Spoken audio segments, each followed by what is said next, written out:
Damn.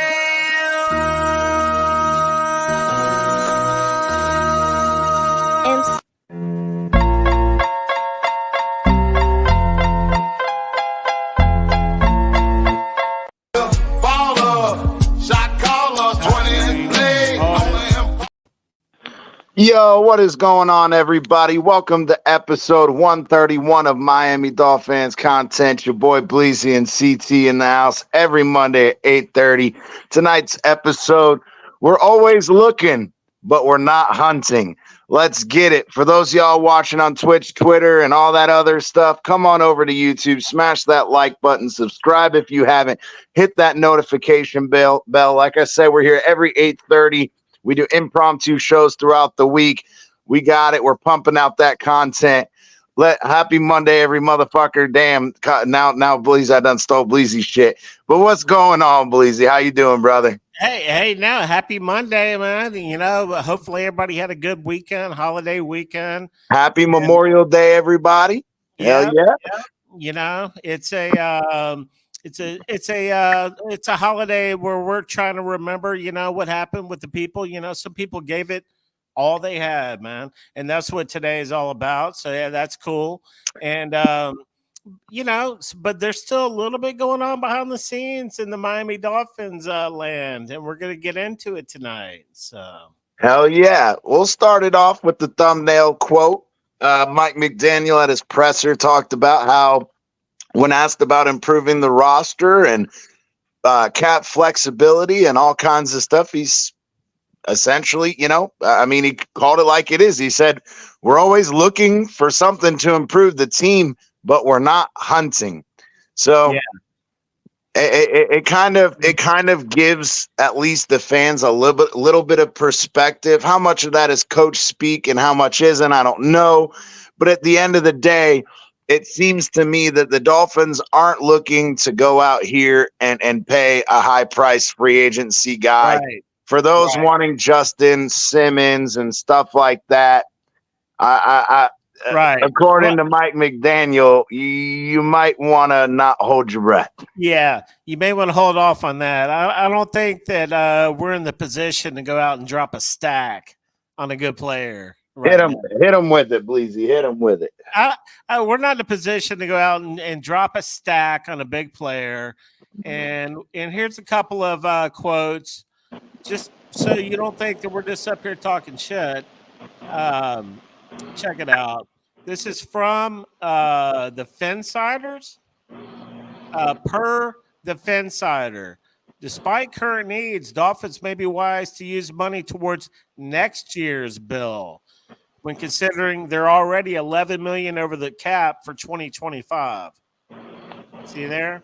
Oh yeah, and we talked a little bit about that, you know, backstage and privately. Is, you know, you got to pay the piper down the road somewhere, and at some point you have to use the excess money you have to try to get ahead.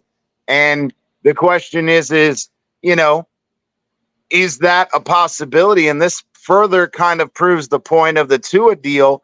Is we're already $11 million over next year.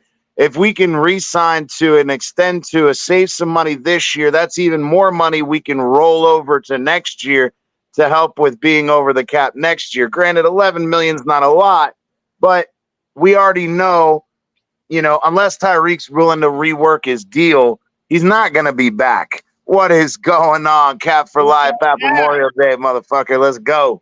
What's up, bro?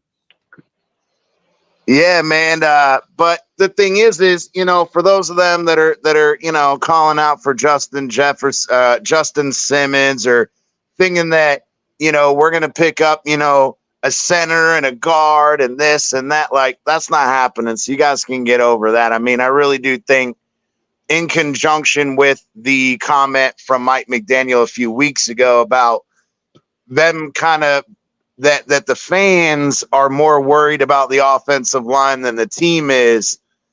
I don't know. I think we're starting to get the little nuggets from Mike McDaniel of don't expect any splashy signings.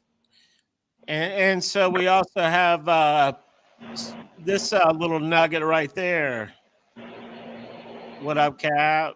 My bad, my bad. I had to throw Cap up there real quick. Yeah. No, all Cheers, good. cheers, Cap. Fuck yeah. Cheers, bro. And so, yeah, here's a little bit more about what we have going on as far as cap space and what's available, right now. Dead money. Byron Jones, 10 million. Baker, 5 million. Agba Wilson. There's more in there. Yeah, man, to have to pay $22 million in dead cap this year, that's a lot of dead cap, man. You could have done a lot of shit with that $22 million. So, yeah, I was saying that I thought we might make a move for a guard. Is what I was thinking, but nah, I think we're done. I think we're done as far as making big moves at this point. But I do think that I agree with you. But I do think that if you can sign Van Rotten or one of these other guys on a cheap deal, $1 or $2 million, I'm down for that. But the Justin Simmons thing, I think you guys might, for those hoping for that, you might as well stop hoping because I don't see that happening. I just don't. Right. I like Simmons. He's a good player, but I don't really think that we're jonesing for a safety like him right now. I mean, I think we're jonesing for a third safety. I just don't think that they're going to be paying the kind of money he's going to want. That's kind of my thing. Right. Yeah. I mean, are we jonesing for a third safety? Who do we have? We got Holland, Poyer, and then what? We have Elijah Campbell. We have Nick Needham has moved over there. Who else? Maybe we are. Yeah, that's off the top of my head. You're right. I know we got a rookie in there somewhere. I have not heard hardly anything about him. Maybe absolutely. Morris or whatever. Yeah. Yeah. So yeah, man, like I said, I think that the high price veterans are kind of out of the question at this point. I mean, unless they're willing to take a OBJ kind of money, I don't see that happening. So I agree with you, man. At this point, I totally agree. Now, just kind of in that segue, speaking of OBJ, an article did come out. I don't know if it was today or last night. I was reading it. That at first he had some qualms about the possibility of playing with the left-handed quarterback. Apparently, one of his trainers is left-handed,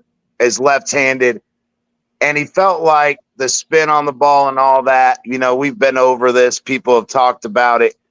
And he said now that he's worked with Tua, and he said he's completely comfortable, his accuracy and everything. He said his touch on the ball is amazing. He said it's no different than catching it from a righty. Once you get used to it, sure, Yeah, and like he said, though, even he said that people tried to, kind of tell him it's going to be much more difficult to spin on the ball and all that, and he absolutely shut that down. So. Out for that. That was part of our sales pitch to OBJ, from what I heard about. Shout out to Back It Up Benj. What up, bro? But that was part of our sales pitch to OBJ. Was from McDaniel. They were talking about how sweet of a ball that Tua drops in there. That was like they were selling them on that, on how good of a ball Tua throws, and the thing about that is, shout out to Amicus. The thing about that is, number one, we were using that to bring in OBJ. And number two, that kind of told me how sold we are on Tua. If we're using how pretty of a ball Tua throws as a selling point to OBJ, we're not I would think we would be locking him down, but we'll see about that. Salute. Yes, sir. Hey, and when Amicus, after he's done watching some wrestling with his boys, when he gets up here, going to have to talk a little bit. I met up with Amicus for about an hour or so today. on my way back from vacation. Was totally gonna have a cookout with him, but my shit went all haywire. But we got to talk about him and this indoctrinating of his children. And we were going to be talking about that later on when the Amicus hops on. The link is dropped. Just dropped the link. You know how we roll over here, open panel, interactive. Let's rock and roll, folks. Holiday weekend. We're wrapping it up. Beautiful Monday night here in South Florida. It's starting to get a little warm. CT. We're coming into hurricane season. Hurricane season's about a week away. Oh man, I don't even want to hear about that. I was in freaking. I was lucky. I was lucky. I was in South Carolina this weekend, sweating my balls off. But up here in Virginia, we totally had a tornado hit an EF1 in a city about 15 minutes from my house. So, hey, I was like, that's fine. I'm on the beach right now. Fuck y'all. Right. Let it roll. Did everybody okay up there? Anybody get hurt? I mean, there's about, I don't know, there's like 15,000 people without power, but thankfully it wasn't crazy. Well, it was. I mean, a trampoline got blown like 4 blocks from its original yard and got trapped around a telephone pole and blew up the freaking the electricity over there. And there was a shed that got picked up and thrown like 4 or 5 blocks. Damn. I mean, ripped trees out of the ground like nothing. So hey, I'm in Fort Myers, man. So we're still recovering from the last hurricane we had. So it's we definitely don't need another one, man. Knock on wood. Hell no. All good this year. Yeah, hell yeah. I hope it. I'm praying for y'all, man. That's man, y'all get hit with too many. When I lived down there, we were getting hit with them constantly, and we just you guys just need to build a freaking big glass dome and be done with it. So all you got to do is put some AC in it, kind of like I don't know, the Falcons dome over there. Put some AC in it. That way you guys don't have to freaking sweat your balls off, and you get protected from the hurricanes. Look at Amicus. Amicus knows what I'm talking about right off the bat, baby. So back it up, Benj. Lost power 12 days in 2012. Hurricane Sandy. Yeah. Up in New Jersey. Yeah. People don't know that freaking South Florida, we got hit by Hurricane Katrina not once, but twice. People forget that. It backed up. It backed up and hit us again, and then it went over to New Orleans. So, but yeah, man, I mean, we've been through Andrew. We've been through Wilma. We went through all of them, man. Those were some bad ones, but hey, it's all good. But yeah, man, back to football. We also talked, I don't know if you guys have heard recently, Raheem Mostert was interviewed, and he was talking about the transformation of Tua's body, speaking about how, again, he's lost some weight. He's looking like the best shape he's ever been. He's as confident as he's ever been, and he is ready for an amazing season this year. And I'm super excited, man. Super excited. Yeah, no, he's slimmed up. They said that he was told or advised to add a little extra weight last year to help with the injury deal. But at the end of the season, or recently, he came out and said, the extra weight really wasn't a factor. The jiu-jitsu helped me, not the extra weight. So he's taking the extra weight off, man. Be a little more agile. You know what I'm saying? He's going to run a little bit more, guys. Look out. Tua has good pocket presence, man. He's got good footwork. And believe me, I don't want him running. I don't want him running any more than anybody else wants him running. See, I do. Man, I got to find that freaking video, and I can't remember who sent it to me. It was either Green Rat or Irvin. Literally, it was like 2.5 minutes of Tua making plays with his legs, shaking Buda Baker, running over the defender, giving the okey doke to Gerard Mayo when he was still freaking playing for the Patriots back in the day, when he freaking or not Gerard Mayo, the other one, who was it? He's a Pro Bowl linebacker. Anyway, he gave him the okey doke. He gave the defensive end, the good defensive end from the Panthers, an okey doke. I mean, come on, man. He was doing that in college against. I mean, I saw it firsthand against Ole Miss. We had an all American. I don't know if he was a corner or safety or both, but he got a free shot at Tua one year when we were playing him, and this was like our best defensive player.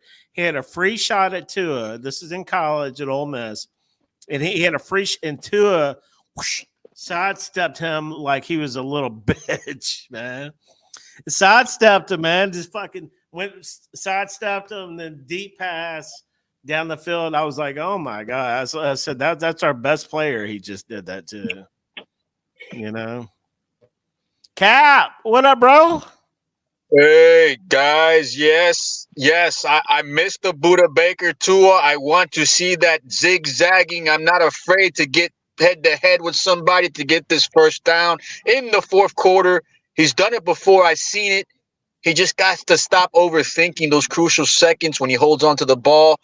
It's little things like that I think can be fixed, guys. But yeah, man, I want to see that Tua. I don't want him to get hurt either, but damn it, I would love to see a versatile Tua. See him get loose. You know, that's a fine line, man, when he starts scrambling right there, because they're going to be looking to take his head off. He's smart, though. He knows what to do. I think he'll know when to do it. He'll know when to do it. He'll know what to do. His running will be very limited, man. McDaniel, I don't think wants him running, you know, unless it's wide open. He's got some wide open. Let me ask you this, Breezy. You just brought that name up, McDaniel. And CT, I don't know if you've been hearing it the past couple of days, but there's a big narrative being put out there, bro, that McDaniel is on the hot seat and that everything that's going on with the media right now is pushback on the McDaniel, not the quarterback. I mean, do you guys feel McDaniel's already in the hot seat without the season even starting? No, not right now. No, I don't. You know, I think he can be, and we.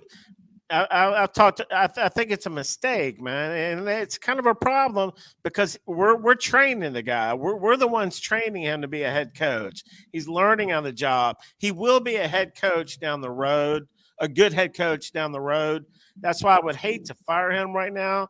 But if we F around and only win 6 or 7 games this coming up season, and the fans are going nuts. No, they're gonna blame the defense and blame the coach. I don't know, man. I mean, Cap, what do you think? I don't know, man. I heard CT talking about rolling over money if we have something to the point if Tua does get a deal and it works out for both teams that we get some type of leeway for next year to roll over. Are we going to be – you think we're going to be that bad next year as far as salary cap wise that we might need that flexibility? Salary CT? I don't know what he probably stepped away.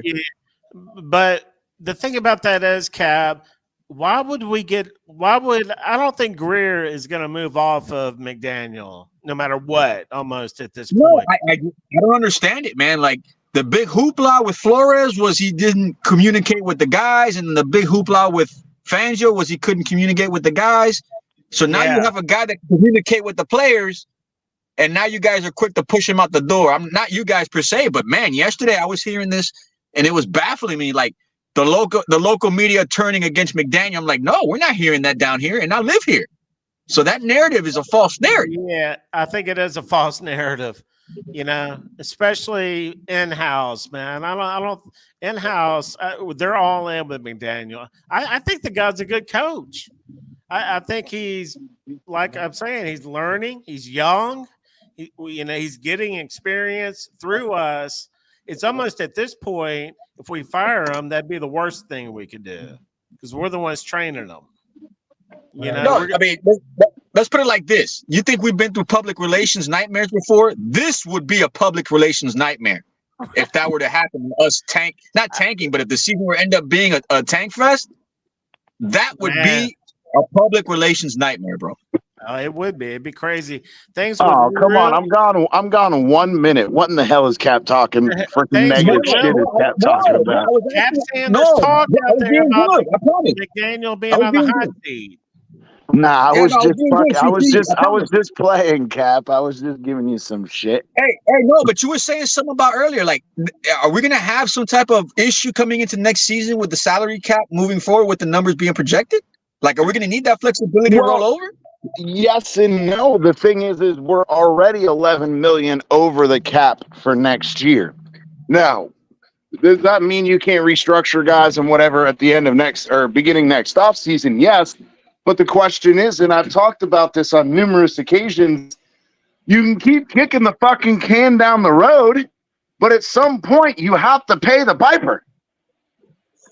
Why not? Yeah. If you're not gonna, if Mike McDaniel said in his press conference, we're always looking for upgrades, but we're not hunting.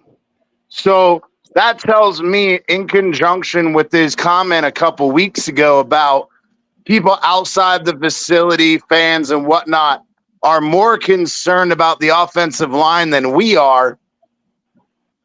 It kind of tells a story or paints the picture of the people clamoring for another guard and clamoring for Justin Simmons. You're not going to get your wish. No. At least that's what it sounds like to me.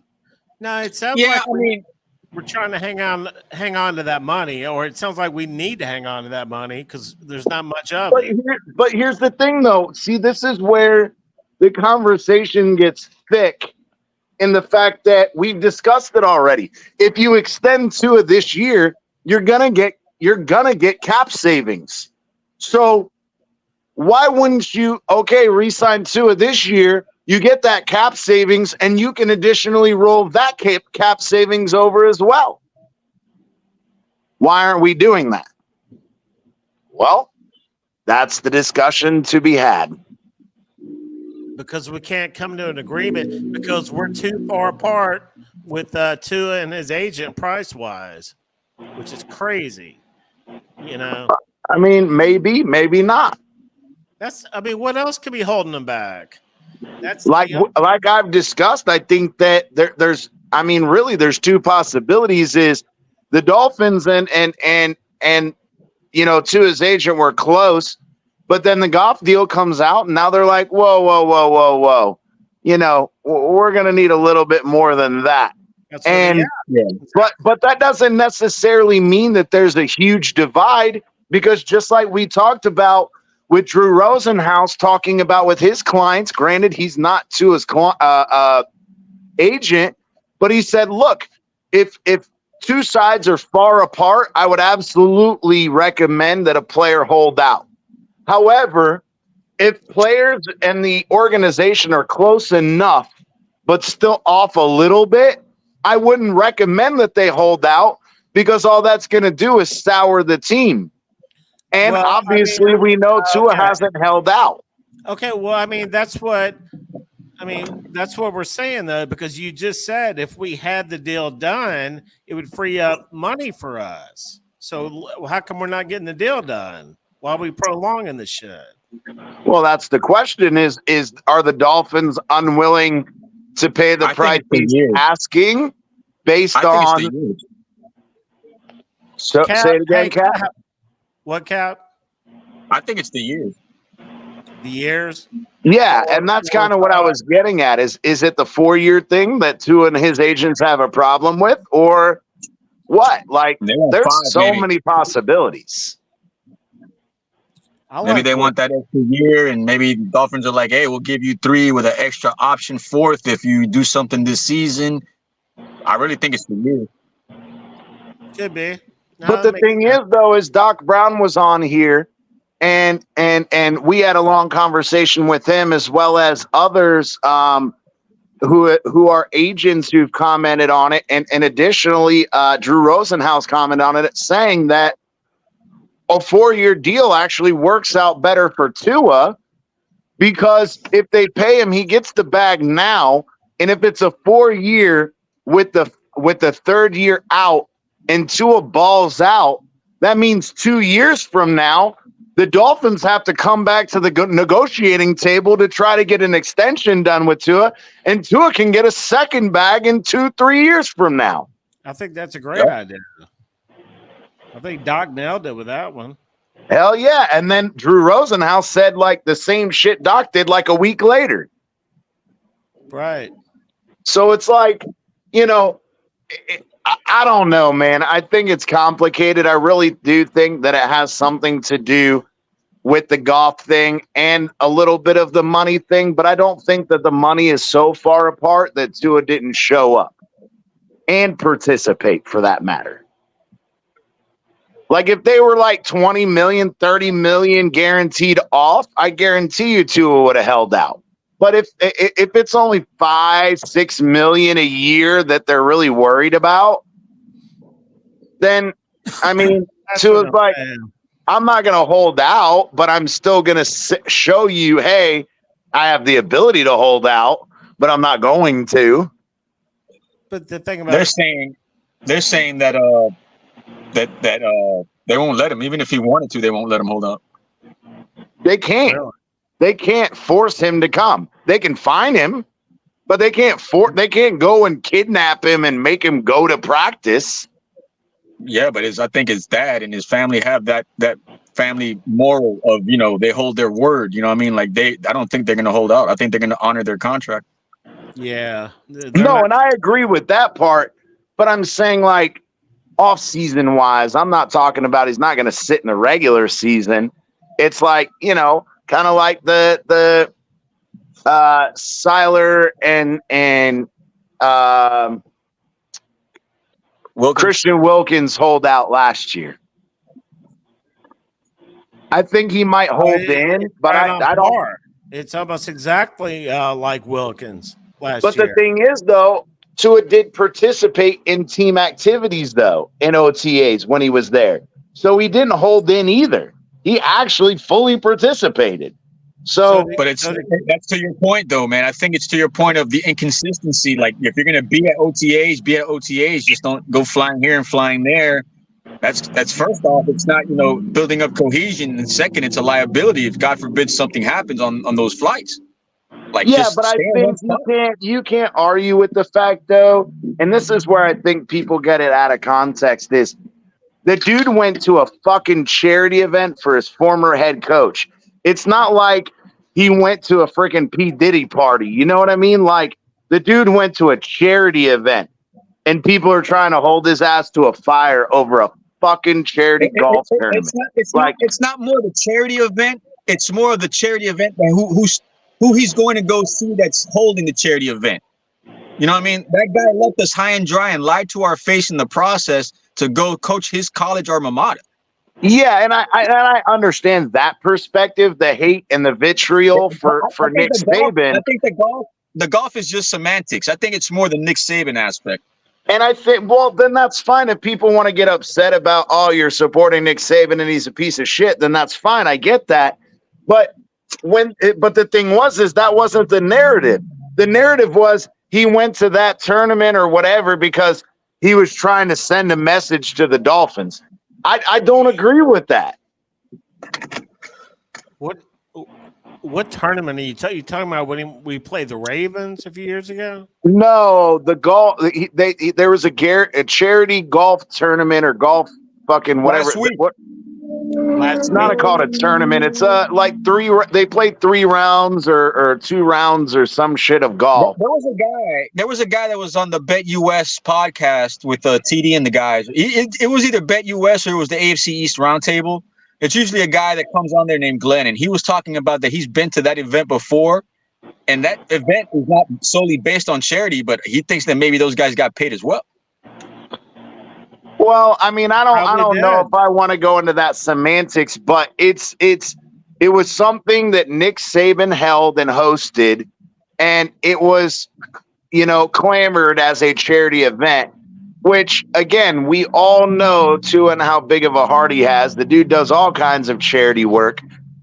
And what not better way, again, going back to Alabama, going and supporting his former head coach. Now, granted, we don't like him because he's a prick, but that's fine if your argument is, man, come and play with your team, fuck Nick Saban's bitch ass, then I'm okay with that. But to make the argument that he went to a charity event just to spite the Dolphins, I think is a bit much. That's but the all timing, I'm trying to you say. gotta admit the timing is not good timing. It's not a good look, Yeah. But the thing is, though, on top of especially in a but here's the contract thing. year. But here's the thing, though. Do you not think that golf tournament was fucking organized months ago? And I'm talking like that's a college. These players are gonna honor. It almost be like somebody with the Canes. You know, if they have a golf tournament, the players are gonna honor their college team. Yeah. That's alumni, yeah. yeah, and that's kind of what I felt like it was, and the fact that it was pre-planned. It's not like they organized that golf tournament the day before, and two was like, yeah, fuck the Dolphins, I'm going to this. Right. No, bro, come on.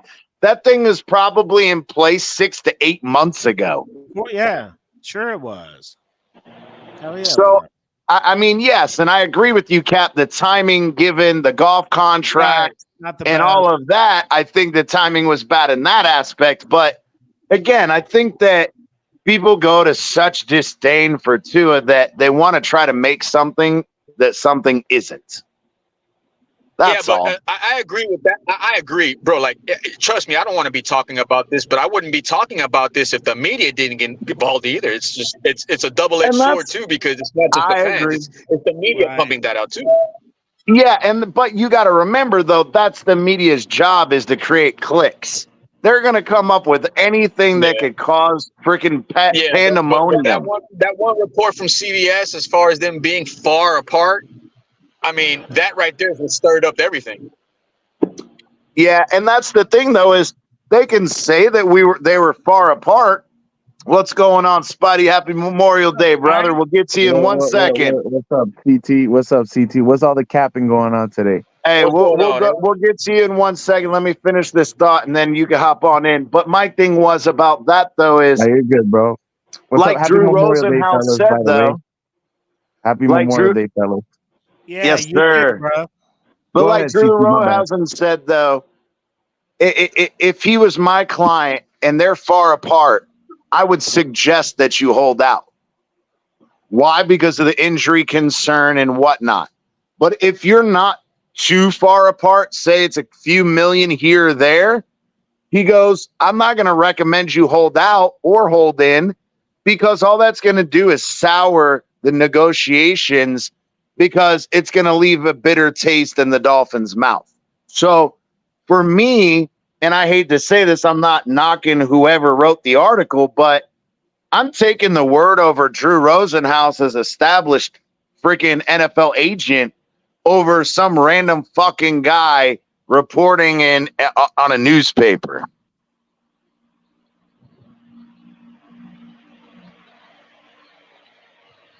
Right. I just sent our boy David Cantor the link. We'll see if he shows up. Wait. Yeah. Wait, the agent, bro. Hold on. We had him confirmed. He was supposed to come on the show, and then he freaking ducked us. So we'll see if he comes on this time. I remember when you told me that story. Yo, if you get David Cantor on this show, bro, that would be excellent. Oh, dude, I've been going back and forth with him, bro. Just stay tuned. I would like to ask him questions. I would like to ask him some questions about X. Like, yeah, we're not. But we're gonna answer that. Yeah, we're gonna answer that. He's not gonna answer that. We've got some questions, but we're not going to bring up specific names. Right? Like stuff about like. He told me. I've got the screenshot, but he told me he's going to come on the show, but obviously he's a little busy right now. But we got him. On the back. But listen, fellas. Like, listen. We all have I have all the respect in the world for Xavier Howard, Dolphin Gray. I ain't got no ill will against him, bro. The guy, I always cheer for him. He's one of my favorite Dolphins of all time. So the guy's gonna be a Ring of Honor, Hall Hall of Famer, Dolphins Hall of Famer. So, I'm good, bro. That's my guy. I always rooted for him. I I don't. remember when we took him out of Baylor second round. So, I no don't know if disrespect towards I the don't Gators, know if but he's going to be Ring of Honor when you're handing out his number left and right. So What is nah, my but that's got nothing to do with it, CT. I think just like what he's from my contributed to our team. understanding, I think he's out of the guys that are on the Ring of Honor, there's only like 2 or 3 of them that still have their numbers in circulation. yeah, but then again, there's only a few Dolphin numbers that are actually retired. What is it? Zach Thomas, Jason Taylor, Bob Greasy, Dan Marino. I think I those are think the there's only two. 5. I think there's 5 overall. Maybe Zonka, right? Zonka is retired I as well. don't know if it was Zonka or if it was Duper. It was either Zonka or Duper. I can't remember who the Yeah. 5th one was. Well, Clayton, no. Duper's not, because I think River Craycraft had his number, and now currently 83 belongs to, I think, what's this dude's name? Malik Washington. Yeah, I think so. No, I think Malik is 85, not 83. No, he is. I gotta Yeah, go back to Malik it. Let is me check. 85. Malik is 85. Malik's been balling, y'all. Yes, sir. Balling. But yeah, Michael K in the building, he says clowns thinking the Dolphins have a chance to win the East. I mean, got a better chance than the freaking washed up Bills over there. I can't wait for Amicus to get his ass up here. I went and spent about an hour with Amicus at his house today. Done stopped by on my way back from vacation. And he was over there indoctrinating his kids. And we got to have a conversation about that. Fucking ruining more South Carolinian children's education. But we will get to that. Stick around when Amicus does show up. We're going to have a nice little conversation about that one. But Spidey, what do you think about Mike McDaniel's comments today about we are always looking, but we're not hunting? In addition to a couple weeks ago when he had the he made the comment about, I think others outside the building are more worried about the offensive line than we are. Give us your take on that. That is delusion from the front office and the head coach, thinking that their coaching and their development is higher, that their opinion of that and their belief in that is higher than our opinions and thoughts about the offensive line. I think they're kind of condescending in that way. We know that this offensive line was one of the biggest issues for our football team, especially towards the end of the season. When you have guys like Lester Cotton and Liam Eichenberg and Robert Jones playing more snaps than the starters, that's a problem. Because I remember when Chris Greer arrogantly told us that they're more worried about the offensive line than we were. And that kind of reared its ugly head towards the end of the season. It resulted in Tua getting the ball, being more a little frantic in the pocket. The pocket collapsing a lot quicker than it should. And it just slowed down the whole entire offense. It even affected the running game. I mean, even the outside zone stuff wasn't working. We didn't have our athletic guys. So I felt like we downgraded with Aaron Brewer from Connor Williams, who's a better pass blocker and run blocker. Maybe not the athlete that Brewer is, but still that feels like a downgrade. Liam Eichenberg, the Dolphins are feeling confident that that's their solution at right guard. They don't really have a backup center. We do have good depth at guard, but if you don't get a guy like Greg Van Roten or Dalton Reisner, I mean, your guard depth is not as deep as you want it to be. The tackle position, just to finish up, Austin Jackson. I mean, I like Keon Smith, so I'm not worried about Austin. I'm not worried about the right tackle position, but left, I do like this dude, the backup Kendall Lamb, so I'm not worried too much. But if he goes down and, with Armstead's, alarming injury history, you're going to force Patrick Paul up there, and he's technique-wise, he's a mess. So I don't know if you can trust the rookie Do you think? that raw to take those snaps. I'm a little bit afraid of the offensive line, to be honest. Go ahead, Bleezy. My bad. I'm sorry. No, So man, I didn't. I'm sorry to cut you off. But it's do good. you think? Good. Do you think that that's why Vegas is kind of shortchanging us?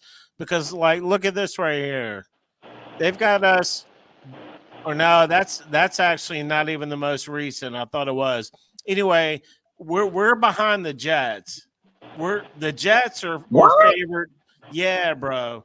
The Jets are favored to win the AFC East over us right now with Vegas. Nah, that's just delusional. I You're mean, kidding me, right? I'm that's dead serious, delusional, bro. bro. So I thought I Bleezy, had and a I'm gonna say screenshot. this, Bleezy, I'm gonna say this. Their team is literally like a few injuries away at key positions for the season turning into shit, That's bro. what I'm Like it's saying, bro. ridiculous. I couldn't I believe know. it. I couldn't believe when I saw it. The Bills are favored, which I can understand that, but then the Jets or second favorite. We're third favorite behind the Jets, bro. Look, we're right behind them. They're like plus 160 and we're plus 170 or something. But still, I was like, man, I don't get that. You know, Right. the Jets, bro. That's ridiculous. What's their odds? What does Vegas have them at? Here, let me pull it up real Can you quick. put that up again? I just saw Buffalo at 10.5. Yeah. Hold on, stay tuned. You're good. Hey, Okay. CT, did you see the Ryder breakdown of Austin Jackson? I think he stepped away for a second. I think. Okay. Man, no wonder it's so quiet. Like, oh my God, finally. It's all Yeah, quiet. yeah. Take You advantage can of hear a it. pin drop. I know. Take advantage of it while you have it. All right, let me see what we have here. Regular season, no, division. Bam, bam, bam.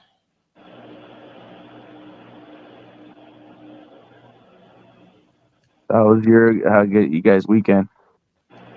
It was good, bro. I wanted to do some fishing. I wanted to go fishing, but I never did. Where I'm moving up, I'm gonna do plenty of fishing. Now more than I'm used to. So All right, check this out. I never caught the freaking peacock bass that I always wanted to catch. Living here Bro, down you here. need to go down to that spot in Naples I told you about. Yeah. All right, here we go. Check it out. See if we can share this. CT would just brag how many peacocks he caught. All right, so there's your bet right here. So the Bills are plus 160. Oh, well, they have the Dolphins. Okay. We'll see. So We're now higher actually. I look like an idiot. But No, you're good. the odds I'm talking about are off the Hard Rock app. Mhm. Because I don't use Bet Online, but because I switched over to Hard Rock, even though I rarely bet, but I do bet a little bit. But on Hard Rock, it's like see how close we are. They have the Yeah. Jets at plus 200. It's like the opposite. On Hard Rock, they have the Jets plus 190, and we're plus 200. But if you look on the Hard Rock app, which a lot of people are betting on in Florida now, you'll see that we're behind the Jets. Unless maybe it flipped today. Yep. Well, I mean, that's a little bit more sensible. I mean, I knew that we have the second highest odds to win AC. I don't even disagree. I mean, I know Vegas is going by like the past, based on our history that Buffalo has kicked our ass and has won almost every game against us. Like we only beat them in 2022, one time at home, and so I get it where they're coming from, where those Yeah, betting odds, I mean, we're not that far behind. Really, not that far behind the Bills. Really, yeah, plus 160, plus 190. yeah, all the division futures and all the betting, the winning odds, the betting odds for how many wins they're gonna get. Vegas is a little bit spot on, about the win total, but at least like who's gonna win the division, sure. Look at that AFC North.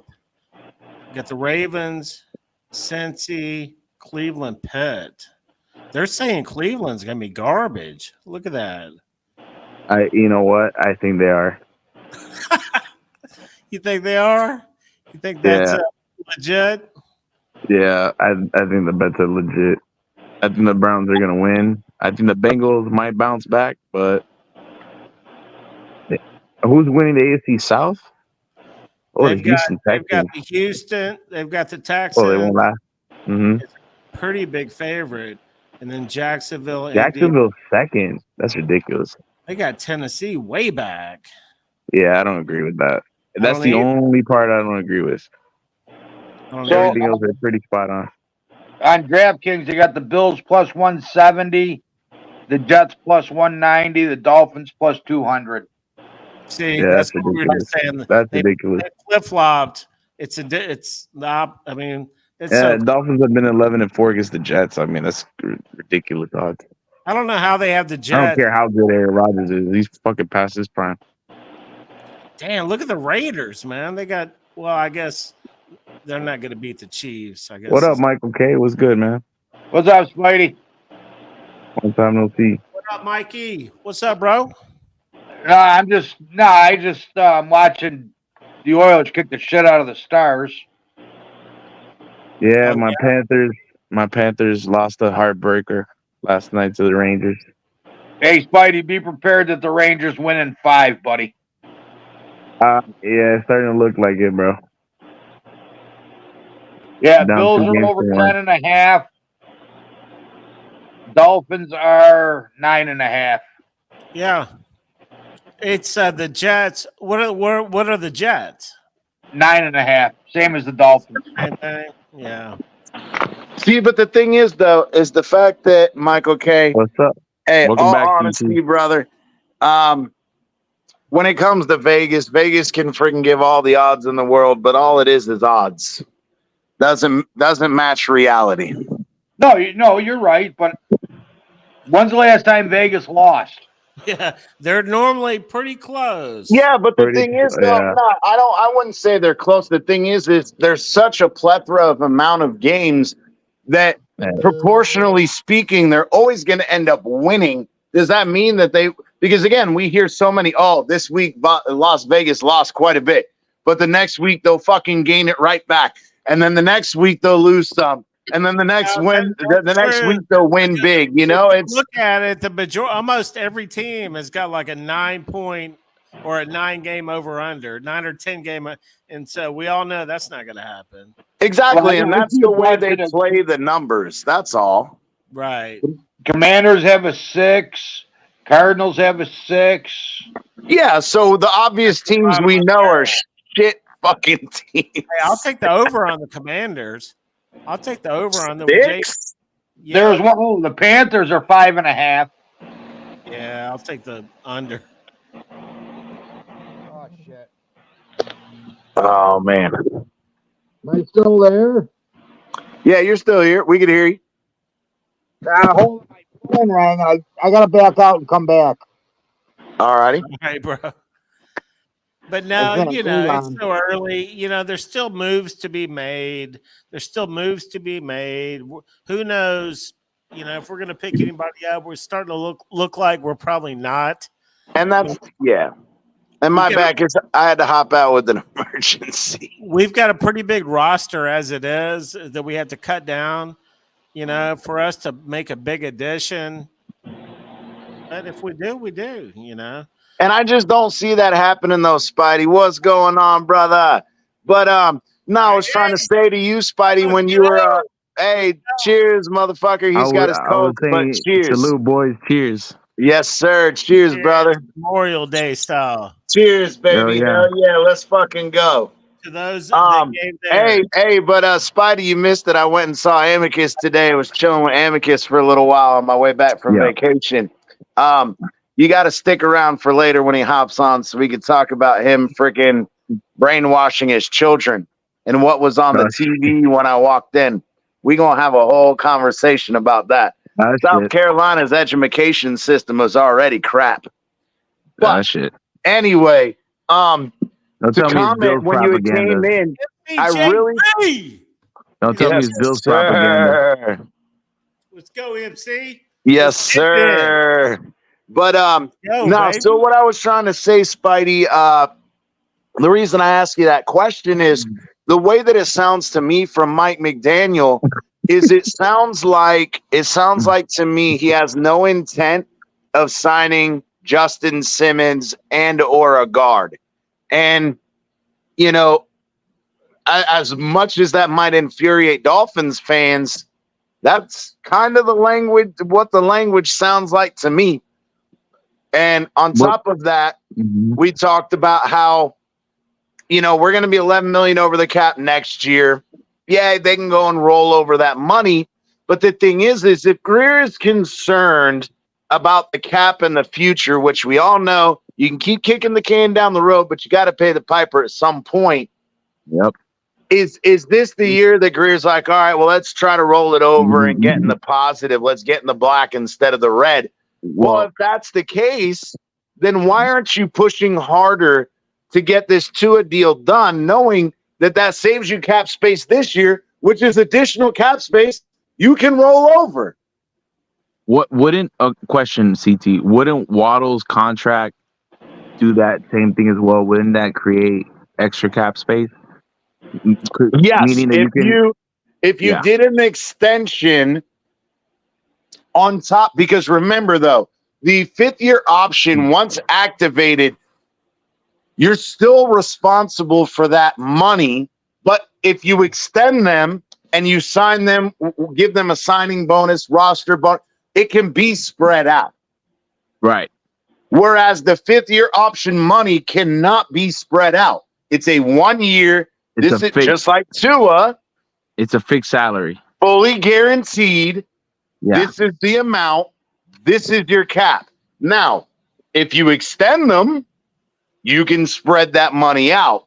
So again, if Greer was so as concerned as he should be about the cap situation, why aren't you doing everything to help long term if you know that all you have to do is roll over money? Because people make the argument, Cap for Life and others, about, oh, well, the cap's just going to exponentially increase from here on out, which I agree it will to an extent.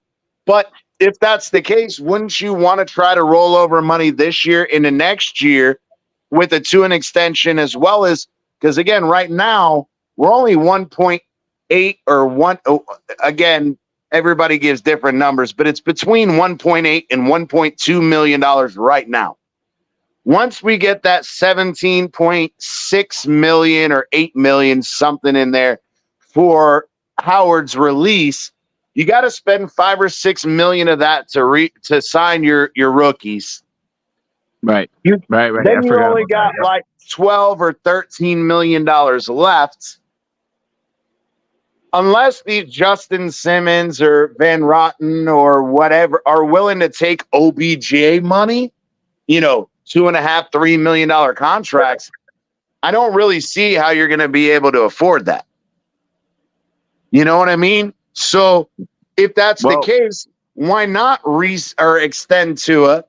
Get it, because what I heard was if they do an extension with Tua, they can save, it's 23 minus 12, so they could save 11 million by extending Tua on this year's salary cap.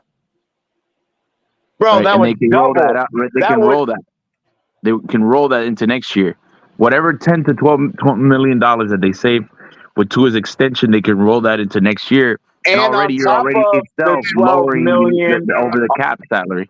And not only that, but then the extra 12 or 13 million that's left after you get the Howard money and sign your rookies, now you're talking about 23 million, $24 million you have that you can roll over in the next year. If, God forbid that anything major injury wise happens throughout the season, you don't have to, sign a bunch of guys. But bro, you could be $11-12 million over the cap next year, or under the cap next year. Excuse me. So this is this year, right? The $22 million in dead money Yes. because of the charges to Byron Jones. That's this year, and Baker Yeah. and all that. Right Yep. now. Wow. See, and that's where they say, and that's where I was trying to say earlier. Some say 1.8, and then others say 1.2 million in It's available cap. approximately around that range. It's approximately around that range. Yeah. That's This is per the Finsider. Yeah, but think about that, dude. They're $22 pretty million. $22 million of dead cap this year, Spidey. Imagine what you could do if that was cut in half. Like, yeah. bro, How if much do we have next year in dead cap? I'm not sure. I don't think they broached that in that article. But the whole point But was, anyway, what were you gonna say? What were you gonna no, say I was after? just saying, like, if you, again, if we had restructured or done something different of the contract of Byron and Baker and Ogba, bro, even if you got that to 11 million in dead money and you had an extra $11 million to play with, come on, man. But everybody wants to tout Greer. Let's tout Greer. Let's tout Greer. Bro, $22 million of dead cap on $155 million salary cap? Bro, Ouch. ouch is a fucking great word for it. And CT. What was I gonna say? Well, MCJB. that's gonna make a question. That's gonna, that's where Tyreek Hill's future with the Miami Dolphins come into question. Are they going to extend him, or are they going to restructure him? That's a great question. Yeah, Oh, we've already talked point. about that. You know that, Spidey. We've gone down that rabbit hole here. We are not paying him $42 million next year. Right, but is there gonna be dead, It's not happening. Is there gonna be dead money going on there? No. And another thing, no, the 42 million is only if he's only guaranteed, if I remember, 16 if he's on the roster the first day of the new league year. So either we have to post June 1st cut him, or trade him, or restructure him. Those are the only three choices you have. What was the other one? Cut him, trade him, and restructure him? Yeah, you have to cut him before the league year ends. You're talking about With the post June 1st. Yes, but not this year, but next year. Right, next year. You have to cut him at the end of this year after the season's over and designate him as a post June 1st cut, or you have to trade him, or you have to restructure him. Because if I remember correctly, when we read the other article about it a few weeks ago, it said he's guaranteed 16 million if he's on the roster. That's his, like, quote unquote roster bonus. But if he plays, he's fully guaranteed the 42 million. Right. So your choices are: you cut him before the end of this league year and designate him as a post June 1st cut, or you trade him, or you restructure him. So Yeah. According to Big O, the Dolphins are done with him. He will not be. He's got this year, and then see ya. I would take it with a grain of salt, but I will say, according to Over the Cap, Tyreek Hill's cap number is around $34.2 million in 2025. If you cut him pre-June 1st, you save about $11 million in cap savings, but you have to deal with about $22.6 million of dead money. But the savings are about $11.6 million, 22.6 in dead money. And if you cut him post June 1st, let me see. If you cut him post June 1st, you only deal with $11.3 million in dead money, and you save around $22.9 million in cap savings.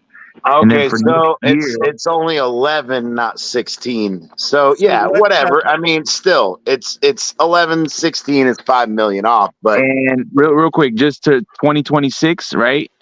Tyreek Hill's cap number is about $56.3 million. So pre-June 1st cut, No pre-June thanks. 1st cut is $11.3 million in dead money. But you save about $45 million if you were to cut him pre-June 1st and 2026. And then let's say trade or cut, you save around you deal with $11 million in dead money, but you save around $45 million in cap. yeah. Not look at But that. that's not gonna. But Irvin's got that's the not gonna number. happen, though.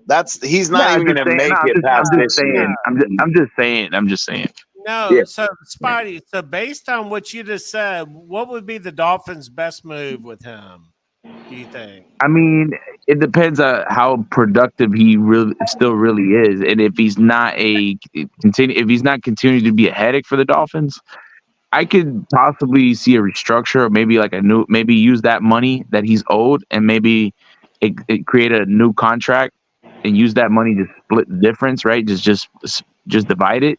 Okay. Or if continues to be a headache, and I don't know, maybe the age starts to show up.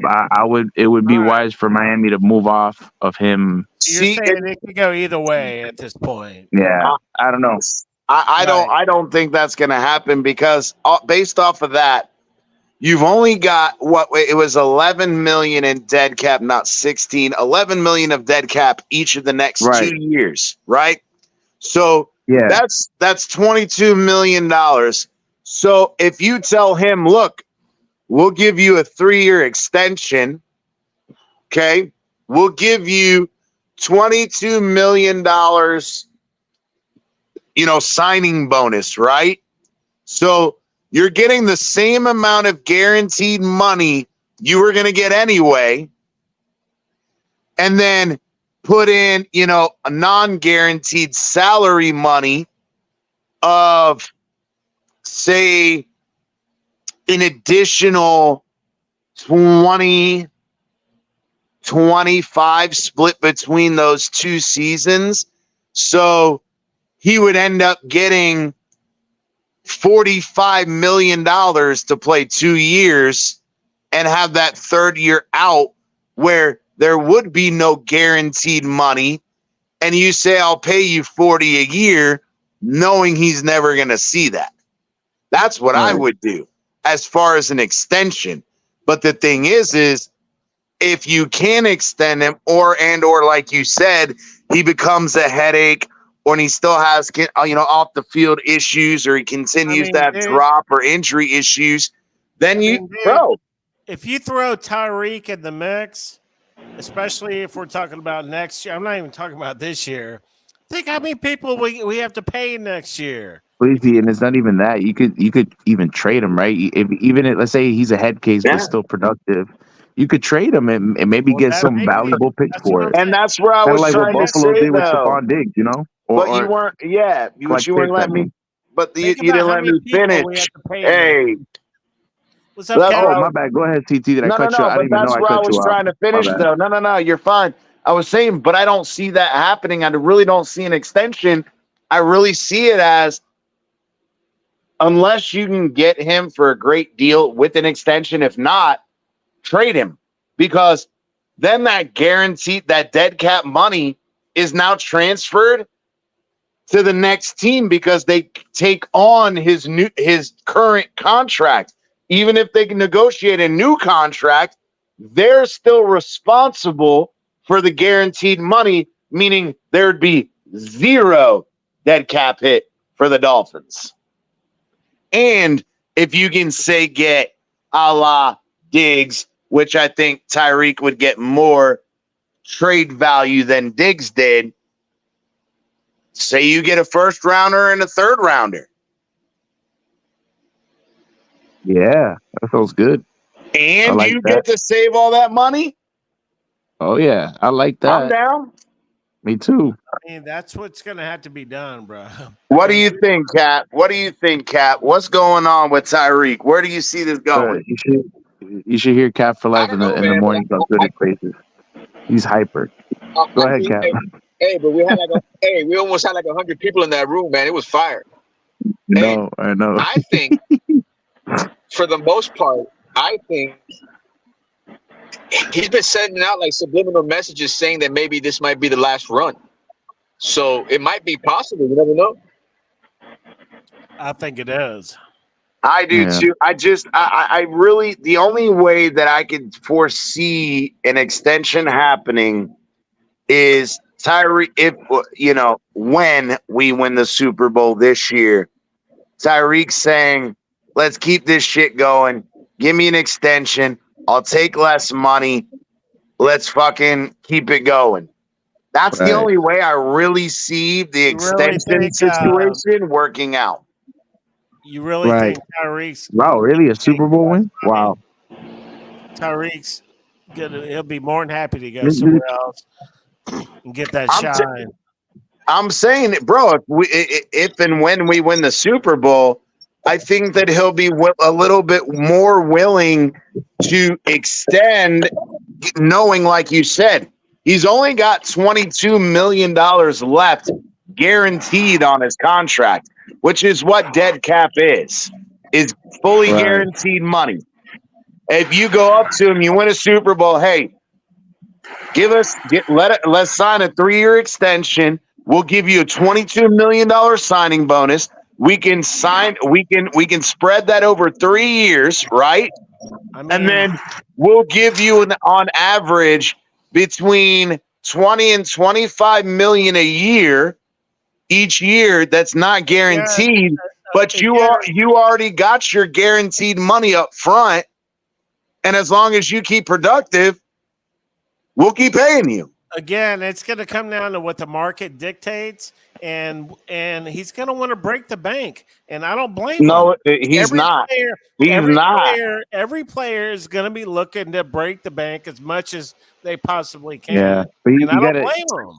But right. But you also got to consider his age too. He's getting up there in age. But Tyreek has already said, and no, I don't believe him. Oh, he's going to retire in 2 years, which would be next year. However, I don't think he's going to do that as long as he's on a winning team and he has the ability or has the probability to win another Super Bowl. There's no way he's retiring, and he knows that other teams aren't going to pay him fucking ridiculous money, knowing that he's going to be, 33 next year? What? 31. No. He's already 31. Hang on. No, he's 30 years old this year. He just turned 30. He's going to be 31 next year. Oh, he is He 30. was 29 last year. Yeah. March 1st. Either way, he's going to be 31. So 32. So next March he'll be 31. So Right. again, now, do you think that somebody's going to pay him the bag next year, or if he wins the Super Bowl and he wants to come back, and then the following year he kind of falls off a little bit? Now he's 30. He's going to be 32. Right.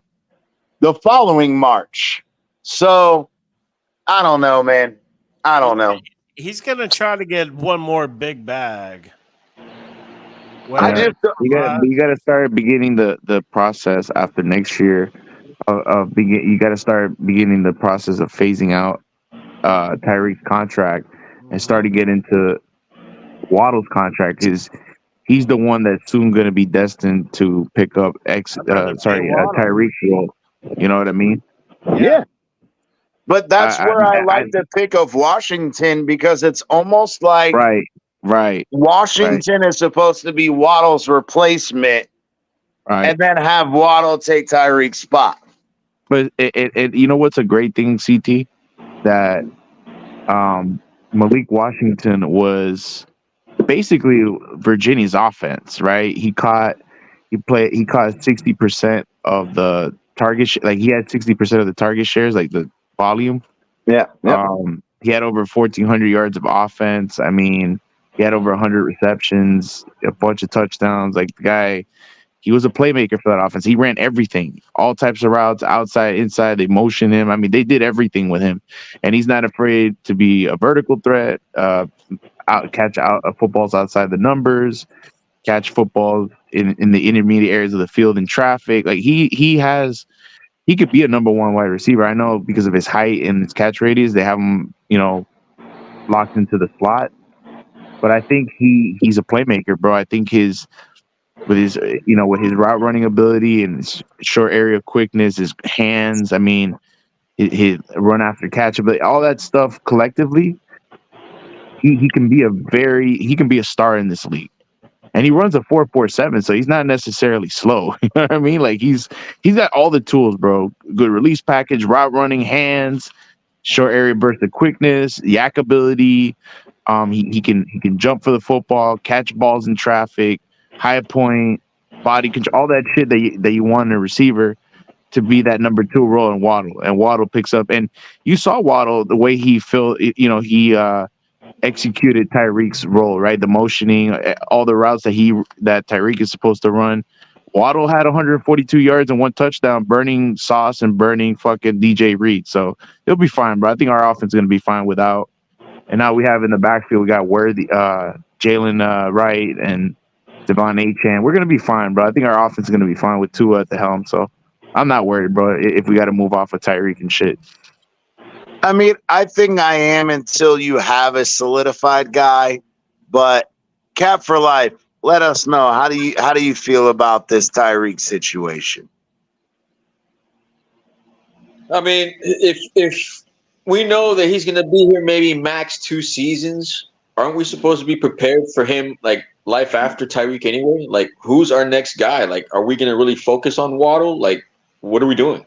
Like, that's the one thing we need to worry about now in this window year is Cheetah being here. But if we're not competing by week 8, they could possibly do trade him. And if that's the case, who's our number 1?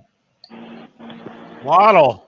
Well, that's why Chris Greer has to. It's going to depend on what Malik Washington looks like. And but he's got to get on signing Waddle, bro, because Brandon Ayuk wants his money. And he's looking to get paid Amon-Ra St. Brown's contract or more. He's seeking that type of contract. The thing is, though, but you got to remember, though, Ayuk has been a pro longer than Waddle.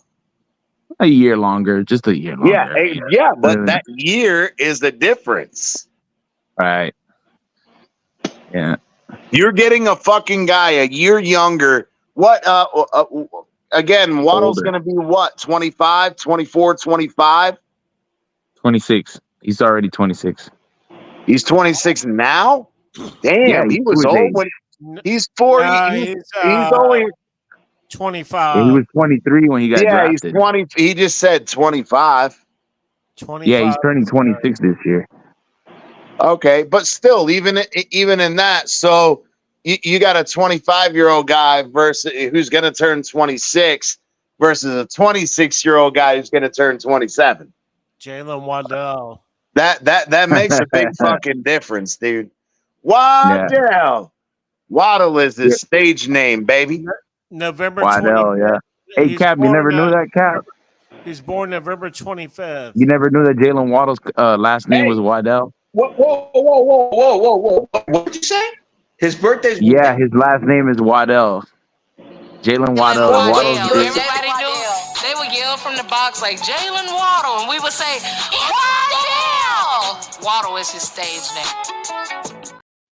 Jalen Waddell's birthday was November 25th, 1998. Yep. God damn, he's so fucking young. No, that's my birthday. That's your birthday? Greer.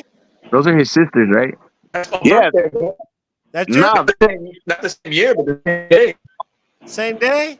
Oh, shit. Cap and Jalen Waddell have the same birthday. Shit. There you go. Hey, we got to get Cap to shout out Waddle on his birthday, Waddell on his birthday, and be like, hey, let's have birthday dinner, baby. Party. CT, mark that on the calendar. Hey, CT, imagine when Waddle gets paid, right? He gets that big money contract. He's going back to Waddell. It's like, it sounds fancy. Yeah, but he don't need the stage name anymore. He don't have to be a stripper like his sister said. He said, "I made it, baby." Say it again. What was the birthday again? November 25th.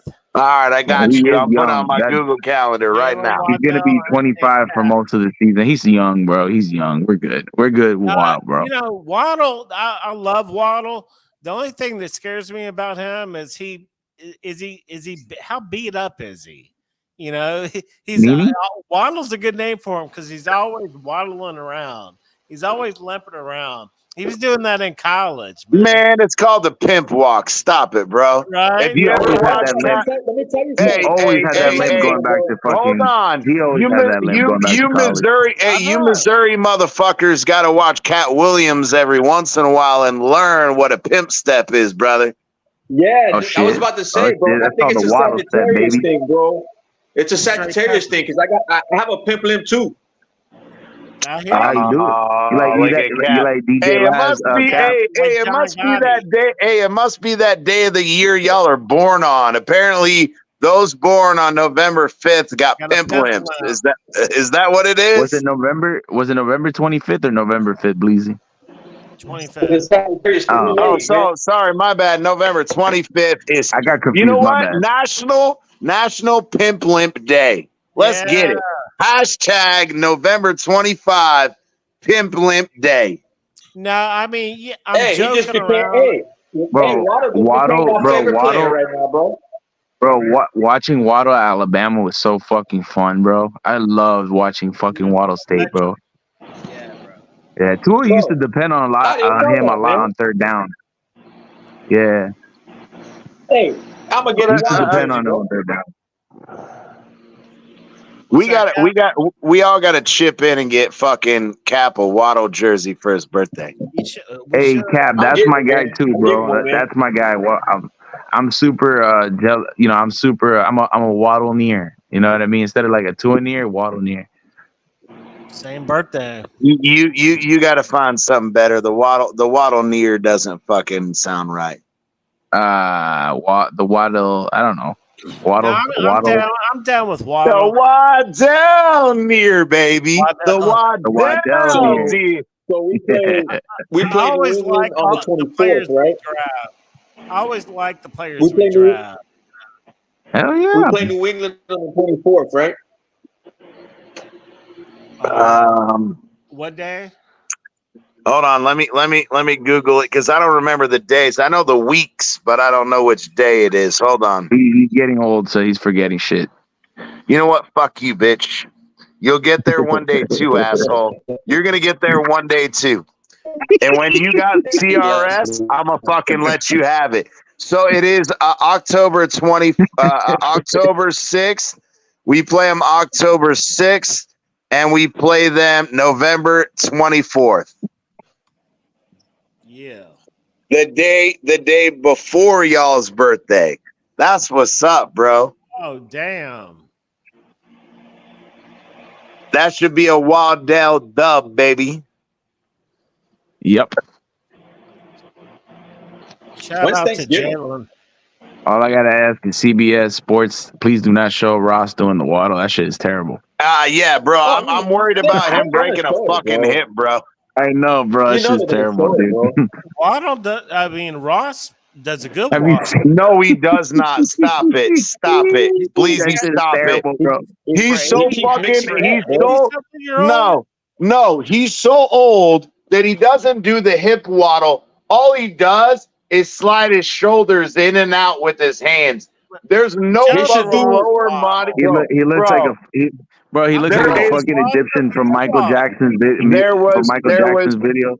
Yeah, there was no fucking lower body movement at all whatsoever. For an 80-something-year-old man, he does a pretty damn good waddle. No, he doesn't. It looks like he's doing a fucking shimmy, bro. It's nothing like a fucking that's what it looks like, a fucking shimmy. It does look like a shimmy. When he does the shimmy, he should do like the gun point. Shimmy gun point. It looks like TT when he does the waddle on TV. Same thing. He ain't gonna look like Michael Jackson up in that bitch. Nah, that shit's terrible. That's gotta stop. Oh man, that's terrible. Nah, But but yeah, man, Waddle's. shout out to I him. can't. I can't wait shout for out. Tua and Waddle to get paid, bro. See that's what I didn't even. We've all been talking about contracts and the upcoming Phillips and Waddle and Holland, but you got to think about Tua and Tyreek. We got some big ass contracts. Tua's contract is a tricky one though, because I'm kind of like both. I'm on the fence of let him play out his 5th-year option and see what he can do, and I'm also on the if he gets paid, I don't mind at all. Like I'm cool as long as it's reasonable contract. Yeah, that's what I'm saying. It's almost like I'm not worried about the amount. Just get the deal done. F the amount. But I get it. It's got a lot. I mean, because over this past weekend we've heard Cap. We've had the arguments about signing Tua and all that stuff. But I think it's kind of unavoidable considering that you look at the Dolphins cap situation. We just talked about it. You kind of need to get the fucking contract done. Tua has I think I agree with Drew Rosenhaus, bro. He has all the fucking leverage, bro. We agree to disagree on that. Yeah. I mean, but again, bro, it's whatever whatever's best, man. Like for me, bro, I'm confident, right? Let him play out his 5th-year option, and if we as Dolphin fans that support Tua, we're confident in his ability, that we think he's going to justify our belief in him, or that we think he's going to overcome his late season struggles, bro. Let him bet on himself and win, and let him get paid way higher than he's projected to get paid now, and then whatever. And hey, shit, if you win a division, you win a playoff game, pay whatever the fuck, because we know, and even Cap will tell you this, we know we got our guy. We know we got our guy that we can depend on to win in the playoffs and all that shit. But if he gets paid, and I understand it, all I ask is to let me be confident saying that. You know what I mean? Let me go into the season saying, yes, this is our guy. I want the confidence level at 100%. Fact.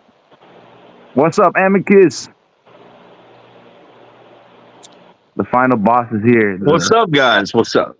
What's up? The great one, the people's champion. There you go. What's up? Speak it. That's what I'm talking about. In the building. What's up, bro? You did barbecue hot dogs today and hamburgers and shit? Chicken. Oh, you know it, man. Yeah. You fired up that grill? 2 days in a row. Let's go. Go, baby. Okay. Talk to us, Amicus. What you got? I'm just checking in, man. I'm still got a little something going on here, but I'm listening in. And as soon as this shit's over with, I'll be a little more active. All right, bro. I'll keep it popping, man. Mm-hmm. Glad to hear you got that grill popping, man. Yeah. I fried a little crappie this evening. We had a little fish fry. Ooh. Yeah. Well, crappie's a great fish, man. That's one of my favorite fish. The taste is amazing. People don't realize it. Most people have never had it, but it's real good. I know. And I had a freezer full, and now I'm almost out. But it's all good. We had a little party. Is it like tilapia, or is it different? Much better.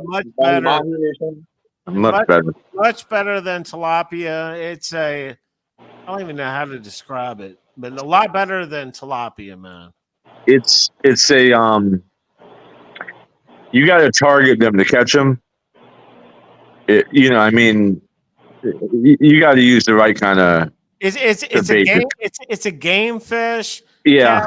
Cap, I would compare it to almost like maybe a snapper, but maybe a little bit better. You have white crappie, you have black crappie, but anytime if I catch them in my little private lake, man, I throw them in the frying pan right away, because one, they'll decimate a lake. They'll eat everything, and I like these lizards and frogs to go to my largemouth bass and not these damn other fish. So I I harvest them as soon as I catch them. They're gone. I don't throw them back. Crappie. They're mush compared to perch and walleye. Well, you know, the limit for crappie, because I go catch them in Okeechobee, and the limit up there is 25 a person. Yeah. And obviously, they're a migratory fish. Yes. And they move in Okeechobee right around the bridge and pretty much everywhere on the north side. They move in there from like January through March, and people go out there. You can catch 100 a day, 200 a day. You know, and that DNR limit pretty much tells you what I'm saying. You know, which is like they want them pulled out, they want them harvested because they'll fucking decimate everything. Well, they have a size limit. They have to be over 10 inches. But the thing about crappies are like, are you talking about the crappies, right? Yeah, crappie. Are they invasive? Well, no, they're not invasive at all. No, okay. They're natural. But the thing about it is, right now they're gone. Nobody's catching them. It's crazy. You can go catch 100 a day between March and January and March or April, and now they're gone. Nobody knows where to catch them. Hey, Bleezy, I didn't know. I don't know if this is like required by law, but I see some dude catch a nurse shark off of Miami Beach, off the jetties in Miami Beach, and he caught it and he had to tag it because it's required. I guess with a NOAA registration, like a little registration number, like identification number, like tag number. Okay. And it has to be, NOAA, NOAA, the sign. A nurse shark? Yeah. I have caught a nurse shark before. A guy on my boat, we caught one. We were shark fishing, and it was like almost 8 or 9 feet long, which was almost a world record. That's a good size. A nurse shark is almost like a big catfish. That's what it looks like. Yeah, big ass catfish. Mm-hmm. And so, but yeah, they're called specks in Florida, crappie, but they are the most delicious eating fish. Yeah, they call them specks in Florida. Yep. You know, Michael K saying they're mush compared to perch or walleye. They when you fish them out the Crescent Lake, you can smell the salt of the fucking thing because it's a brackish lake. I mean, grouper or snook is probably my favorite fish. Grouper is actually a relative to the largemouth bass. And you look at it looks like a big ass bass. I like bass. Oh, we have bass. Crappie might be my favorite freshwater fish, but saltwater fish, as far as taste, is absolutely the speckled sea trout. Really? Yes, love it. It's got here's the snook. Down here's the fucking snook. People love fishing those bitches and bonefish.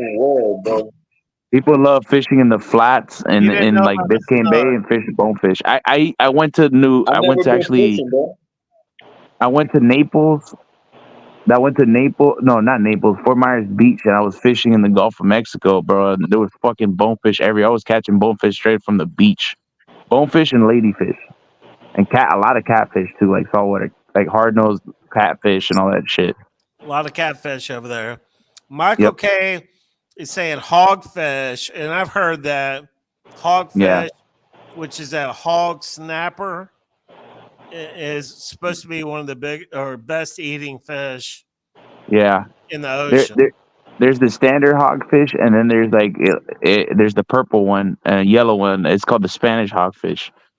Okay, it's just like it's smaller, more colorful, but yeah, the big hogfish. Hogfish is big, especially down here in Miami, like Miami Beach, Key Biscayne. It's big for spearfishers. They love fucking spearfishing hogfish. Yeah, they're hard to catch, right? That's what they say. You almost can't catch them. You got to go spearfish them. Right. Sheep's head is oh shit! Look, it's Color. What up, Color? Sheep's head is really hard to catch too. Hey, Color. Skylar Thompson is trash. No, I'm just kidding. He hates it when I call him. Color, tell us how to catch these hogfish down here. Shit. Yeah. Oh, Color knows something about fishing. I've heard him. No, I've heard him talk about fishing before. Yeah. Bro. Yeah. What up? No, he's old school, man. He's been fishing down in these waters for years. That's what it takes to know how to fish down here, man. It takes a lot of time to figure it out. You know what I mean? Irv, you've been fishing Yeah, down here. that's true. Cab, you like to fish? You a big fisherman? I've never been fishing in my life. What? That's Yeah, cap. color. Well, that's me, man. Largemouth bass is like that's pretty much all I fish. I like freshwater, Oh, bro. look who showed up. Amicus finally showed up. So, What's up? What's up, man? Hey, so Amicus. no. We got to talk about this fucking What? indoctrination bullshit. So, Jose in the building. Hey, does he got measuring tape? Got measuring tape on? yes, sir. Jose's got his Yeah. measure. All right. Got measuring Doing tape on good. Memorial Day. What's up, Yes, Jose? sir. It's been a minute, bro. You need Hey, to 126. Hey, 126 in the room. We appreciate y'all watching. I know it's not all on YouTube. bro. You need to come around more. Come on. I know it's not Hey, all on y'all. YouTube. For those of you guys, Twitch, Twitter, and all that, come on over to YouTube. Do all the things. Hell yeah. But Amicus, brother. Hey, miss you, man. Fucking hung out today. But we got to talk about this fucking indoctrination bullshit. So, Yeah, Hey, it's so no Amicus, let me ask you a question. It's So, a Amicus, reality, baby. real quick, let me ask you a question real quick. Is CT uglier in person? You know what? You know what I noticed about CT in person? He talks a lot less in person than he does on his Aw, fucking shit. show. Oh shit! Wow. Yeah. You Damn. can actually So he have a allows you to finish, conversation. right? You can He allows actually you to have a finish? dialogue with them in Oh person. shit. Not on the So he had- podcast, but in person, normal conversation. Absolutely. So he takes he's faster to land his points and he doesn't cut you off. Oh, that's nice. That must be Yeah. nice. Yeah. Talking to me. But it's Well, first thing I CT, noticed. talking shit, CT. nah, you're fine. Nah. Hey, I just want to say first Give me off, shit, love CT. you, Amicus. You're an amazing human. Love the kids. They're awesome. But Good times. you got to stop freaking ruining your kids' brains. No. So for those watching, I walk in, he's like, hey, come check out the crib. We're walking in, meeting the kids and all that. And it just so happens that this motherfucker's got Josh Allen highlights on the fucking Oh, my TV. Yeah, baby. Forcing Hey, it wasn't these even children- strategically planned. It wasn't even planned. It's just how we roll up here in the Amicus household. Hey, he was forcing these kids to sit down and watch Josh Allen highlights. And I said, hey, if you want to watch a real fucking highlight or a real quarterback, his name is Tua Tagovailoa. And I will give credit where credit is due. His daughter looked me dead in the face, and I will give absolute credit. His daughter looked me dead in the face and goes, okay. And just no reaction, just okay. Yeah, because she knows what's up, CT. She knows she's Tua been is brainwashed. shit, and That's Josh what Allen. happened. It was brainwashing when you got the kids watching highlights of Josh Allen, and then go figure, boys. Hey, hold on real quick. Hold on, Spidey. But go figure, as we're walking back in after freaking smoking, hanging out, we walk back in and then go figure Miami and the Bills game highlights are on. And he was like, no, this asshole goes, nah, let's turn this off so CT can go home in a good mood. So you know what? Fuck you, Amicus. Fuck you. Hell nah. Yeah. Daddy, is that what a one read quarterback looks like? Exactly. I done told him if you want to watch a real quarterback, his name is Tua Tagovailoa. Listen, that's the kind of hospitality we have. We didn't want to send CT off in an angry mood, so I turned it off so he didn't have to be and feel shamed on what a real quarterback looks like when he throws a football. Yeah. Hey, and then I asked them, though, hey, I should have asked them, though, and you know, this is my fault.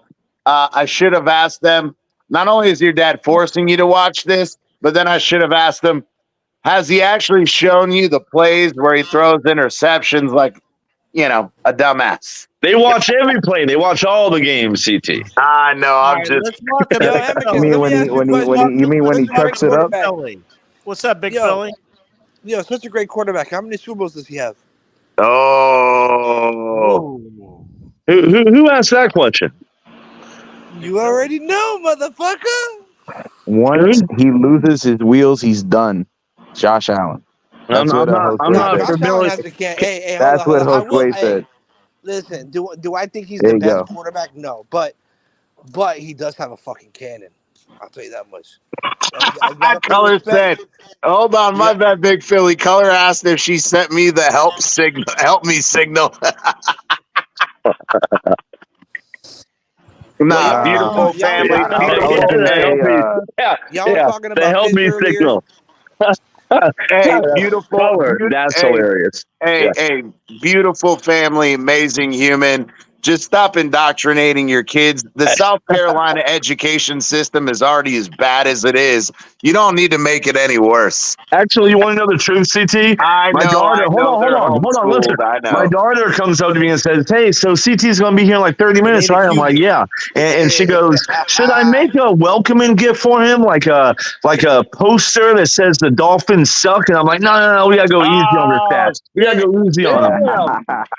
Stop lying, Damn. Yeah, Amicus. that's a true fucking Stop story. Yeah. lying, Amicus. Don't No, that's come a on. true story. Absolutely.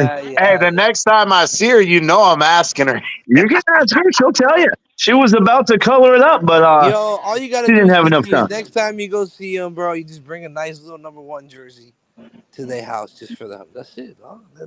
Oh yeah, Yeah, I'm gonna bring all of the kids to a jersey, and we'll see how long they're Josh Allen fans. Yeah, we love a good bonfire around here, as you can see, CT. Let's go. You better not. You better not. I would show some respect to Josh Allen. I'll just use it as my toilet paper. I use it as my toilet paper. I won't set it on fire now. So. Hey, I was very nice with the kids. I said, "Hey, I'm glad your dad's teaching you to have some respect for his team." I said, "But if you want to see a real quarterback, his name is Tua Tagovailoa." Yeah, and you saw their facial expressions, right? They dismissed you, CT. It was when your daughter looked. No, Big Philly, you'll laugh at this. His oldest daughter looked me dead in the face, no expression whatsoever, and just goes, "Okay." I was like, "Damn." Yeah. That's how we roll around here, baby. Phil's Hey, Mafia up in this so town. Big Philly. Hold on. Yo. Oh, so you're saying that Josh Allen's another Jeff George? Is that what you're saying? Oh. What I'm saying is, bro, is that I will give man respect. I will respect the fact that he got a cannon. I will also Yeah, like Jeff respect the George. fact. I'll also respect the fact that he is good for at least +1 INTs in each game. Oh shit! There you go. Yeah, There you go. +1 let me tell you INT something. and +4 touchdowns. There you go. Get the math right. That's not the question. I wonder, can somebody pull up the Vegas's odds last season on Josh Allen with +1 INT? Damn. That's all I gotta say. Color. Hey, Color said exactly. Big Philly, show up with the housewarming gift, the roll of number 17 toilet paper. I wouldn't even wipe my ass with that either. Damn. I don't know Neither about would that, Josh that Allen. might He's be gonna better. ask. He's gonna ask I don't Amicus know, to bro. lick Hey, it. let me tell you something, bro. Let me tell y'all something. If they came out with number 17 toilet paper, that'd be a better toilet paper than Charmin. Oh my god, that was funny. Yo, they gonna put JT17 on that Charmin commercial. Yes, sir. He said, "When you take a shit like I do, trust Charmin, baby." Hey, since this is Memorial Day, I gotta salute for the Buffalo Bills, and Bills Mafia right there. That's what I think about. There you go. Anyways, I heard y'all talking about fish earlier, so I just want to come up here and let Nah, y'all know shit. There you go. Yeah, I did bro. some grilling. I did some grilling today. I grilled What's your 3 favorite? Well, What's your my favorite? favorite, My favorite is mahi. That's my shit. I love mahi. Mahi mahi. But Oh today, shit! Damn. Color, get your Damn. ass up here. Hey, today, Bleezy, drop the link. Get up here, Color. I Come just get it. did. today I did 3 whole yellow snappers. I did some ribeye on the smoker. I did some Damn. churrasco. Nice. I Hey, did some how do you churrasco cook the today. whole? How do you cook your whole snapper? Butterfly, motherfucker. Give me a butterfly. Boom. That's Did you order Flanagan's and some shit? Damn, it sounds like some nah, bro. Flanagan shit. You butterfly 'em? No, There bro. we They go. Let's butterfly and it's go. faster. What's up, color? It's Man, What faster. up, Color in the Color? What's building. going Let's on, color? go. I had to come up because, man, I didn't realize Amicus been hiding over here, man. Like y'all didn't Yeah, know. Yeah. yeah. And I He's the ain't other seen hide co-host. nor hair of Amicus in like a year. He's the tertiary co-host on this show. Wow. He's a secondary Dolphins fan. When the Bills start sucking, he comes to the Dolphins space. He just couldn't handle all that alpha You, energy bro. anymore. Oh Josue, damn! Oh we missed shit. you, bro. We missed What up, Color? Josue What's going and on, man? color. Oh, Color, Yo, nothing much. awesome having you over here, bro. Oh yeah, let me tell y'all something, bro. Y'all had my ass rolling yesterday with Grumpy's Chronicles. Oh Oh yeah, my Okay. yeah. god! By the Dude, way, that all of I shit that gotta was see was that so 100. shit. funny. All of that was Oh, 100% real and true. The man dog, was I not know. speaking one I was lie. there on the X space, bro. I was there, bro. I was like, yo, what the fuck? Yo, Hey, No, hey, you Grumpy, gotta give Grumpy me. ain't Hold been Color on, I fucking. missed it. Color with Grumpy Grumpy been one with to fuck Grumpy. with. What you see? Hey, with Grumpy, what you see is what you get, bro. Yeah, no doubt. Yo, Yep. Damn, man, Grumpy I'm boy on ain't one to fuck with, vacation. boy. I'm on vacation, and y'all have some good shit that I missed. God damn it! Grumpy be killing Well, motherfuckers hold in that on. I'm garbage back. I'm can. back. Hey, Color, what's up, buddy? But hey, how is MDC hiding? Like, is this a third world country or something? Like, a public Oh, platform on MDC is oh, considered hiding all of a No, sudden? oh shit. but there's only so much Oh, time in a day. Mm. And it would have just, if somebody would have just sent a message, hey, Amicus has been chilling over here in case y'all wondered. I We were come on actually every worried once in a about you. while. Yeah. We were sincerely Oh, worried about you, bro. You have been playing on our heartstrings, man. Color, What's All up, color, you buddy? had to do was let us color. know We you're had a okay, bro. color. That's Me and what Michael Amicus. K is for. He's supposed to be relaying the information. What We the don't fuck? give a shit about no other Oh, Buffalo fan. Color. Me and Amicus had a gambling show for 2 weeks, and then we ended it, but it was that was fire. last year, though. Yeah. It was Yeah. don't be last careful, year. Michael Kamen. Michael K. Booty King. Unfortunately, YouTube is the way it is, Bleezy. You know what I mean? So Oh, I know, Yeah. bro. y'all just It's got to all let us good. know. We got to help pump it for you because Yeah, YouTube ain't gonna no, do for it for you. sure. Hey, we appreciate it, man. Hey, I wanted to throw this out there for host Way though. He said post this pic, and this is crazy. The women are probably go nuts for this. Apparently, Buddy met Chris Pratt. oh shit. Damn, you had to do some digging with that one, CT. What the fuck? It was not. That was actually host Way who friggin' said it over. Damn. Host That's Way cool. getting it, baby. Let's go. It's Memorial Day. Hey, Salutes all the veterans Hey, let and me all ask you of a that. question, And we Amicus. Are appreciate you everybody coming? coming out, man. Are you coming next for this year to Miami or what? Because you said you were come last year and you didn't come. Are you coming this year or what, bro? Hey, being Bleezy and I were just talking about this. Yes, I'm trying to get out there. Yes, Oh, absolutely. that's cool. Are you coming for that first Buffalo game here in Miami or what? Week two. I'm Let, working on it right now. All Hey, jokes Thursday aside, night, Big Philly, I am motherfucker. Let's fucking fucking working on it. go.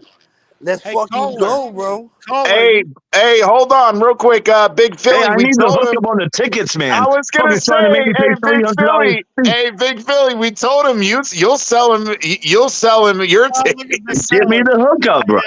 I got a price Oh, right for you. I don't hook up, bro. I'll wax your ass for some Oh tickets. no, you can keep that. You can keep that. Hey, Kohler, do you go to all the games, bro? Are you going to be at that Thursday night Bills game? Gunner goes to all the I games, I bro. I've always gotten a la carte for the past couple years, so most of them. So basically, however many I can afford. But this year we finally got season tickets, so I will have tickets to all the home games. Fuck Hey, yeah, We're gonna try to let's make go, every effort to Color. be at them all. Cutler be Nice, going and bro. sneaking up on my ass when I'm walking back to my car, scaring the living shit I out of know, that man. deep ass You know, voice. it's funny. Like every single game I've been to, seems like just about every one.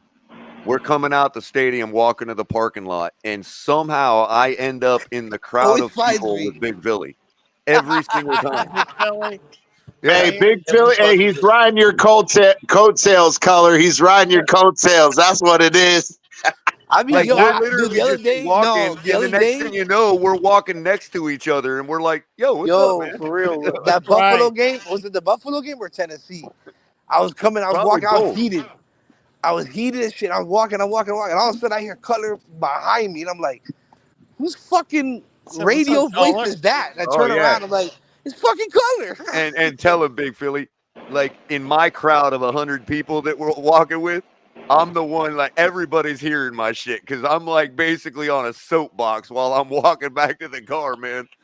Yeah. We Color, gotta did you get. ever Hey, do? we gotta get Color one of those little portable Marshall freaking amps with a tiny little freaking microphone with that damn Not fucking needed, radio CT. voice, dude. Hey, When we lose, ain't no microphone needed, bro.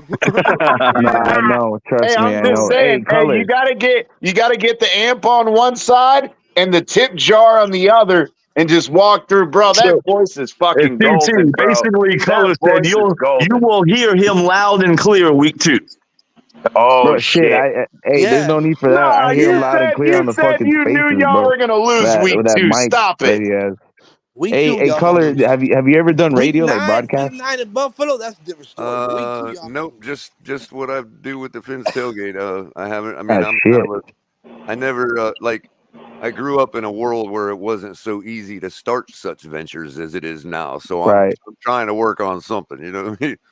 Bro, Yeah, the man. voice is You got the fucking voice for it, golden, bro. bro. We Hey, all Yeah, know I it. know. anybody can DM me anytime. I'm ready to work. Ah, Yeah. hey, hashtag higher color, baby. Fucking 560 best ain't ready. voice in the fucking business, I CT, ain't bro. even got, CT, bro. don't I ain't say even it. got Put a a 560, thank. banner. I didn't even get a 560 thank ain't you ready from for Cutler's Fanatics, voice bro. yet. Hey, CT, don't say it. Put the banner up so I the got it, people can bro. see it. There you I go. got it. Yeah, I didn't even get a thank you from Fanatics, man. Ah, shit. Really? Yeah, I mean, Wow. all I did that for was to like, because I put all the equipment together for a sound studio and all that. I learned a little bit about doing some voiceover and stuff like that. And one of the things you do when you're learning is you do a demo, right? So I Yeah. put it all together. That was like my first attempt to see where I was at. You know what I mean? There you And go. Well, Bro, Color, you'll they're make a suing killing Marvin in that. Harrison Jr. So look who you're dealing with. You know. Oh shit. right. Why Amicus guy always got to fucking undermine shit? God damn, Amicus. Of course you're a Bills fan. So I figured since we do the Peanuts affiliation that anybody can do with Fanatics, right? So I figured I'd throw them a little love and just play the video. You know what I mean for in our opening and all that. You know. Yeah. I ain't even never even got a thank you. That's That's because fucked, they bro. used everybody, Yo, bro. we hear you doing that. Appreciate that. You know, nothing. Yeah. That's called free advertisement for them. They don't care Yeah. about that. That's crazy. But hey, I want to ask everybody on the panel now the new comments today. Mike McDaniel speaking about we are always looking, but we're not hunting. In conjunction with the comments from 2 weeks ago about how, well, between him and Chris Greer, about how fans and everyone outside the building are more concerned about the offensive line than they are. How do you guys feel? And we'll start with Color. How do you feel about what's going on with the Tua contract extension, as well as what money we will be getting post June 1st, knowing that we are $11 million over the cap next year? How do you guys feel about those comments? Color, get it. As you know, so we can be consistent. We can do nothing but take them at their word. You know, I've retired from the game of trying to figure out which statements are lies and which ones are real, depending on whoever's narrative is talking about it. You know what I mean? I mean, the weird thing, the odd thing is like they've never really said something like that. They've never really answered that question. And so usually when they come out and answer a question that hasn't been answered, usually when you can tell they're just being straightforward with you. Like, it's like, in other words, take a vacation, everybody. We're really not doing anything. You know what I mean? Yeah, and that's where I was trying to say earlier in the show, for those clamoring for Justin Simmons and all these other higher priced veterans, you guys stop holding your breath because it's not going to happen according to them. And that's kind of where I was getting at. So, Spidey. But, CT, that being said, if you parse the PR aspect of language and all that in the media, that means we're about to bring in a superstar. See, but that's where I was trying to say, unless this guy or others that we're trying to bring in are willing to take OBJ type contracts, lower end guaranteed within high incentive laden contracts, you might as well kiss that goodbye. Or there might be some truth to the Tannehill rumors, because if they say they're looking for somebody right now and then they bring in Tannehill, it'll look like they're doing that purposely. If they I agree, hey, we're not really looking for anybody, and they bring in Tannehill, then it just looks like he fell in their lap, and it's not a challenge to QB1. You see what I'm saying? And I agree with that, because we talked about that on this show ad nauseum. Is I'm not against it. I'm not against that Tannehill signing, because he's sure as fuck better than Mike White and Skyler. That's my take on it, CT. If you're gonna pay somebody $5 million and the choice is Mike White or Ryan Tannehill, first of all, I'd say neither and promote Skyler, but that obviously is not in the cards. So if you're going to pay $5 million to somebody, I would rather bring in the guy that we all said all we need to do is do exactly what we've done for Tua, and he'd win us a Super Bowl. So I'd like to have two guys like that on the squad. That'd be nice. That would. I just think that, in my opinion, into the 14-year plan. You know? Yeah, and my opinion on that though was more along the lines of, and I said this, I liked Skyler. He played well as a rookie, but obviously bringing in Mike White said something about the confidence that the Dolphins organization have in Skyler. And so obviously Skyler's been put on the back burner. So I'm reality, not quite sure about that still, CT. I know that's what it looks like, but you got to also remember that we're supposed to be in win now mode for the last couple seasons, right? And I agree, but I don't think that bringing in Mike White over Skyler was a win now thing. No, but when you're spending $3 to $5 million on a quarterback, you're saying, look, this guy could continue a run if we had to. You know what I mean? And that did not happen with Mike White. And that's the problem. Now fast forward to the situation with Tannehill, right? Look, we know he had that one run with like 9 wins in a row or whatever. You know, we were poised. He gets injured. Matt Moore gets destroyed against Pittsburgh, and that's the rest of the Tannehill story, right? Yeah. Yep. Well, no. He said, I have a degree in exercise science, and I refuse. My point is, he is a capable winner. Don't get started on that. Capable winner. I just don't think he can go 17 games, another 2 games or 3 games, and win a Super Bowl, right? However, I agree. I absolutely agree. I just think that, if you're talking about the worst thing happening, right, which we don't want to talk about, we don't want to verbalize, okay? Yeah, exactly. But if you're talking about the worst happening and it happens in week 11 or 12, I think Tannehill is perfectly viable to hell yeah. Are you referring to if Tua gets injured? Oh my God, you dirty bitch! I'm just saying, if you're in win now, I'm sorry. You know, for people, you know that what? think For that, a foolish move because we're in a win now mode, I say the opposite. I say a guy like Tannehill proves that you're in a win now mode because you don't want to stop the gravy train if your number one guy goes down. That's right. Yeah, but it should be that way, should it not, Color? I really feel like. Of course. Now, the Mike White thing was at least a signal to show that. You and I can disagree with them and say Mike White wasn't going to do that for you. But when you're bringing in a guy that you're putting over the guy that just gave you a good playoff performance. You're paying him $3 to $5 million. You're saying to the fans, we don't intend to just collapse if QB1 goes down. Yeah, Whether but you at the believe Mike same White has that time, it's capability or not, that was undermining. the signal But they at were the same time, you're undermining the performance that Skyler did give Caller. you, and I don't like that. I would have much rather Skyler been number 2 over Mike White. I Hey, don't think you caller. should have Well, then spent that money on the Mike fans White. could speak better of him, and maybe the team wouldn't feel that way. Hey, caller. Did you hear that? From what I heard, the difference between us coming to an agreement with Tua and his agent was that we were basing some This stuff dude Jose. on injury. We were trying to make it more incentive based or whatever because we were First worried about his reports injuries. were incentives, right? The first reports were about incentive money. And so we were Yeah, worried but about his then the injuries. second, but Bleezy, the second report was they had it all lined out, essentially the Goff deal, but Goff got paid first.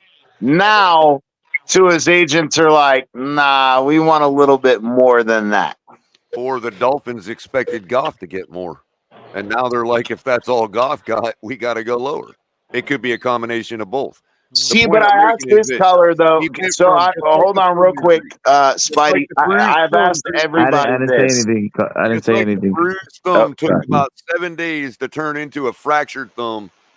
Okay, it started with incentives. That was the rift.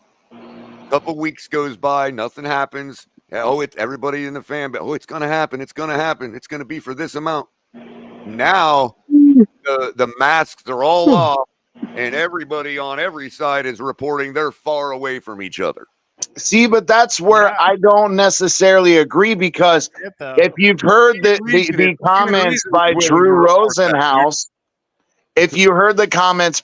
Rosenhaus, now again, I know he's not to his agent, but Drew Rosenhaus said it's almost standard for all agents that if you're far apart, you absolutely tell them hold out because you're worried about injury, you're worried about other things. Now, if you're $4 or $5 million off, why do they get to worry about injury but we don't?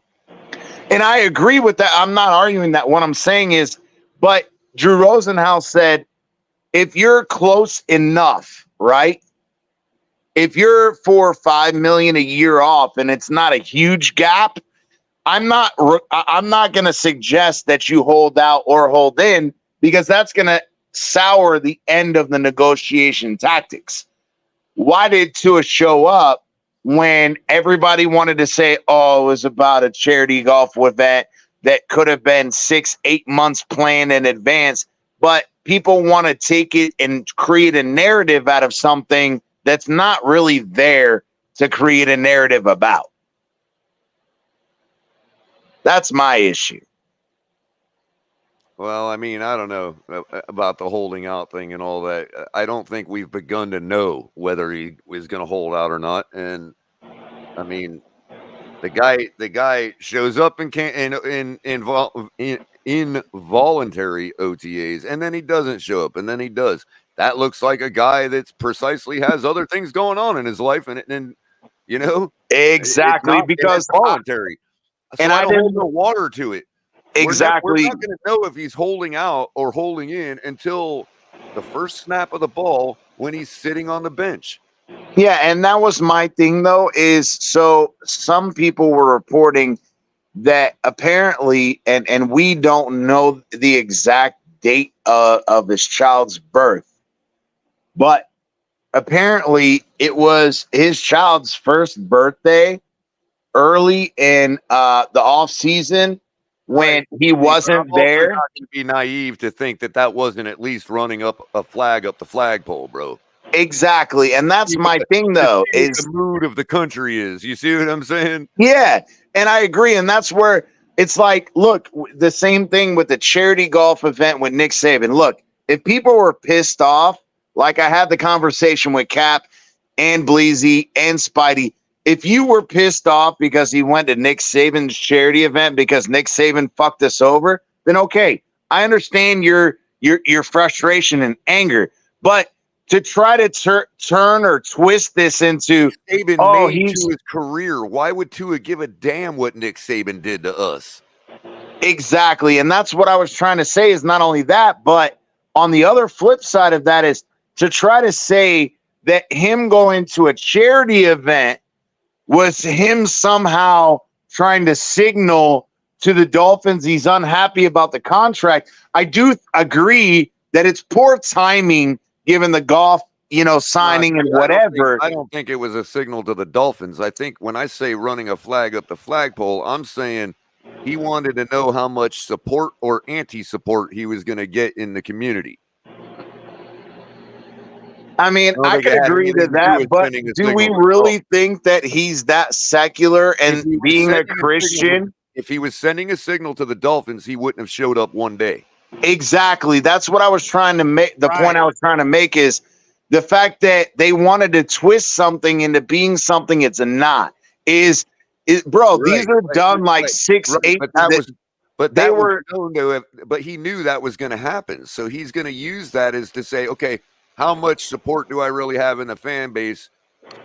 In other words, look, this is what I've done from the beginning. I've taken the name off of it. I've taken the team's name off of it.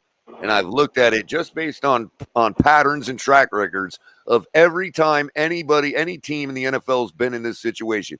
And we're seeing the same steps taken, order of business, like clockwork, like status quo. Everybody loves their quarterback. Everybody loves the team they're playing with. Then it's incentives. Then you watch all the player advocacy groups start riling up. Pay him. It's him against the man. Give him his money. You're seeing the same patterns that you always see. Well, so it's easy to know how this is going to play out. That's what I was saying earlier about the Dolphins came out and said, well, I mean, the story I heard, I don't know if it was the Dolphins, but they were too far apart because the Dolphins wanted a more incentive-based because they were worried about him being injured. Well, then what the fuck? You're worried about him being injured? What kind of message? I think that's code for we're worried about him failing. And I could agree with that, but to what extent, though? To what extent? Because in the same situation, and I know that it's a thick viscosity of arguments every which way. But if you can extend him and you can have an out in a third year, and I made this comment, Doc Brown was on this show. He talked about it. Drew Rosenhaus talked about it. There's also the possibility of the length of the contract and the years versus the 4-year versus the 5-year. They can repeat that stuff 1,000 more times, and it's not going to make it any less a fallacy, CT. No. I'm not arguing that. What I was saying, though, Doc Brown brought a good point up, though. Hold on, Colin. Like that response. The response that RG3 gave to TD, bro, that is a complete fallacy. The entire response is a complete fallacy. The only part that I agreed with RG3 on was the fact that it's only going to be 5 or 10 million more if he balls out this year. And I agree with that. But what I was trying to say is the point that Doc Brown made, Andrew Rosenhaus made, and I really think about this in the long term, right? So it's an advantage for Tua and the team, right? And here's why. For the team, you get a third year out, and the 4th year is the balloon payment, right? So in the aspect of if Tua does ball out, he can force the Dolphins to come to the table after year 2 of that extension, if he's doing well and he is balling out, to say, hey, right, you better fucking do an extension with me now before you have to pay me a fucking ridiculous payment. But at the same time, it gives an out for the Dolphins if he doesn't. How is that a fallacy? Because we don't have to give him an extension. We would be creating a situation to have to use an out. And I can understand that. But in the long term, and we talked about it earlier, we're already $11 million over the cap next year. And everybody says, okay, that's peanuts. And I understand that is. But at the same time, to start this offseason. Say it again. We were $85 million over the cap to start this offseason. Yes, and I agree. But we also had an over-anticipated. They were only anticipating the cap to go up 34 million. The cap went up 51. So they had a significant difference in what was expected and what was actual. Right. And I agree with that, and I've said that. That's bad luck for Tua. That means we have leverage now. To a degree, but what I was saying is not to a degree. Well, it is to a degree because now you're guaranteed paying him 23 million, right? You're guaranteed paying him 23 million if you don't extend him. Right, but if you do extend him and you can drop that down 12 million according to over the cap. That money is already covered. Yeah, and I agree, but what I'm saying is we already have after here's where the fallacy's at. Because if he chooses to play on his 5th year, he claims that 23.7 million in a check right off the bat. Boom. Yep. Right? What? Yep.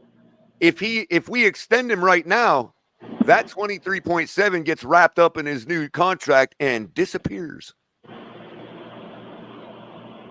Yeah, it can be spread out. It can be spread out. Well, then how come reason he wouldn't take a bet on himself and claim that 23.7 million is because he doesn't believe he can do it. Well, let's get the deal done. Well, see that right there is playing, but you're playing the devil's advocate of saying Tua doesn't believe in himself. No, I'm simply saying his agent doesn't believe in him. He's going down that Christian money. Now Color's going down the fucking dark road. Okay. He's going right down. He's going right down that Christian Wilkins path. He's going right down that Christian Wilkins path, man. He's gonna fucking right. You know, they have the same agency. Right, and if the agent is all about his bottom line, and the agent stands to make more if Tua plays on his 5th year, then why would the agent be pushing for the money now? Because if they and Doc Brown, again, former fucking player, because he talked about this, his client's ability to command more in the long run. And that's where again, and there is a concern in that, because if he does fucking get injured or something happens, but that's the point of the agent in saying, I'm going to get the guaranteed now.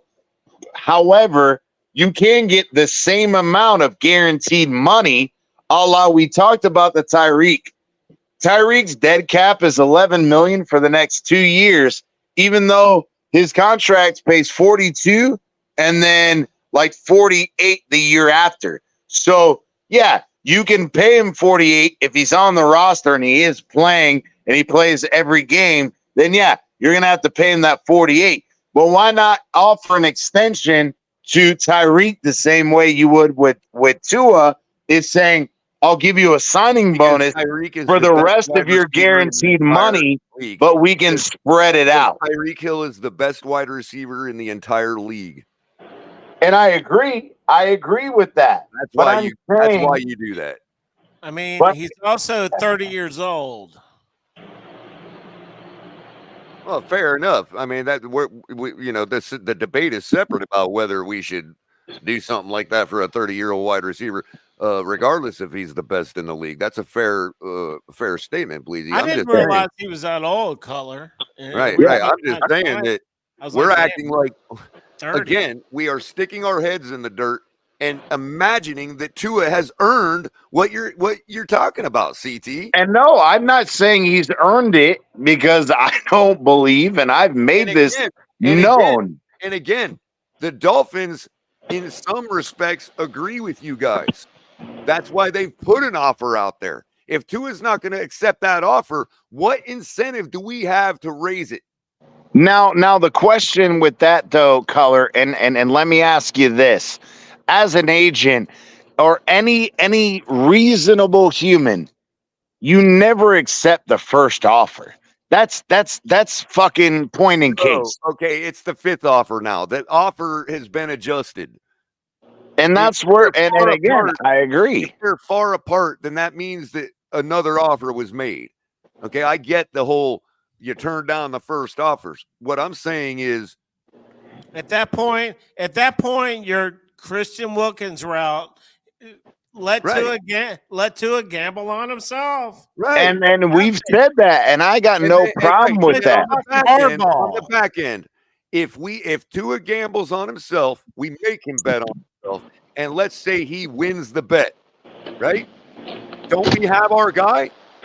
Yeah, pay him. But that was what I was trying to say, though, Color. Why do we care about 5 or 10 million more? That's what I'm saying. And I agree with that. But I think that's what we should do, Caller. Make him gamble on himself. Play some hardball with that motherfucker. But and that's where I think you're missing my point, though, Color. 25 million more, even though RG3 himself said it was only about 5 or 10 million more. And that's, but I think you were missing my point, Color. Is what I was saying is I'm not giving Tua extra guaranteed money. What I'm saying is hey, we'll extend you just like Tyreek. You got 22 million guaranteed. You got 11 dead cap in 25 and 26. I can give you additional, incentives or a base salary, but only if you're on the fucking team. I got you. But do you think that the Dolphins have already offered something like that to Tua as a counter offer, as an adjustment? Like, in other words, they made the first offer that got turned down as a matter of course, and they come back with something like you're suggesting. Wouldn't you agree if you came up with that Greer probably did too? Yeah, I would hope, but sometimes, which means that has been turned down as well. So we've been turned down twice. Well, in theory, like Color is saying, in theory, thinking about the first offer. Yeah. You know. Yeah, I agree. No, and I was just saying hold on, retro. Go for it. CT. First of all, I don't believe that first offer was given the day before we heard about it. I think that first offer was made a while ago. Months ago. Because we heard originally when there are already 5 offers down the road when we're hearing about the first one got turned down. See, and that's my concern, and that's why I brought up. Grow far apart after one offer, just like you turned down the first offer. If everybody knows you turned down the first offer, then why are we so far apart? Because more offers were made. And I agree, but that's where I was saying it was concerning, because even Doc Brown said, if you, as Tua, like you said, you bet on yourself, then if the team is willing to offer you an extension that gives you the exact same guaranteed money, but with balloon salary down the road, meaning if you ball out and we know that we have to pay you either way, why did they not accept that? You get what I'm saying? That's my logic in that. Exactly. And then the known too. Well, I already answered my opinion on why, CT. I don't think his agent believes in him. Damn, Color going the fucking deep way opposite. I gotta digest that. No, that's At least I've offered a plausible answer. Nobody else is. You're saying what could it be? I'm offering a plausible answer. No, I'm not, bro. I'm not hating on you. I just said I gotta digest that because. Hold on a second. I'm speaking to those that are thinking for you. You know what I mean? Right. I'm just saying, damn. Hold on. Y'all talk. I gotta digest that one real quick. Damn. You know what I like about. Hold on. Damn. What I like about Collar is a poker player. He's a poker player. And I mean, just from what I've heard about you, heard you talk. Yeah, actually, yeah. I've won a couple attorneys at like Dania over at Dania's Little Tourney and up in Missouri. Bro. Hey, bro, I used to play at the dog track down here in Fort Myers. Right. Yeah. I don't know if I ever hit Fort Myers, but I did the Kennel Club in Palm Beach for a little while. Also, Bleezy, real quick, not to go down too much of a side road. Doc's in the building. Did you ever hear it was a quick circuit that only lasted a couple years, It was called the HPT Heartland Poker Tour. Okay. And it was a bunch of it was a big time one that was televised and all that Phil Hellmuth actually set up. Oh wow. And it was just like up and along the Mississippi River was the circuit. You know what I mean? Yeah. And they hey, real quick, my bad. Drop the link for Doc Brown and Cap, because Cap was it's also still showing in the chat. It's still fresh, CT. The link should still be in there. Yeah, I didn't know. I didn't know. I show up for the new joiner. Yeah. Okay. But anyway, so they held one of the tournaments at Lumiere in St. Louis, and like I was sitting at a like I got knocked out pretty early, but just because in those types of tournaments you got to chip up or chip out. You know, there's just no Anyway, but I was about 2 tables over from Phil Hellmuth, the table he was at. Wow. Is it true? Because I actually watched the World Series of Poker quite a bit. Does Hellman always wear the pink fanny pack? I don't remember a pink fanny pack, but the dude is like 7 foot tall, man, in real life. Oh shit! Hey, they were saying that apparently his wife, one of his first wives, gave him a pink fanny pack. And he always wears it because it gives him luck. And I've watched a lot of them. It's not always pink, CT, but he does wear a fanny pack. Hey, the reason I was asking, real quick, hold on, Amicus. The reason I was asking is I've watched a lot of the World Series of Poker, but because they're sitting down, you never see what they're wearing. And I wanted to know if it was true. As much as Phil Hellmuth stands up after on a bad beat, bro, you never see. Yeah, you should see it a lot. No, because he's not wearing one when they stand up. Hey, the problem is did he walk in with one and then take it off?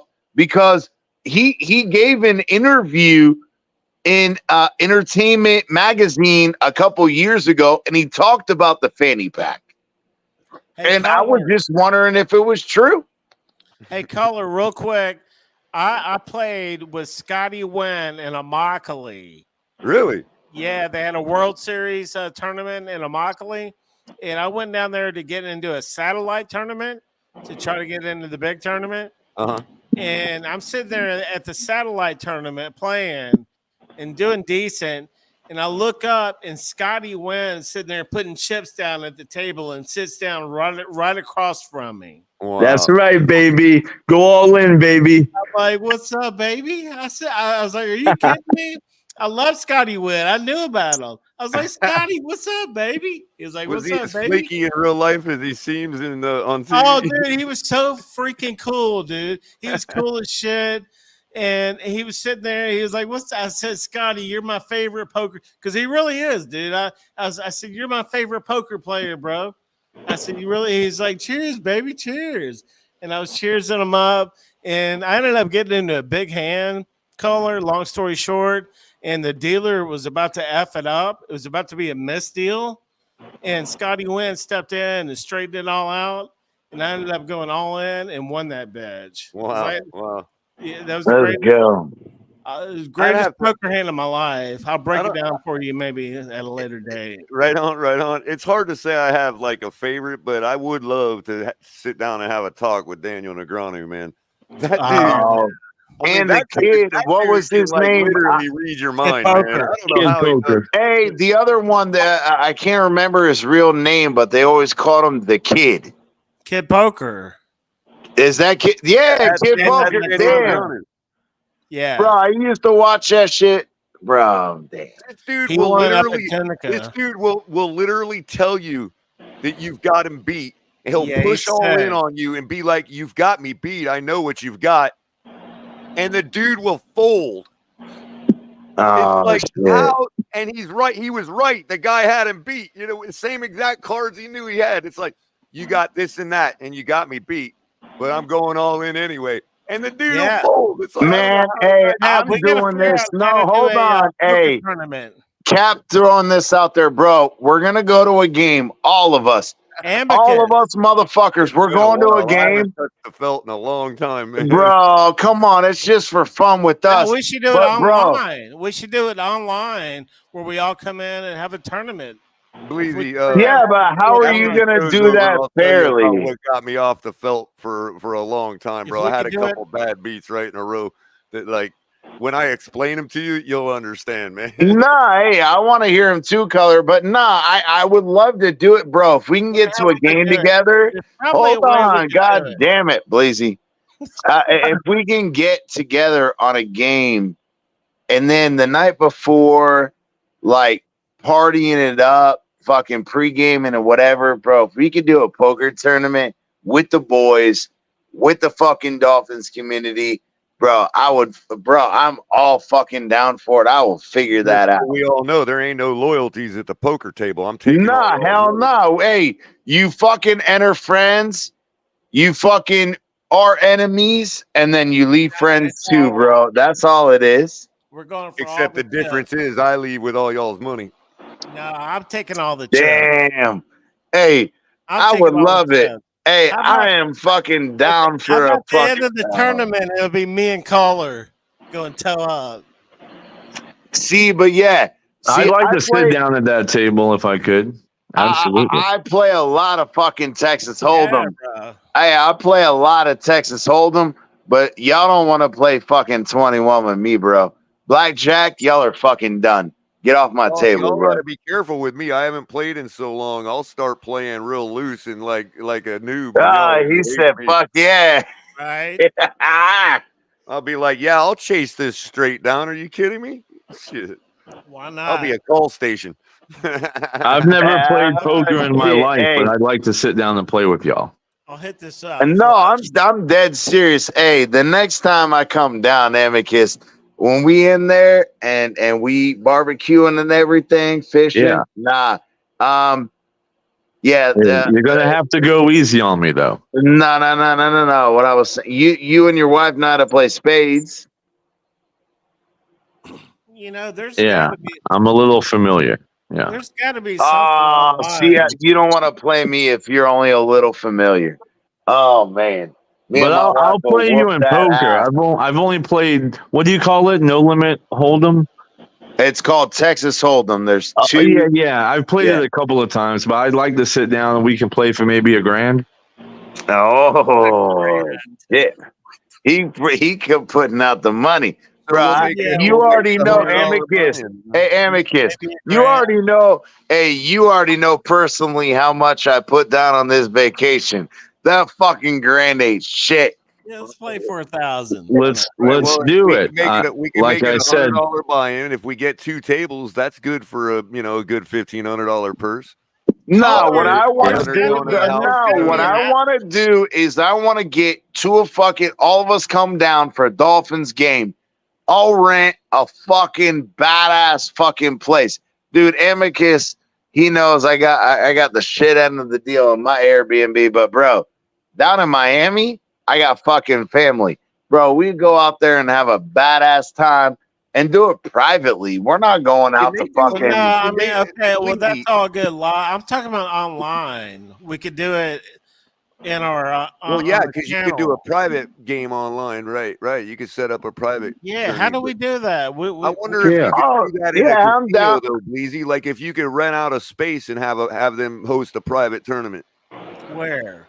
At a casino, if there's any casinos that do that. That's what I was trying to say, Color, is trying to find either privately or whatever, like. Just the boys. No. Listen, listen. Let Bleezy answer. Right? He's got an answer. Yeah, there's an app for this already. Because they shut down the dog track, but they open up a poker room, and so there's a poker room in Bonita Springs. We could get some tables in there for sure. All day. like a banquet hall, That's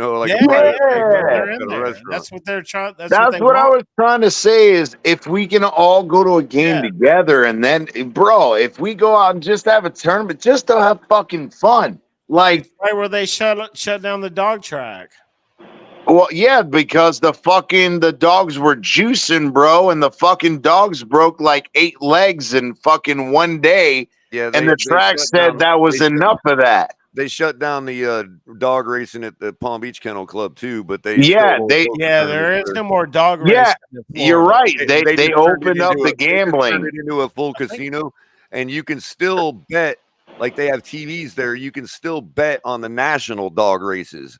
Yeah, but I was talking They're about still a at buddy of mine. Hold on real quick, please. A buddy of mine worked at the Hialeah racetrack, the dog racetrack. He was a fucking security guard.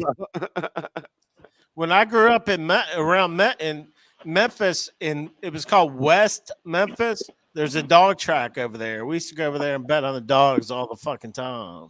Yeah, so some states it's still legal, so you can go to the Palm Beach Kennel I bet Club they and still have them. bet on those dogs. I wonder if they still have them in West Memphis, man. That's Arkansas, actually. And now you're good. The reason I was saying that is the Hialeah track, though, they got shut down.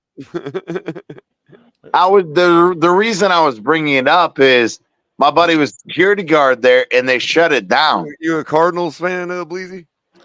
I mean, actually, the Redbirds, Memphis, or their AAA team or whatever. Right. So, kind of, man, kind of. I never really. Your whole family's all Cards. They're all Card Nation, huh?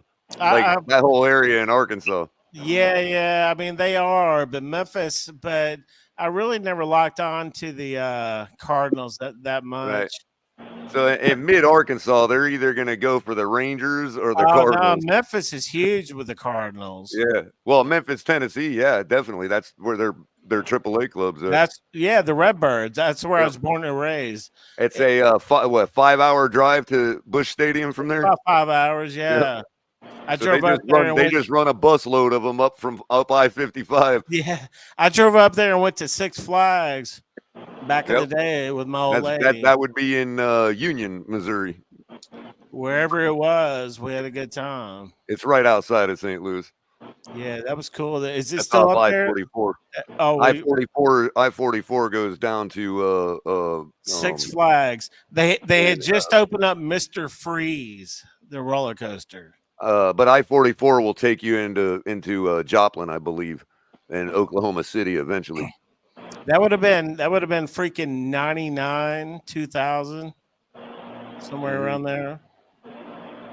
98. I-70 to the north of that. I-70 goes all the way through Kansas City and all the way to Denver. So you got 2 NFL football teams off of I-70 in 2 different states. It's crazy. Hey, Cat for Life coming out here. He knows. Being down there in South Florida, the Hialeah dog track. The Hialeah dog track was the shit. And they're all simulcast now because dog racing is illegal in Florida now. What about the horse? Yeah. What about the horse racing? I was just trying to say, Bleezy, my bad. The dog tracks. No, you're good. I was clearing my throat. A fucking Amicus knows I've been yelling at the kids all weekend. I was saying the Hialeah dog track, bro, they got in trouble. They had fucking steroids. They had all kinds of crazy shit. And they ended up having to they got sued for fucking $22 fucking million based on dogs and trainers. The horse tracks down there, they shot a bunch of horses there. Like that track got shut down for fucking every possible fucking violation you can imagine. I mean, I wasn't trying to go here, but I mean, if they shut down all the dog tracks, what's up with the horse tracks?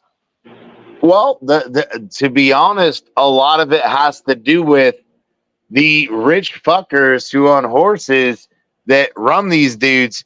They only go to exactly. Right. It cuts out the lower guy that doesn't have money, that can't travel, they can't fucking ship their, horses, this, that, like the Kentucky Derby and all that. You can bring these, horses in on trailer, but all of these things, it's almost like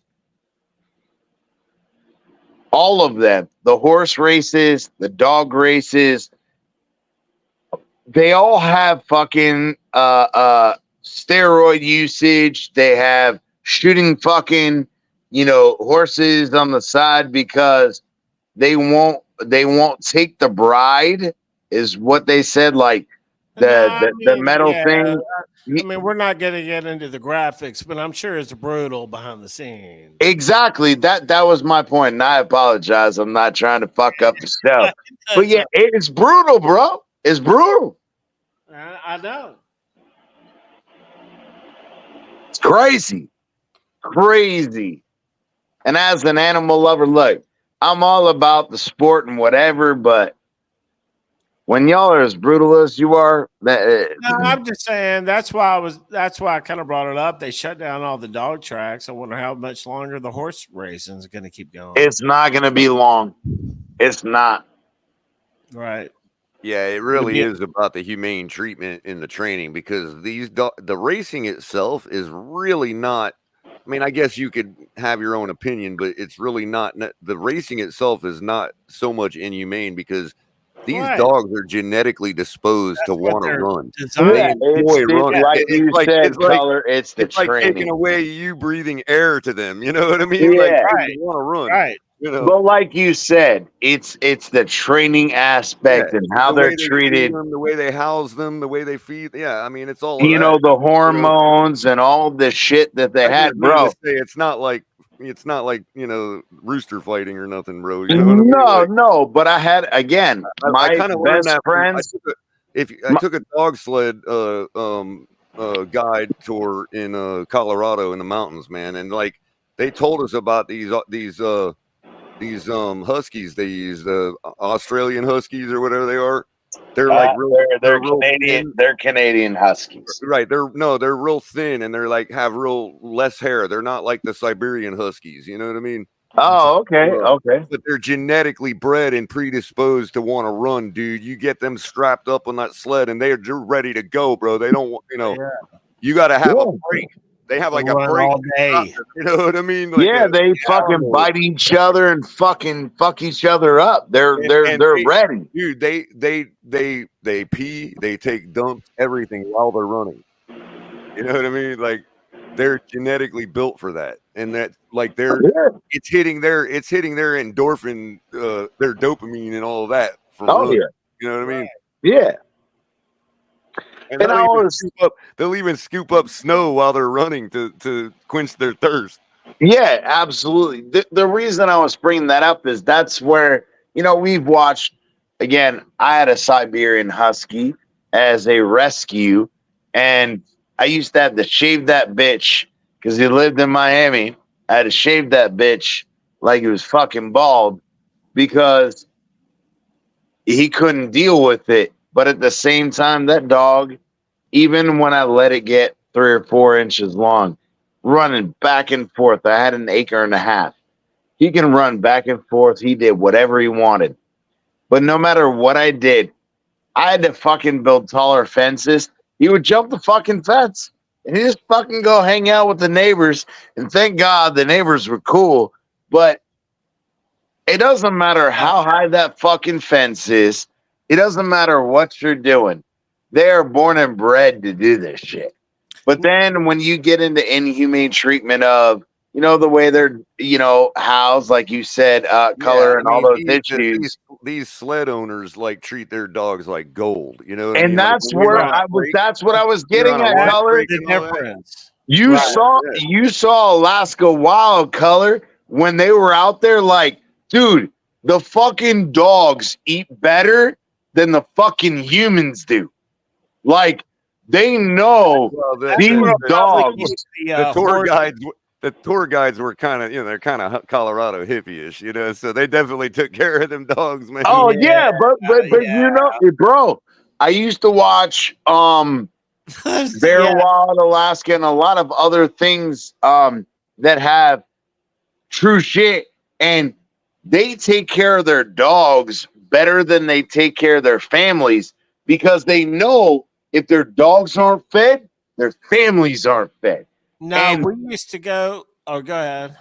no, I was just finishing up that they knew if their dogs aren't fed, if I can't go to the store, if I can't go out and check my traps, if my sled team is not right, all of us are dying. No, Right, exactly. It's like feeding the doctor first. Yeah, dude, there was this one guy. My bad, Bleezy. 5 seconds. There was this dude that they caught 125 fucking fish on a 1-day journey.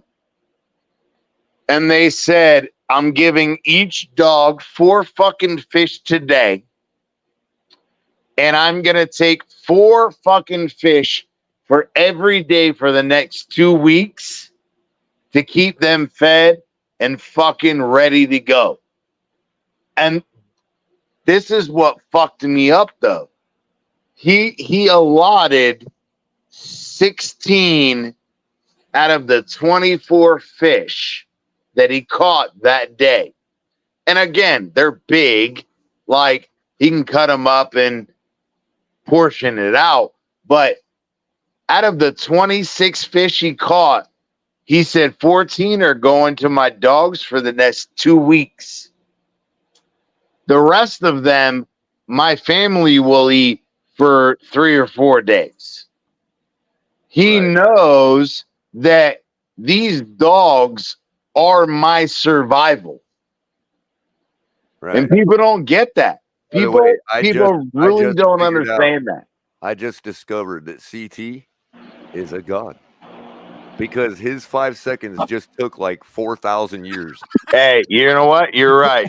And Amicus said, though, fuck all y'all. Amicus said, in real life, I'm much more brief. So fuck all y'all. Y'all can all kiss my ass. You even got Green Rat wondering what the hell you're talking about. Green Rat. Green Rat, the only reason he has no idea what we're talking about is he hasn't been on the show for the last 2.5 hours now. So yeah. Yeah. Coming over to TFTG, man. Shout out. Hey, hold on. I gotta do a banner. Shout out TFTG. We got 134 in the room. I know they're not all on YouTube, but you guys got to go out, smash that like button. Live. I saw you on Twitter. Subscribe if you haven't. We're here every Monday at 8:30. Go shout out Color. Shout out to TFTG. Tell them when you guys are on, what days. Give them the rundown, brother. Well, you know how the off season can be. We're always on anytime there's something interesting to talk about. But most of the time we've been going pretty steady. Cap and I, at least on Sunday nights, you got Shake almost every day. He does Monday, Wednesday, and Friday. And then you got peppered in that. You got Ali starting to do regular Tuesday or Wednesday with Broken Takes. And then you've got Tonk, TMI, usually Tuesdays. And his is usually off-topic stuff, a little more around the sports world, around less Dolphins talk, more other talk. But myself is going to be getting back in the swing of things once the off-season starts ramping up a little more. Camp starts. You're going to be seeing me June 4th, right? What's up? It's June 4th, veteran mini camp. June 4th to June 6th. Right on, right on. Hey, Color. Hey, Color, get you a chunk of this.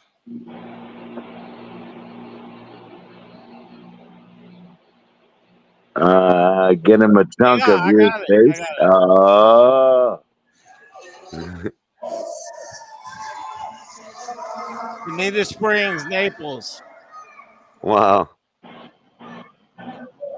That must be old. That's like 2020. That's one of the last dog races ever. Wow. I was there the last weekend, and I filmed that.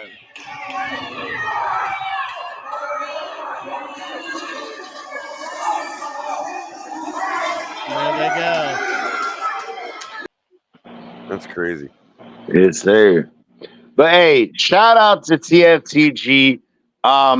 Color, give them the exact. Is it TFTG or give them the exact name?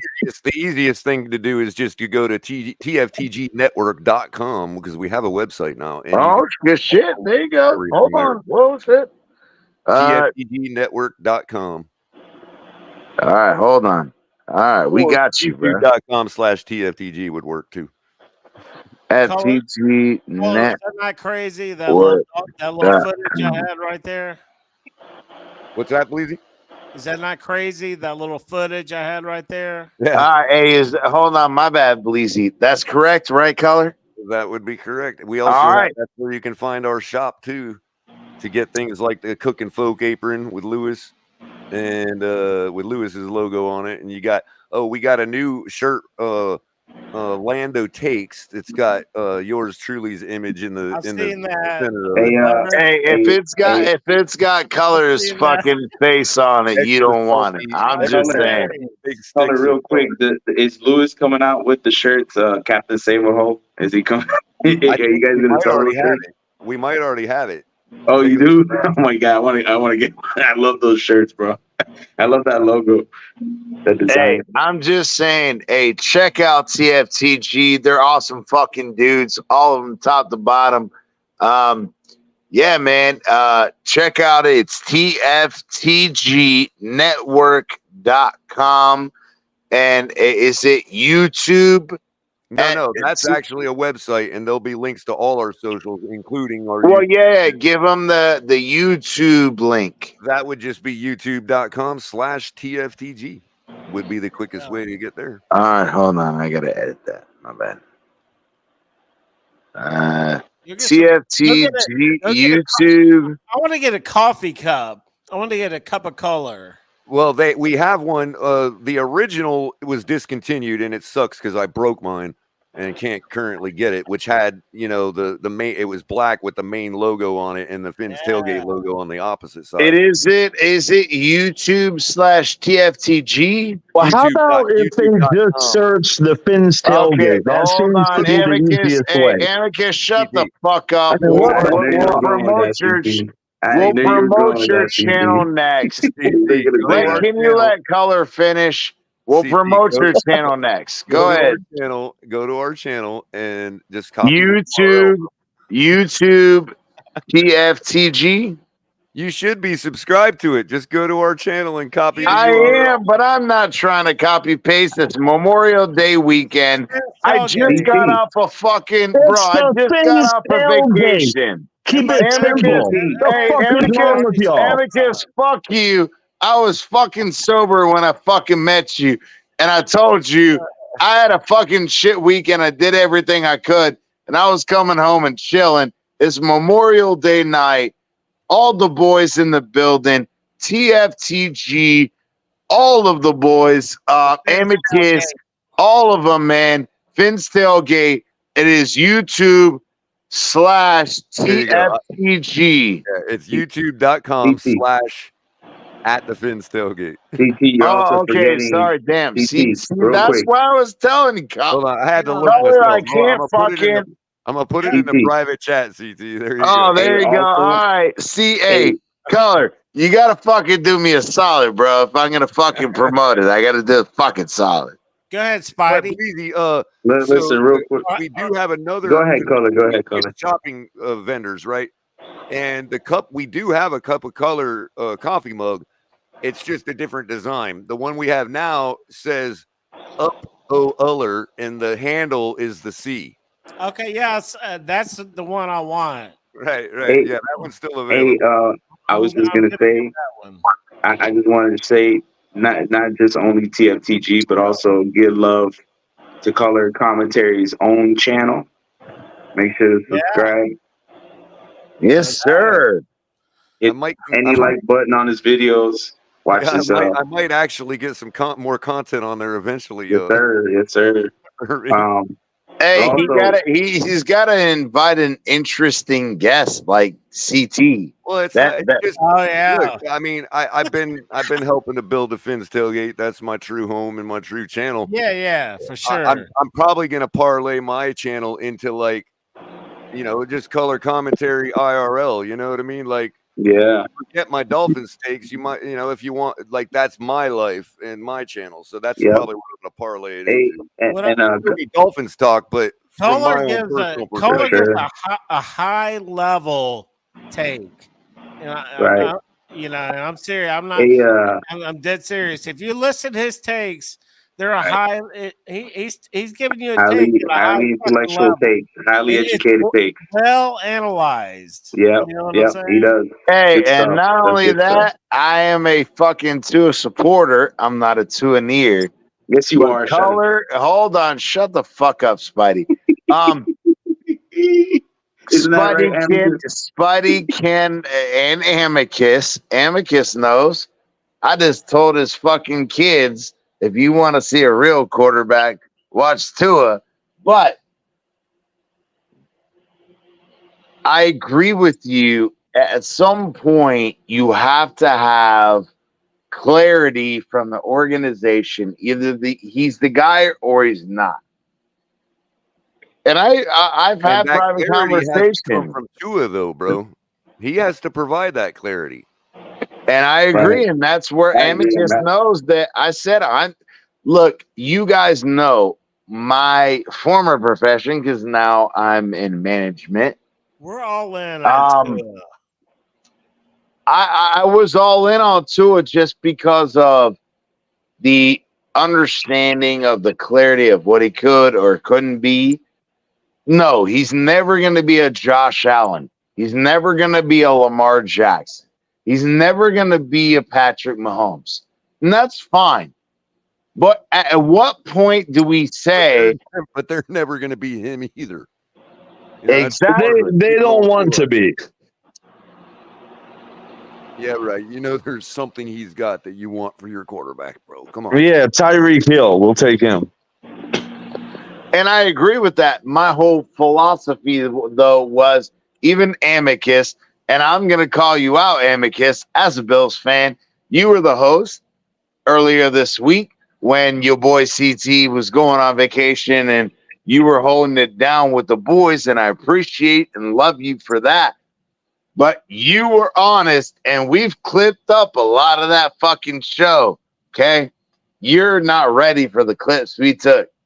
He actually gave his honest opinion on Tua without the bias. And he said again, as I have, there are a lot of guys out there. Tua is above average and a great quarterback. No. Can you say he's in the elite category? No, you can't. There's a Josh Allen, Patrick Mahomes, and Aaron Rodgers, even though he's aging. Those are the top tier guys. The rest of them, they're in categories of their own.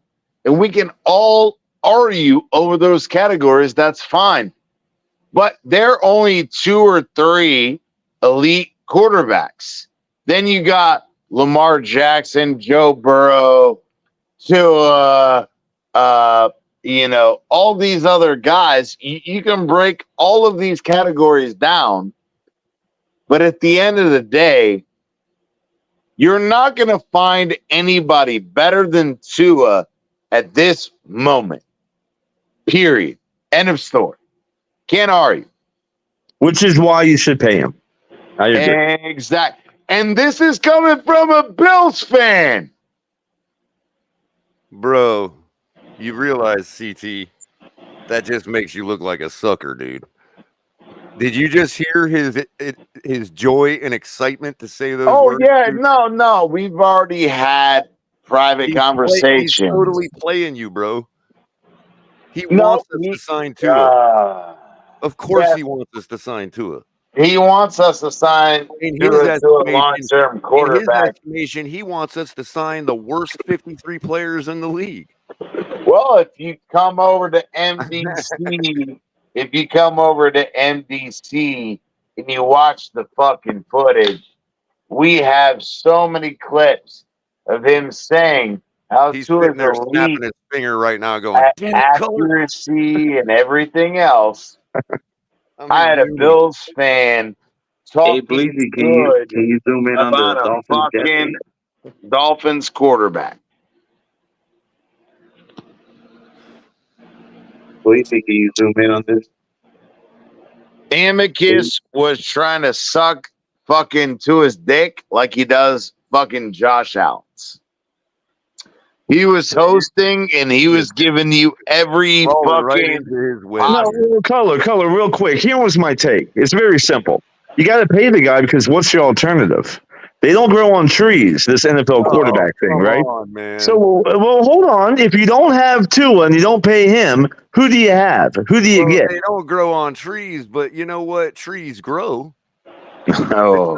It's not like fruit just stopped growing because Tua became a piece of fruit.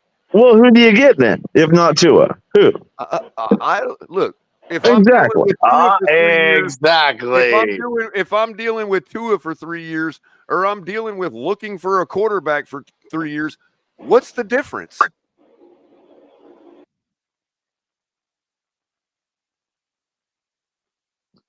Pay that man his money, Cola. I really think that it comes down to I'm not over investing with Tua, but yet I'm the one that is defending him physiologically since we fucking drafted him. But I'm not sold on everything else.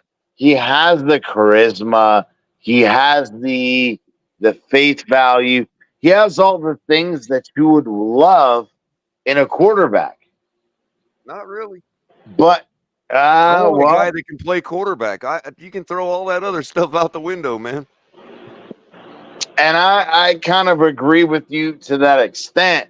But I think that Guys in the follow Miami a winner, Dolphins bro. culture, Guys in the follow a Miami winner, Dolphins culture, you've seen, and again, you are back there in the Dan Marino era.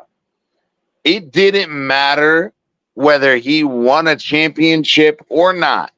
If you can manage your team, if you put yourself in the position to win, if you were able to do, even if you weren't willing or able, not willing, excuse me, you're able to win the big game. Fans are going to fucking appreciate you because you did everything you could. Right. Now, right. please tell me, please tell me when, please tell me one fucking time Tua didn't do everything he could. Drop the mic. You don't want to have this conversation, bro. Not with me. I don't have time to write a book. We're going to talk about negative 30 degrees, 30 mile an hour winds. What you did there was called gish galloping, bro. You presented such a long conversation. In other words, in order for me to answer that question, we would have to be here for 3 hours. So that leaves me silent and you with the ability to say mic drop. That's called gish galloping. Hey, no, I didn't intend to be that way. We got 134 in the room. That's a good point, Color. Come on, take and your CP, time that's and fucking answer brilliant. it. Take your time and answer it. It usually starts with poisoning the well. Like when they say, well, we all agreed that if Tua just stayed healthy the whole season, he'd get his bag. No, that's poisoning the well. We never all agreed on that. They just thought we did. You know what I mean? So you're denying the fact that even if at the times he stayed healthy, he's been one of the most statistically productive quarterbacks in the NFL. No, I disagree with that. If you're talking about this season, well, it depends on where you're talking about. Yardage, yeah. But it even in the last 5 years, historically, 4,600 yards has been good for 6th place. The reason I was arguing is, again, Tua was known as He's a never back thrown for shoulder more than- thrower, He's never thrown 30 check down touchdowns in a guy. season. So again, he was known as a check down Charlie and a outside corner route, 9 route throw to Devontae Parker. They said he couldn't throw deep and he couldn't throw across the He middle. can't. But that's not going to stop him from winning. See, the part people don't But realize why is it just then? because- Why is just it because that I don't care. Tua was Wait, the most effective quarterback? There's a difference between saying he can throw the deep ball and not being able to throw it as long as everybody else doesn't matter. Those are two different statements. And I agree, but can we not agree that on this show I brought up times that Patrick Mahomes has underthrown Tyreek? What does that have anything to do with what Tua can or can't do? So the whole point is people want to argue the semantics of statistically. Oh, well, he can't throw the deep ball. He can't throw over the middle in his first 2 years. And all a person has to do to shut down that talk is say, you're right. He doesn't need to throw it the deep ball. But he does. The proof that he doesn't need to throw the deep ball is, as you pointed out, other quarterbacks that don't have to throw the deep ball. But to say that because Patrick Mahomes comes up short sometimes, that excuses Tua's inability. No, it doesn't. No, and I'm not arguing that part. There's 2 guys that can't throw deep. I'm not arguing that part because no, there's no comparison between Patrick Mahomes, who's a former fucking quarterback. But you just made a comparison. And no. Again, it was the comparison of not the player. It was an excuse, bro. It was saying some other guy does it, so I'm excusing my guy. No, I was saying that in the end goal of saying from Tua's previous years under Brian Flores, they tried to say he was pigeonholed in a certain scheme, but then he gets a totally different coach who, again, sometimes and I hate to say this, but who added Tyreek Hill and pumped the ball to him. Yeah, then that's part of it. But Mike McDaniel doesn't know, and Green, thank God Green Rat's not here. Doesn't know when to run the fucking ball. Yeah, fuck Green Rat. I don't give a fuck. He can be in the chat all he wants. How could he not know when to run the ball? We scored over 20-some touchdowns with one running back. That's historically great for us, dude. It is, but it's the situational.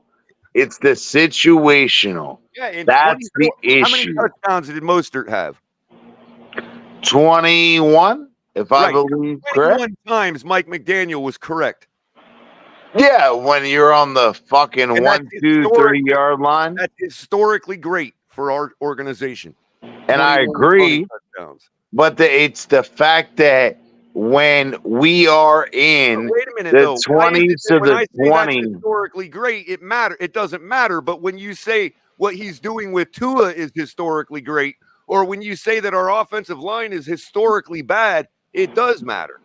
No, I didn't say it was historically bad. In general. Yeah.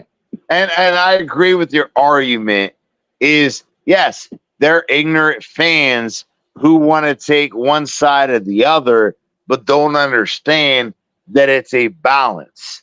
It's the time where, hey, I want to run the ball 3 times versus I want to throw the ball 3 times and try to pick something up.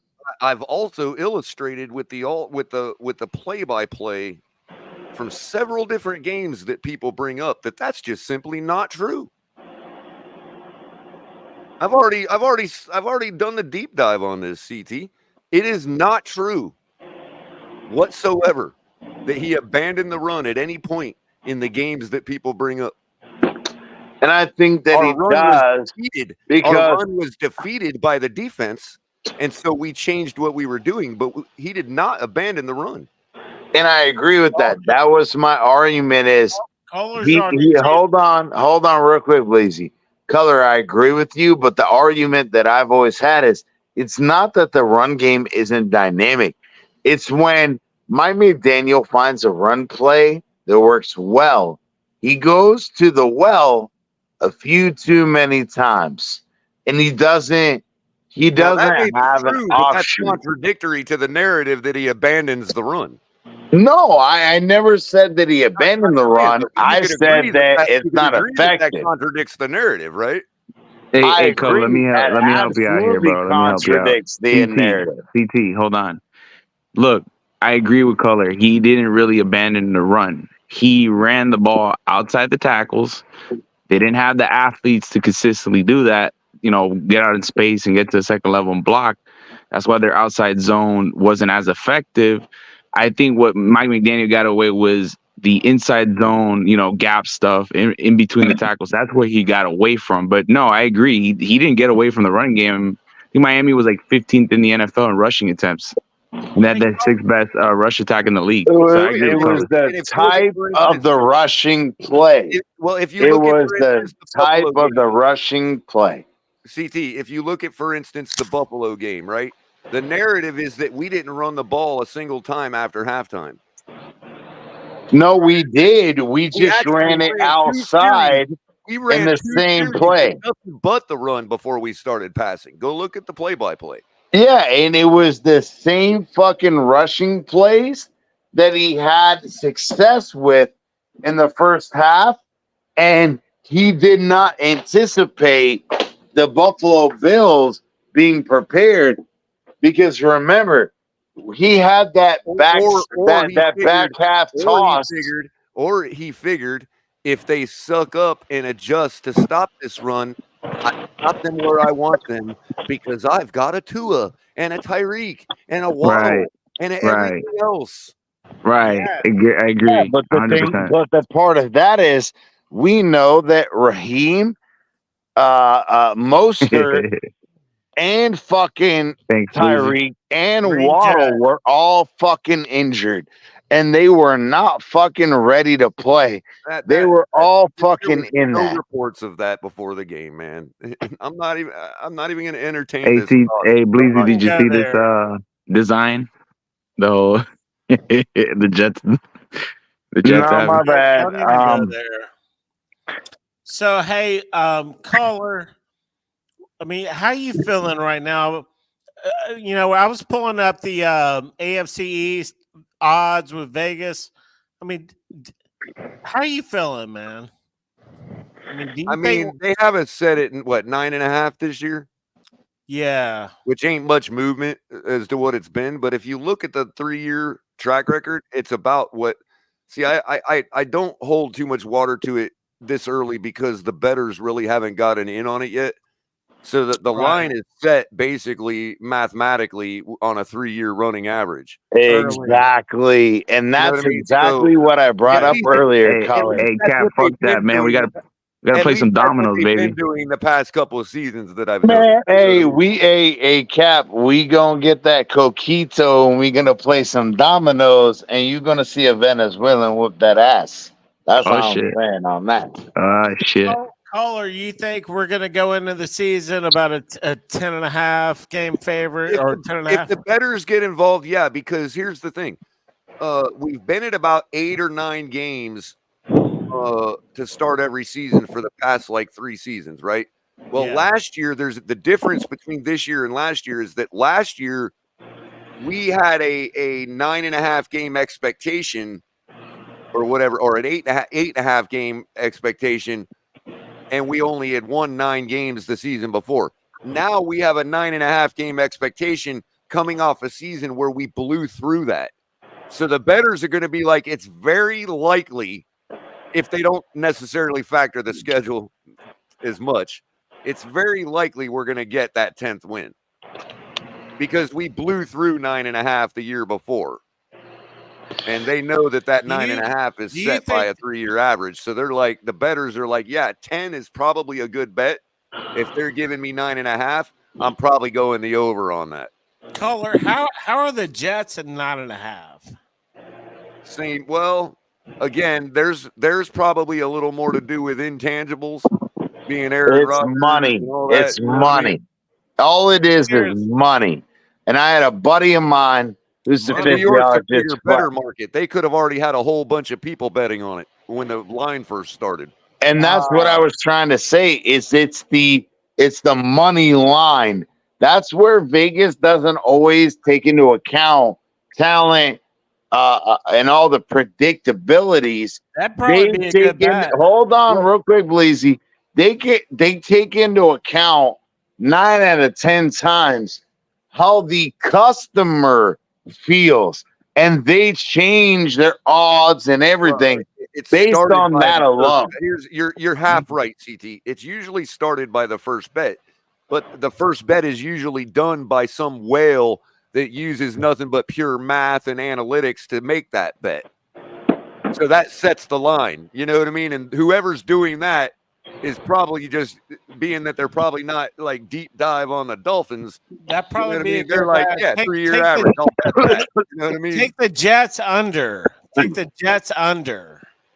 Hey, Color, fuck this Michael K up because I'm done. Bro, Vegas is Vegas. They take all on proportionality. They don't give a fuck about each individual game. All they give a fuck about is their overall win. Okay, on that, bro. Say it again. I'm just gonna sound like a sycophant if I go against Michael K on that. I know, but goddamn it, bro, we talked about this though. Get a little But closer to the season for my sycophancy to come out. CT. I understand, but it's just for me, the same ignorant arguments. And I love Michael K, and I told him come back on. You get to the point where, again, well, as far as knowns and unknowns, CT, our defense sort of is crippled right now. We really don't know. I mean, we kind of are. No, you're right. Oh shit! Here he comes. All right, let's go, Michael K. So, I wanted to ask, and I told you before you hopped off, and I wanted your opinion, but you say you were going to hop on. I was trying to get to bed. Hey, give us your opinion, brother. No. I came up after because you said that Vegas doesn't care and they don't look at every single player. Is that what I thought you said? Who, me or CT? No, me. I said no. They don't care about each individual game. They care about. I may be wrong about 2 or 3 toss-up games, but I know that I can make my money on these games, and that's where people try to extrapolate data, but it's not necessarily effective because Vegas is going strictly on numbers, but we also know that, again, people defy odds, teams defy odds and do odds. Just because you take a statistical analysis doesn't include players being injured.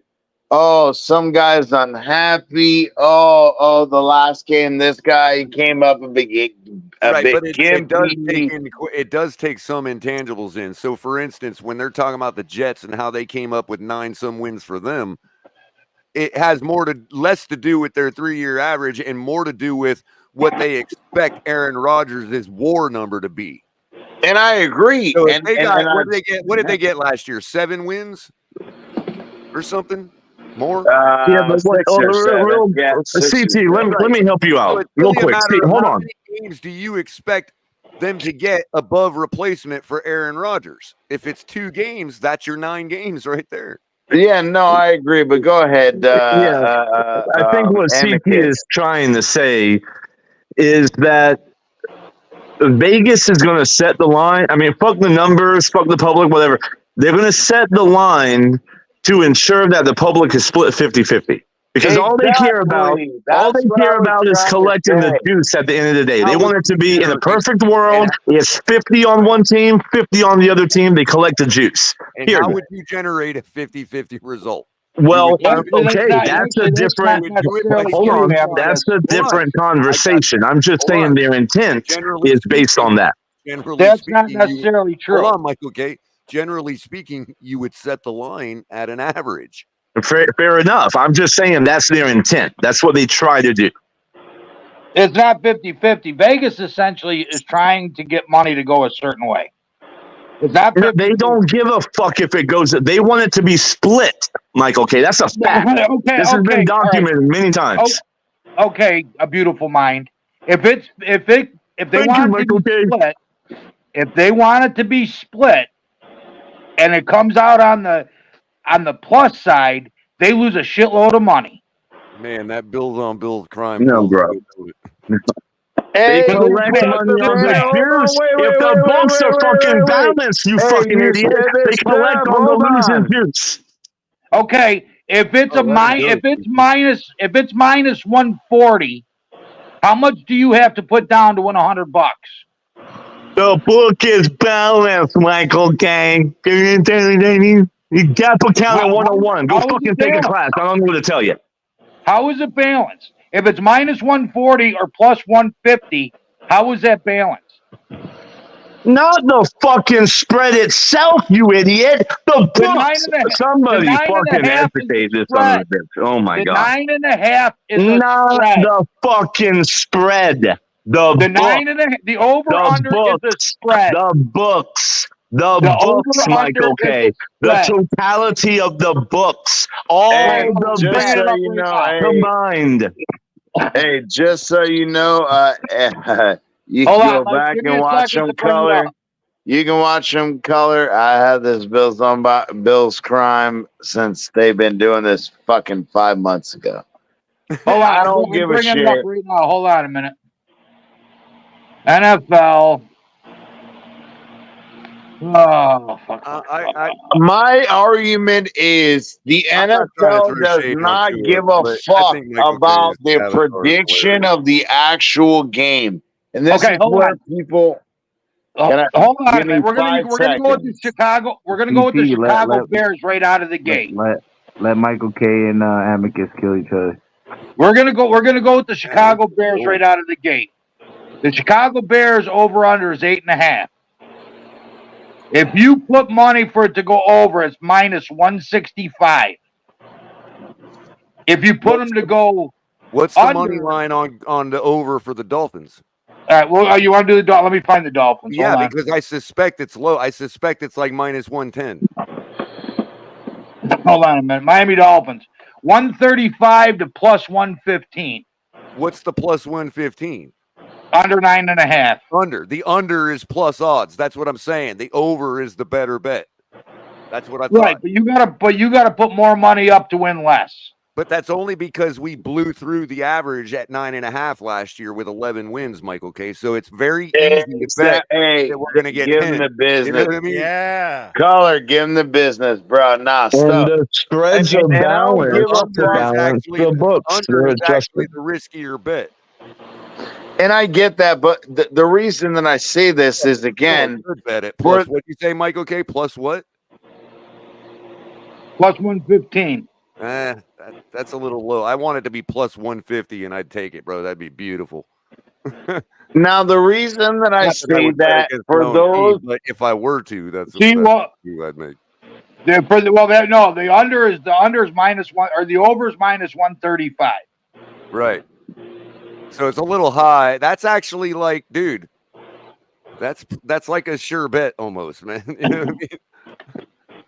The reason I was asking, and I love the commentary, for the average person that really doesn't understand all the intricacies, people have to understand that Vegas is basing odds on you may beat me 20% of the time, but I'm going to beat you 80% of the time. While you're in here, PT. Well, nothing ever adds up to 100. Not That necessarily. Not okay. necessarily. Now you're trying to argue metrics and semantics. Tell Look, them about it, Amicus. experience Actually, I was trying to and get you to laugh. location. My bad. No, I just want people that don't understand it, that it is complicated. You guys don't know, you don't understand. Let's get a Go poker watch tournament Color going. Show. Color explains it on multiple shows that he has. He explains it up and down. And for those of y'all who don't understand it, go watch it, go learn it. Because, hey, you know, you go to the bar, everybody fucking does this, that, whatever. But if you can find and you're throwing out, you know, oh, I'm going to bet at the bar or whatever. No, go bet in a legitimate place. And, you know, it just, again, obviously, they're not responsible for their predictions, but I took responsibility for mine. hold on, Bleezy, my bad. I Just went 4-0. learn the business. Hey, Bleezy and Amicus were tearing up the betting show. We got to bring back the For the Amicus record, Bleezy betting I don't show. really know how they set the shit. I just know that if you look at the last 3 seasons for Miami, it coincidentally happens to be our running 3-year average. I don't know if that's actually what they used. That's just what it's been. Well, that's probably what the public uses to bet as well. So it makes sense. Right. The first whales that put the first bets down. Right. Yeah. It really doesn't matter. I mean, unless you want to put a bet on it. Hey, it really fucking doesn't Color, nah, I gotta ask. I can't help it. Color, you, Amicus, Bleezy, y'all start one over here. We do stream on TFTG. Like, you guys are so passionate about this. I would love for you guys to educate people. CT, you on that white lightning tonight, bro? You drinking that fucking white lightning? You know me. What? Playing No, Amicus, you fucking met me. Talking about playing poker? No, I can poker and whatever. The statistic. I want to get a poker game going with Kohler. All of us. I'm down, but the whole point was, I'd say we could start cards with is a lot different. But the problem with free money, you know how it is. Everybody just go all in every hand. Yeah, that is a problem. You need to get people to chip in. I don't We need ever to get a play real for fake game. money. Go to fishing for That's chips. why I want to fucking go to a game. I want to find us all going to the game. And the night before, everybody comes to my Airbnb and we fucking have a tournament. Like that. That's why I asked. Well, it's hard to get together in real life, but online. That's bullshit. I don't fucking met Amicus today, bro. We could start with finding an online platform, Bleezy, and get that going on or something. Color. That's what I was saying. That's Bleezy. That's what I was trying to say earlier. Is there's home game apps where you can set up private rooms just for your friends. That's what you got to do. Can we do that? It's called fishing for chips. And stream it. I would like to do that, like we're doing right now. But then we might have to stream it on Rumble. I don't know if YouTube would let it. Like it very much. Okay. Right. Twitch might allow it. Twitch might do it. I don't want to give Twitch no traffic. Dude. Yeah, I'm not worried about it. At Rumble than to deal with Twitch. No, it'd be cool if we could stream it, but if not, we could still get a tournament going. Because I know everybody says this a lot about upstarts, but I've been patient about it over the last couple of years. I don't just wade in like right away. And I really think that Rumble might have a shot to be a household name in 10 years. You know what I mean? Like, I think they really got a shot. It's not like the others that have tried. You know what I mean? It's going to take some time. Are you an angel investor, Color?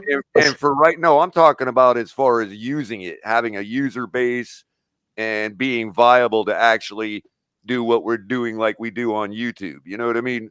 Where you got, a good 5 to 10,000 subscribers and a good viewer base. You know what I mean? Well, Mr. Beast says YouTube ain't going nowhere. Well, no, it's not. It's not. But what I'm saying is the days of it having no competition are numbered.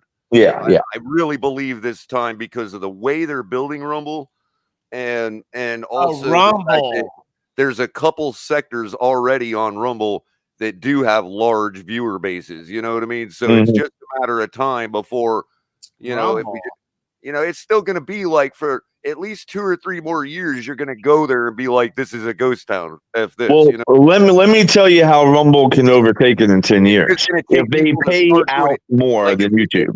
Like if we start up something on Rumble with the Phins tailgate, it's going to take us begging our audience on YouTube to go start up a Rumble account and blah, blah, blah. In the meantime, I'm sure with the viewer base that Rumbles has, that there's a whole new set of at least, I don't know, maybe at least 1,000 football fans. You know what I mean?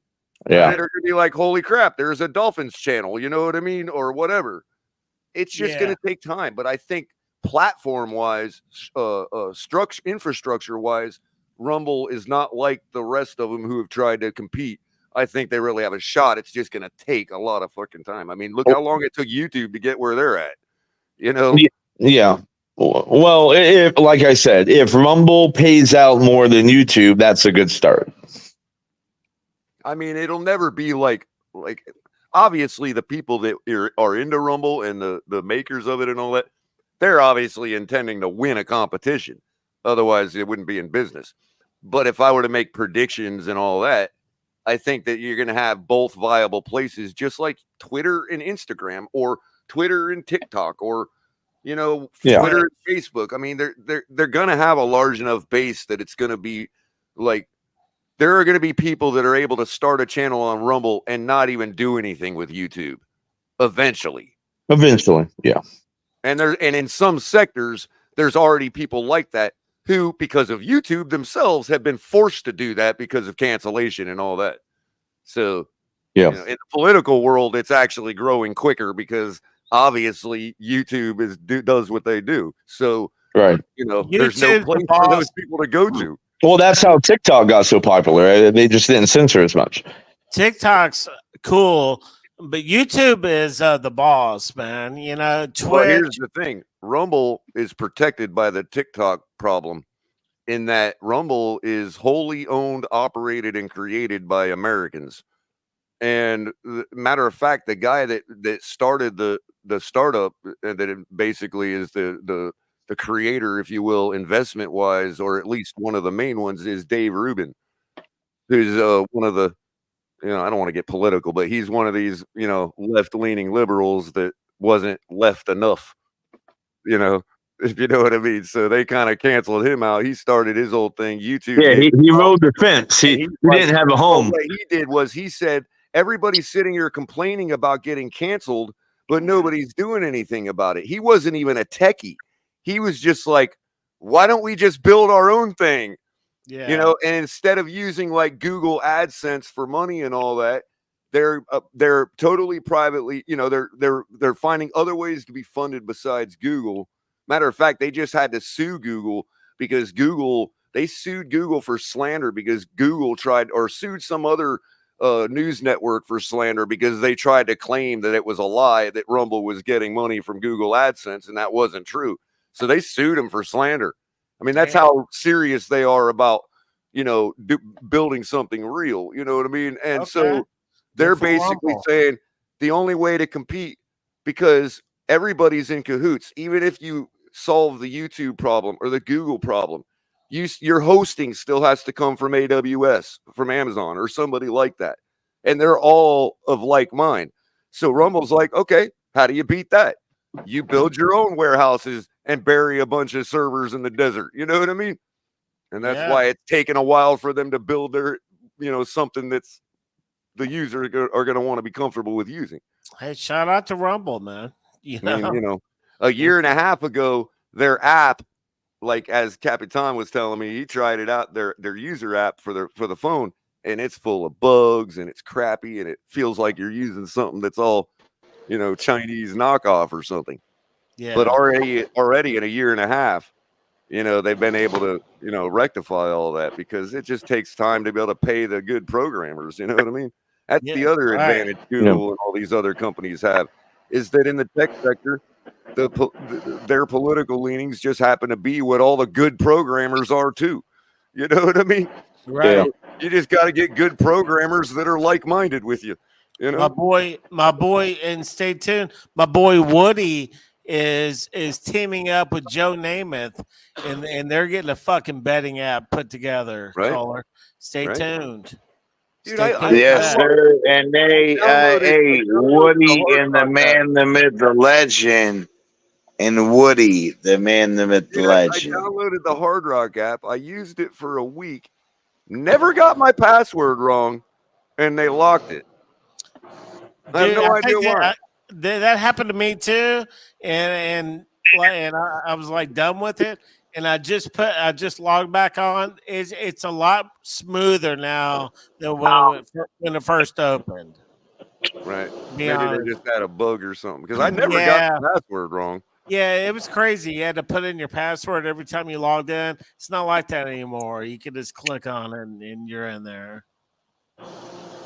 But no, Woody is cutting it down. So like Amicus, you know what the funny thing you can fucking hit up all of them.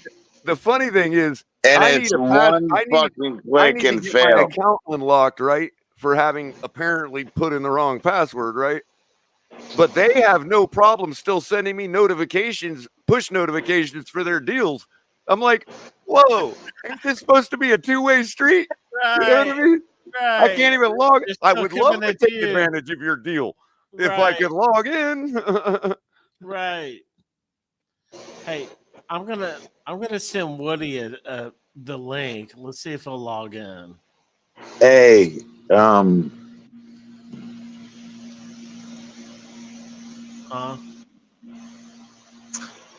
you're good. I love Dolphins Realtor. By the way, if you have any real estate needs in Greater Florida area, yes, sir. Hey, we're shouting out all of them, bro. But man, Dolphins Realtor goes hard in the paint against Jets fans with Aaron Rodgers. So obviously, I'm gonna disagree with Dolphins Realtor on a lot of the extreme stuff. But I don't think he's wrong that, you got to be concerned about his age and all that. I don't think that's hyperbolic. But I'm just of the thought that the way medicine is these days, I really believe that even Aaron Rodgers, maybe he won't go as long as Brady, but he's still going to be viable at least to like 42, 43, man. I think they're going to be fine this year if he stays healthy. Yeah, I agree to a certain extent of, again, the longevity. You got flexibility issues. You have recovery issues. Right. You have an Achilles issue. But as far as all that if all that's fine, it's Aaron Rodgers, man. It's like, that's scary as fuck. That's scary as fuck. Hold on. That's scary as fuck. All the people that had to face the Denver Broncos against Peyton Manning thought once the way you guys did once. That's all I'm saying. No, I said I agree. That was my best Darth Vader impression.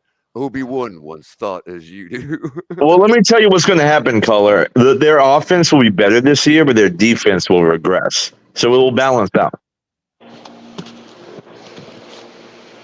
However, comes from a fucking Bills fan. This is where I'll come to the table with TDR.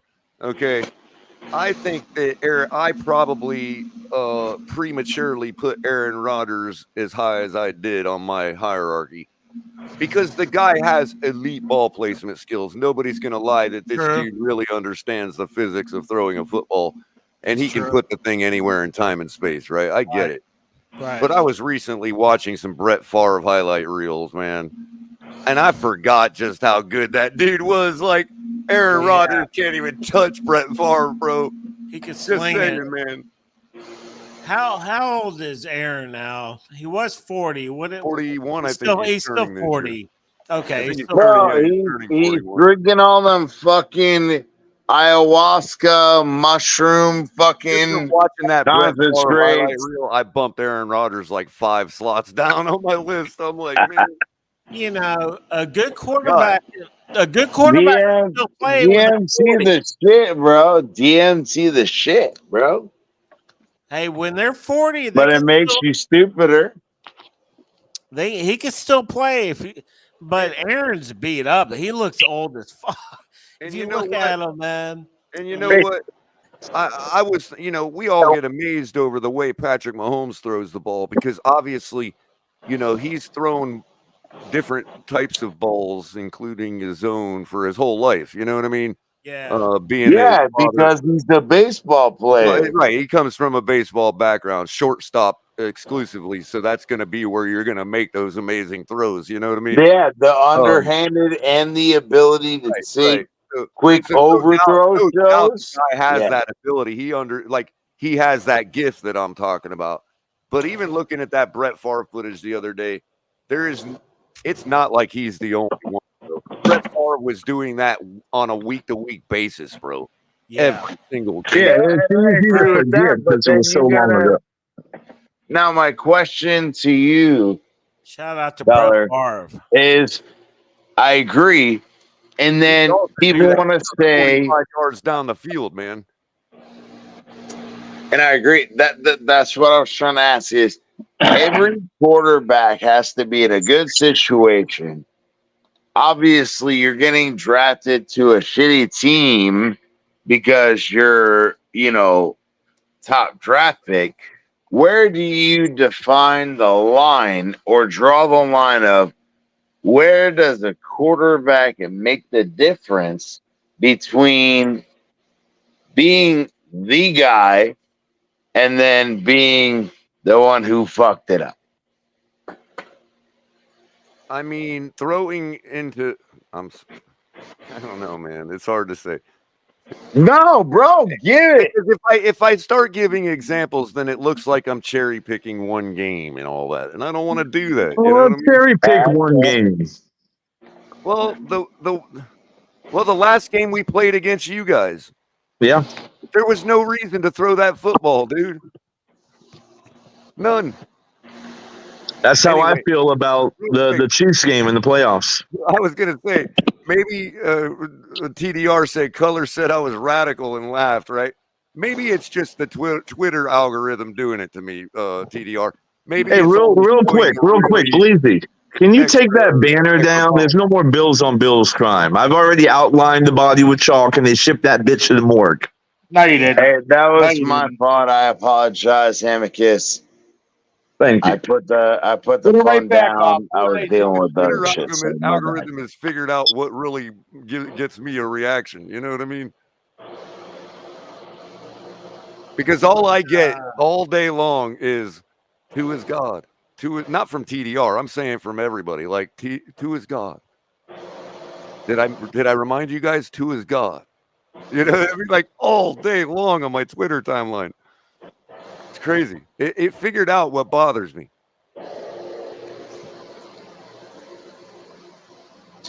I got one final question for Color. Those of y'all know I got on vacation. I just spent 4 fucking days. I drove fucking 12 and a half hours home today. I want everybody's It's only a 6-hour drive. What the hell happened? We made the berry stand and we went to south of the border, and I cannot comment on the third place we went. The the things that boom boom yap.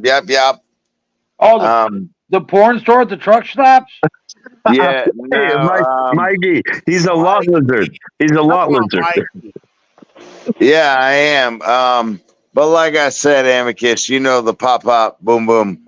I'm gonna leave it at that. I spent fucking $2,000 on pop boom boom. What the fuck is pop up boom boom? Fireworks. We will discuss that on another fucking channel. Or backstage, I will not to admit to a certain thing, but Amicus, we had that conversation. In Fuego. Yeah. In Fuego. I hit that the black ungato. The black ungato. Yeah. Yeah, I that's what I spent was saying. way fucking too much, bro. No, Mikey said the truck. I'm not You said saying the truck stop. anything. Jets fans all day. That's what I'm saying. Yeah, I digress. Final thoughts for everybody, because that's a $10,000 fine for me. So what was your question to me, CT? My bad. Yeah, we got way off topic. The pop boom boom of the question was supposed to be, if you can't get it done with Tua, we know we have Waddle and other key pieces. Whether Tua doesn't pan out or not, what is the long-term vision? Final thoughts. Tua panning out. Tua panning out, but also, even if Tua doesn't, how does the team pan out? Final thoughts. I think we keep going right along, building the way we're building. I don't. That's one of the things that RG3 said in his response to TD that I wholeheartedly don't understand is that you build a team for the guy. It's like as if we're not supposed to, like, because we don't have Tua, we're going to stop building a team. Exactly. Yeah, you just draft another quarterback from Alabama. The bottom line is you have Tua for 3 more years because you got the 5th-year option and 2 franchise tags, and you'll get him cheaper than what a contract would cost. Right. Ideally, what I would like to see happen, if you wanted me to give you my full thought on it. Yes, sir. Get it. Get him. Ideally, what I'd like to see happen is we force him to play on his 5th year. Well, you can't force. Number one, you can't force him. Well, okay, you can't force him, but you can make it punitive for him not to. Well, he doesn't get paid. There's no way he's turning it down. That's $23 million guaranteed. My point was not to argue whether you can force him or not. You can make it punitive enough for it to hurt him, for him to want to play, to compel him to play. That's all I meant. Okay. Anyway, ideally, if we find ourselves like 4-1 and destroying teams, given the quality of the teams that we have to face this year on our entire schedule, if we're 4-1 going into near our bye week and we're just rolling through these quote unquote quality teams, then you stop right there and you go to the table and you give them something agreeable. We have the ability to do that. So that you, in case for these people that are so concerned about $5 or $10 million bucks, if he takes us to the Super Bowl, as if they're so sure that's going to happen. What if he's pissed and he says, "Fuck you, I don't want a contract with this team no more"? Well, then he's still. Well, then God, a heart attack! Why would he start 4-1 if Stop it! Feeling? Stop it! Amicus, fuck you. You stole my goddamn take, and you're a Buffalo fan, and you want to argue that same fucking point? Stop it. It's a fair question with a better answer than that. The answer is he'd be 4-1 if he felt that way. Oh, that's a good point. That's a good point. Now, another good point is, so Color, if you think about it, yes, you're going to pay fair market value. We already know Goff and everybody else that's been signed, but you still have Lawrence out there. You still have Dak out there. Schedule, CT. Okay, there is no way that we're starting 4-1 or 5-1 without Tua, whatever you want to call it, showing us something he hasn't showed us yet. That's a good point.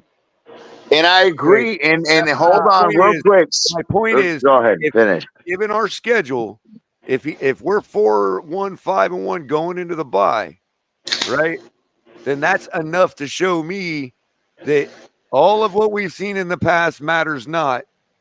And whether he wins the Super Bowl or not, this is the guy that I can follow. I disagree with you, and this is why Spidey's here, Bleezy's here, everybody here. Hold on. There's no the reason I argue that there's no avoiding it for Tua this year. That's yes, exactly. For me, I say, and I've said it on an amplitude of times on this show. Say it. The end of the fucking bullshit is here. I agree. You know me. For 2 years, I talked about Tua's health. Health is out the window now. We have nothing but teams that expect and call themselves and consider themselves and have built to be contenders. And I agree. Save for the Patriots, there's nobody on our schedule that is quote unquote a trash team at this point on May 28th, 2024. So why is health out the window? So let me finish my point. Is my argument has been when we did our season prediction show, this is the fucking year that Tua fucking proves it or he sucks dick. But tell them what your prediction was, CT. Color needs to know what your prediction was. We're going to get there, but I want to quickly give me 10 seconds. So that means it's 3.5 minutes. Okay, go ahead. Yeah, it was 14-3, Color. Yeah. Well, if Tua can't beat the, I went 14-3. If it is a true fact, hold on. And I'm saying if it's objectively true that Tua can't beat the good teams, then we're going 2-15. That's my point. And that's right. Yes, and you can go based on that. But do you think, again, and I hate to be a dick, but I'm not meaning to be, if Vegas is predicting probability-wise that Miami's going to be at what, 9.5 wins, plus or minus 9.5? So to say that, magically, because of the matchups and whatever, that Miami should go 2-15, that's fucking asinine. I'm sorry. Of course it is. That's my point. And I'm not arguing with you. I'm fucking getting the amicus because he fucking makes his kids watch freaking Josh Allen highlights and go, he's the fucking best in the fucking world. I'm hoping, and this is all hope. Okay, I'm hoping that once Tua breaks that glass of a quality win against a quality team, I think it's only going to take once before a snowball starts. And it's either going to happen or it's not. And we're going to struggle all year to get 8 wins. But you're taking the pessimistic side of that. I'm not taking a pessimistic side. I said if this, then but this. But when fucking Amicus's bitch ass goes, oh yeah, we're not going to talk about that certain thing happening to a certain person, and he goes, yeah, when blah blah blah blah blah. Again, the as I said before, the well was poisoned. If you're just talking about injury, and that's all that ever mattered. Because that's what Amicus. That's what Amicus and the Buffalo Bills depend on. Against quality teams in quality situations, we know what Tua's record is. I agree, and he's got to fucking improve it. It's not a matter of improving; it's a matter of doing it once. And I agree, but this is where I was just win a fucking playoff game, bro. Win a playoff game, bro. And I agree. And me and you today had that conversation. Look. The issue for me is it's not about a single solitary win. Oh, I'm going to win a playoff game and that's somehow going to appease me. No, we look at start. from the perspective of paying him, it is a good start, Amicus. It's like everybody wow, I just don't understand how somebody can come into a place and just demand everything like without, I mean, throw us some peanuts. Yep. And Can I we have agree some with you, peanuts? Color. And that's where I was trying to say that at some point, look, I have been a staunch defender of Tua, not because of my affiliation with Nick Hicks and whatever. My issue was I understand the physiology. Okay, he shouldn't have started his rookie year. He developed, but there are holes in his game that need to be fucking addressed. But I'm a Tua lover, and no. He fucking throws interceptions. He's trying to throw cross-body throws. He doesn't have the arm to do it.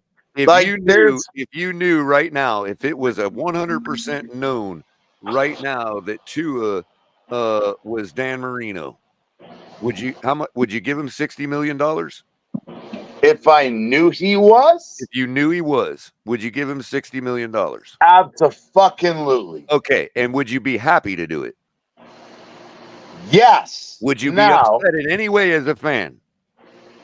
I would only be upset, Finish like I my line said. of questioning. Hold on. Finish my line of questioning.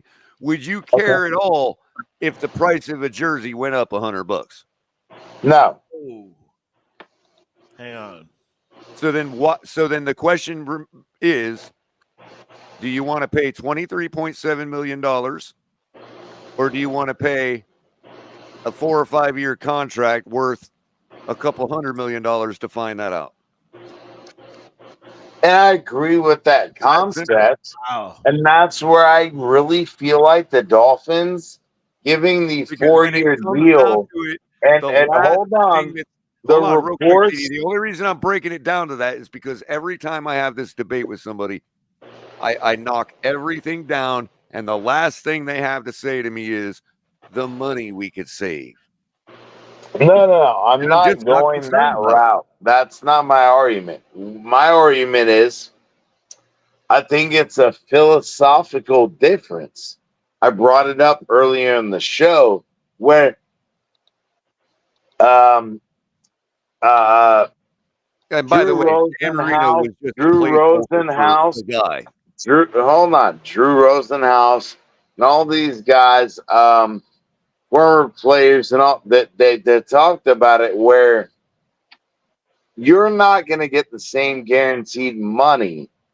However, if you believe, like you said, and this is where I want to push back a little bit, the belief of athletes first about Tua, and to say that, the agency doesn't believe in him. Yes, they do. That's why they're trying to fucking cash that cow. Come on, man. Why does an athlete's first represent Kirk Cousins or Ryan Tannehill? Bro, they don't fucking represent bums. No, they represent tweeners. Oh, okay. Damn. Oh, what? Christian Wilkins is not a tweener? Hey, Christian Wilkins ain't a tweener? I would love to Ron Holland's not a get tweener? the athlete. Everybody they represent, we have an argument about because they're almost good enough. Or they're projected to be this. That's why we got rid of Jerome Baker's bitch ass. The bottom line is, hold on. The bottom line is it doesn't matter who the agent is. If the team doesn't want to pay a certain amount, team's not paying a certain amount. That's the bottom line. Yeah, but we talked about this, Michael K, privately. Bro, how do you fucking have Robert Jones go to fucking Carolina and make $18.6 million a year guaranteed because Carolina is that fucking desperate? Well, how does guess what? the normal team? How did Let me Robert Jones finish. get that money? Let me finish, and you can go. It's 5 seconds.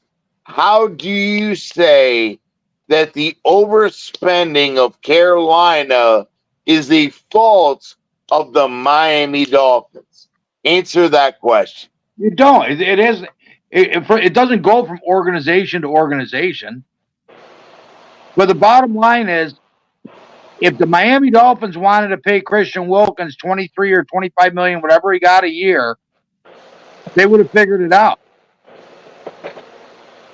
Whether or not they wanted to and they couldn't, so they had to go. Yeah, he got paid. Somebody was willing to pay him that money.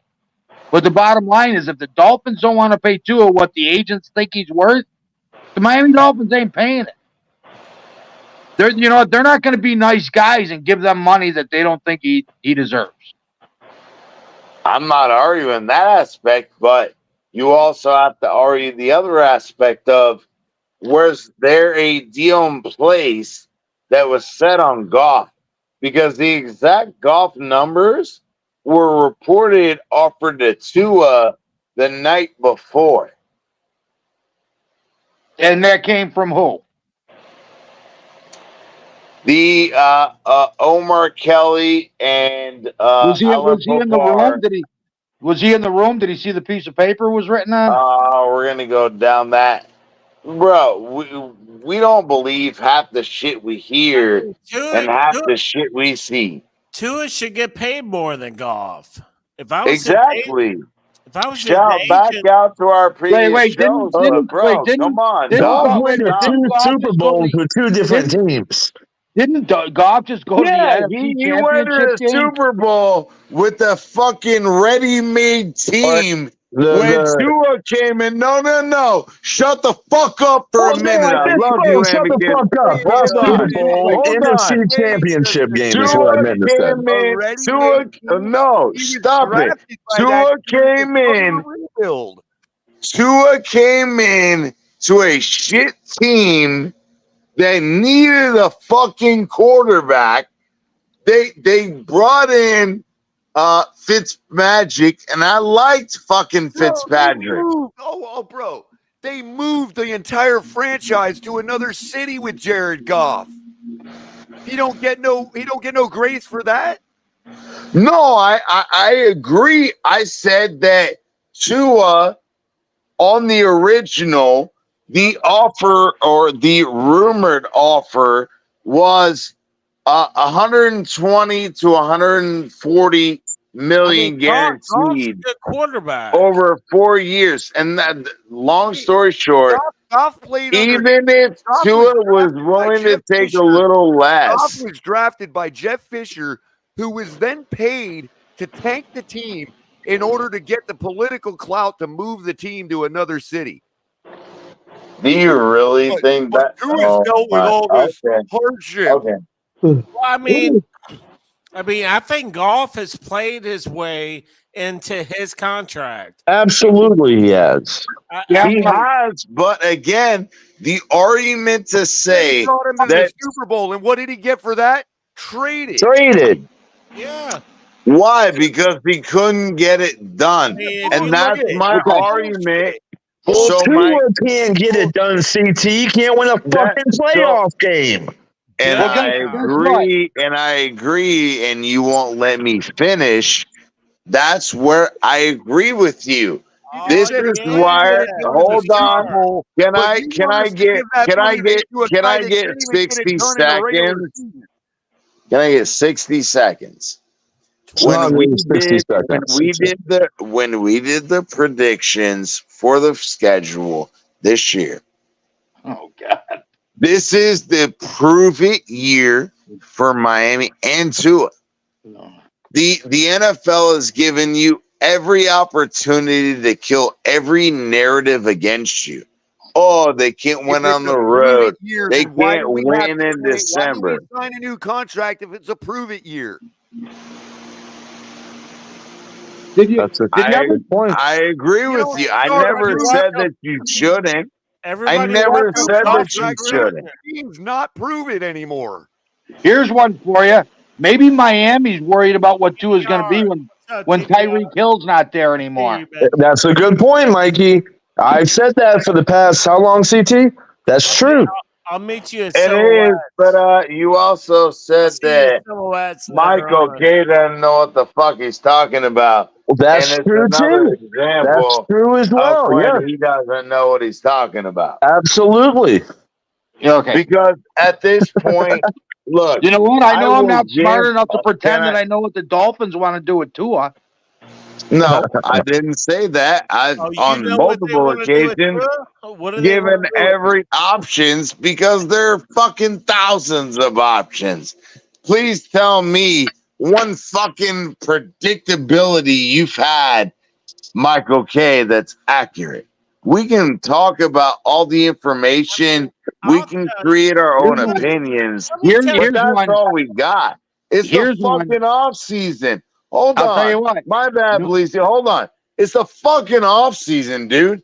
When the year starts, then let's talk some shit. Bro, there's 90 fucking people on the roster right now.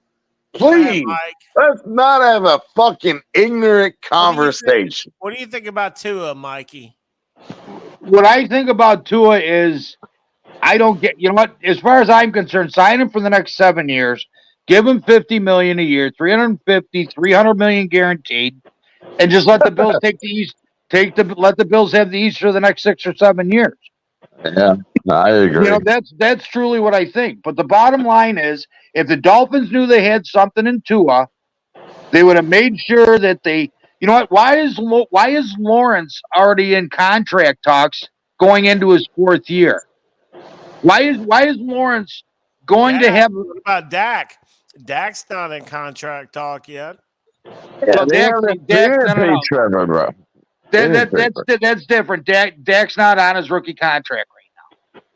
You know, why are all the quarterbacks that are making a difference in this league getting their extension before the beginning of the 4th year? Hasn't got an extension, and they're not sure about him either because he's a fucking bust. Who? Lawrence. Okay, Dolphins realtor. Lawrence is in contract talks right now. He will have a contract. He will have a contract before the season starts. All right, TDR, go ahead. What do you think about this? Well, just chiming in from what you guys are saying, I mean, I think of like Deshaun Watson and all the money he got, right? All guarantees, wasn't it $230 million? I mean, if we are looking for every single team to make the right decision, it just doesn't happen. So Trevor Lawrence might get paid massive money, and he still might be a bust. Like, I look at Tua, I see a guy that can operate a specific type of system, and I see that system lacked certain things, and I will say the same thing again. He lacked the under. With injuries, he didn't have an inside run. And they have done everything that they can this year in order to get that worked. So, I mean, nothing is guaranteed. This is going to be bet.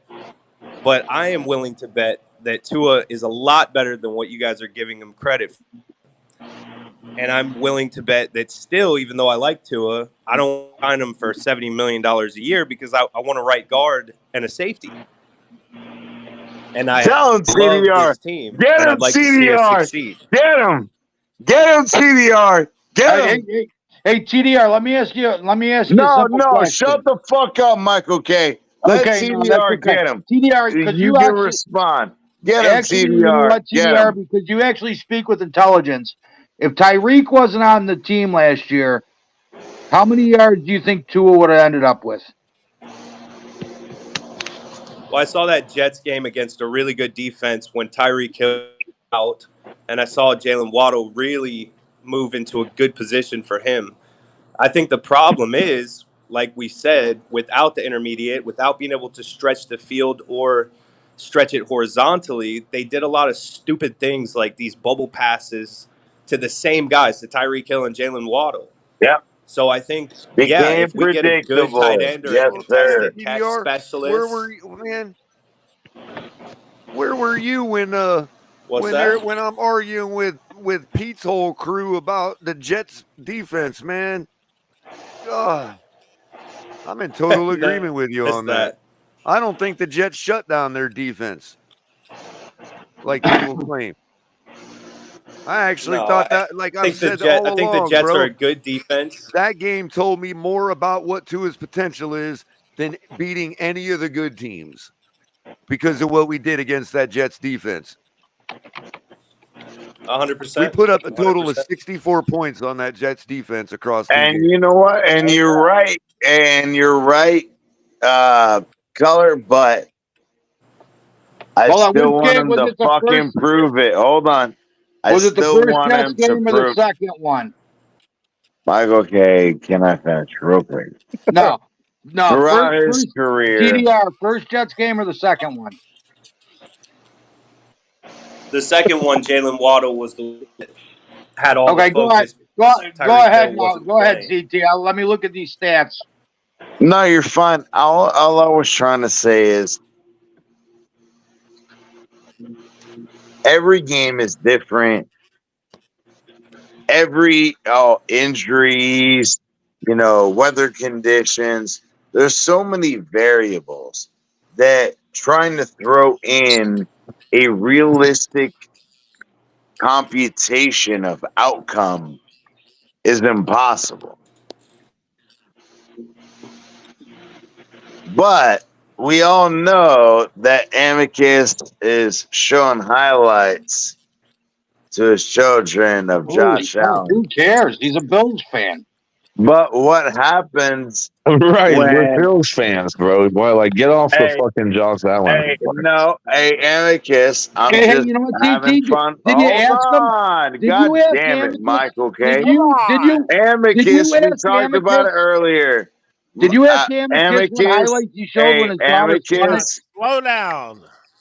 Amicus, when I came in the house and I told your kids we heard it 4 times. If they wanted to hold on, Michael K, shut the fuck up, because I want everybody to hold me accountable.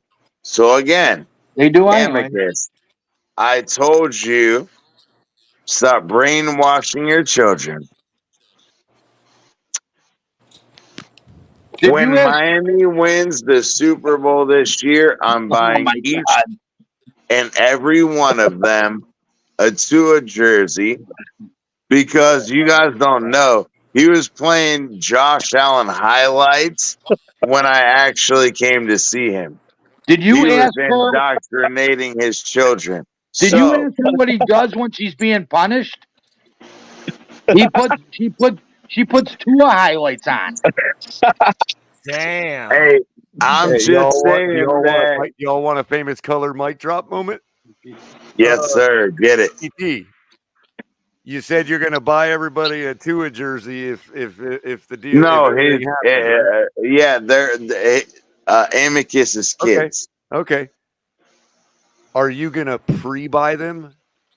Is your face strong enough to buy them now to get them cheaper? Yeah, well, bro, Amicus. Hey, no. Long story short. Hey, long story short. No, hold on. Let's go. Long story short, Amicus knows already how much I paid on my vacation. He knows where I'm at. Hey, Amicus. When the Miami Dolphins win the fucking AFC East, I don't even give a fuck about playoff win. But if the Dolphins, hold on. Well, let me fucking retort, man. I mean, how long you've been talking the whole fucking show? Go ahead. Or finish up. Oh my God. I just wanted to fucking make a bet with you on live. Hold me accountable. Because your daughter done disrespected me. She was like, bro, you didn't hear half of it. Here's the honest to God truth. After y'all left and I came back in the house, you know what my daughter looked at me and said? With disappointment, she said, "You let a fucking Dolphins fan in this house?" Oh my God. Hey. And I said, "Sweetheart, he's a friend from the show." She's like, "I don't care. We're Bills Mafia. What the fuck you doing letting a Dolphins fan in this house?" She said, "Oh, I don't play that." Yeah, now she didn't curse, but she said that. Hey. When we have that cookout later, I'm gonna show her some fucking. I'm gonna do what you do. Hold on, real quick. I'm gonna show her Tua highlights, like you show her fucking Josh Allen highlights. And guess what? Tua's fucking highlights are more often than fucking Josh Allen. So fuck you. Okay. Hey, I told him, hey, no, I love his family, but Wait, I did he said, just say Tua's got if more you highlights want to than Josh watch, Allen? hold on. I said, if you want to watch a real quarterback, his name is Tua Tagovailoa. Okay. Hey, they haven't announced who's on the cover of Madden 25 yet, but they did announce that it wasn't Tua. Yeah, they announced that it wasn't fucking Josh Allen either. Josh Allen's going to get his leg broke because of it. No. Michael K and Amicus are gonna give him a double DB, and It's gonna be he ain't gonna make the game in Miami. In week 2. McDaniel or I don't know. I mean, they're running out of people, bro. Color. Do you think Tua went to MVP this year? No. As CT so eloquently put it a minute ago, as I was in the kitchen making some coffee, we don't know anything of what's going to happen. There's no way to know. The only way we do know, or the only way we formulate an opinion on what we think is going to happen, is by looking at what has happened. And so, no, I don't think Tua is going to win MVP this year. Color. Tua has been in the mix. I mean, in the middle of the season, I remember I was at the freaking Texans game when we spanked that ass, and I was walking out of the stadium, and the crowd was chanting MVP. Well, I would expect that, and I was probably hoping. You know what I mean? Yeah, you're probably there.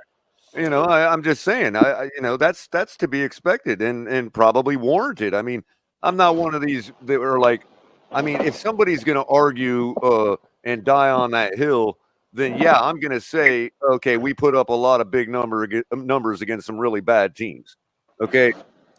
But I'm not one to like discredit us for doing that. So it would be natural for as much numbers as we were putting up by that point of the season for them to be talking about our quarterback in MVP conversation.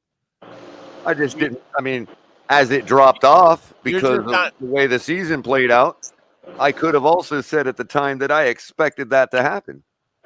So that he really should have never been in the conversation. But then that makes me an insulting fan. You know what I mean? And I don't really want to put it that way. Not really. Yeah, but that's because people don't understand, Color, that you and we've gone back and forth. I'm trying to be a little different these days, CT. No, and I agree, and that's what I was trying to say is people need to understand. You know what you're talking about. There are theological views. There are other things that kind of affect the overall presentation. But the science is what the science is. Some people, they have religious differences, whatever. I don't care about that. The science is what the science is. What bothers me is when somebody immediately turns that around and assumes I'm because they think their opinion is that my take is so outrageous. I don't know why. It would be. I mean, you could think I'm wrong, but the immediate go-to is it's the most outrageous thing they've ever heard in their life. No. What I was asking you, no. I wasn't accusing him that. No, what I was saying, hold on. The natural reaction I get is that people are assuming that I'm coming from a place of malice because they think of what I said was so outrageous, and I can't understand where they're. But that's ignorance, bro. That's ignorance. That's what we deal with on a fucking daily basis. Or like cognitive dissonance. Is that what that's called? Not only that, it's called actually, as a matter of fact, people are misdiagnosed on multiple categories, but Like, one of them is a grandiose sense of self. The A example is right grandiose here on sense our of panel, self. CT. Amicus. The example is right here on your panel. That Dolphins realtor has never, ever, I know he probably hates a lot of my takes. You know what I mean? But that dude has never once, like, insulted me or my intelligence in any way. That's because he's a class act. And that's my whole point. And this is the way. Color, I've never insulted your intelligence. That Come on. Dolphins realtor is a class act caller. He's an OG. He runs the streets like a champion, and he's a class act. Shout out to him. Yeah, man. The whole point to I me appreciate is that, guys. when we had all of this shit going on, all this shit, like, bro, we are older guys, especially the older crowd. You know, the younger crowd, fuck you. I really don't give a shit. But when you have intellectual conversations and peers that are at your age, at your maturity level, at your intelligence level, like, I'm not fucking insulting Dolphins fans, like, have it actual, you know, just casual fans. I'm not trying to insult you. That's part of the game. But I don't want to have fucking stupid conversations with stupid people. And this is why we started this channel. Is we wanted the older crowd, not necessarily we're hating on the younger guys, but we don't want the drama. We want the intellectual conversation. And Color's bringing it, fucking all the boys on here bringing it. And this is why we do this show. We just like to talk about the Dolphins. Well, I don't even mind the young guys with their blind fire. I don't even mind that. Yeah, but you know just as well as I do, fucking Color, you don't mind it until it fucking gets obnoxious. Again, it's the people that just assume the worst in everybody, bro. I can't stand that, man. It's like the people that say, "Oh, if we end up winning, you're not invited to the party." It's like, really? Yeah, it's like, bro, we just talked about having fucking poker tournaments. Do you give a fuck about whether we're winning or losing? No, I just want to see my boys. That's all. If that's how the party's going to be, I'll watch it on TV. Thank you very much. I was on a panel with Lewis one time, and this is when Lewis was kind of anti-Tua. And I said, Lou, me and you could be sitting side by side at the Dolphins game. You could be anti-Tua, and I could be pro-Tua, and we're still going to have a great fucking time. We're going to be partying and you're both going to cheer when Tua throws a touchdown pass. Yeah, I know. And we're all going to fucking cry like the Bills Mafia when Josh Allen throws a fucking... Well, according to DraftKings, Tua's 12th in line to become MVP at plus 2,200.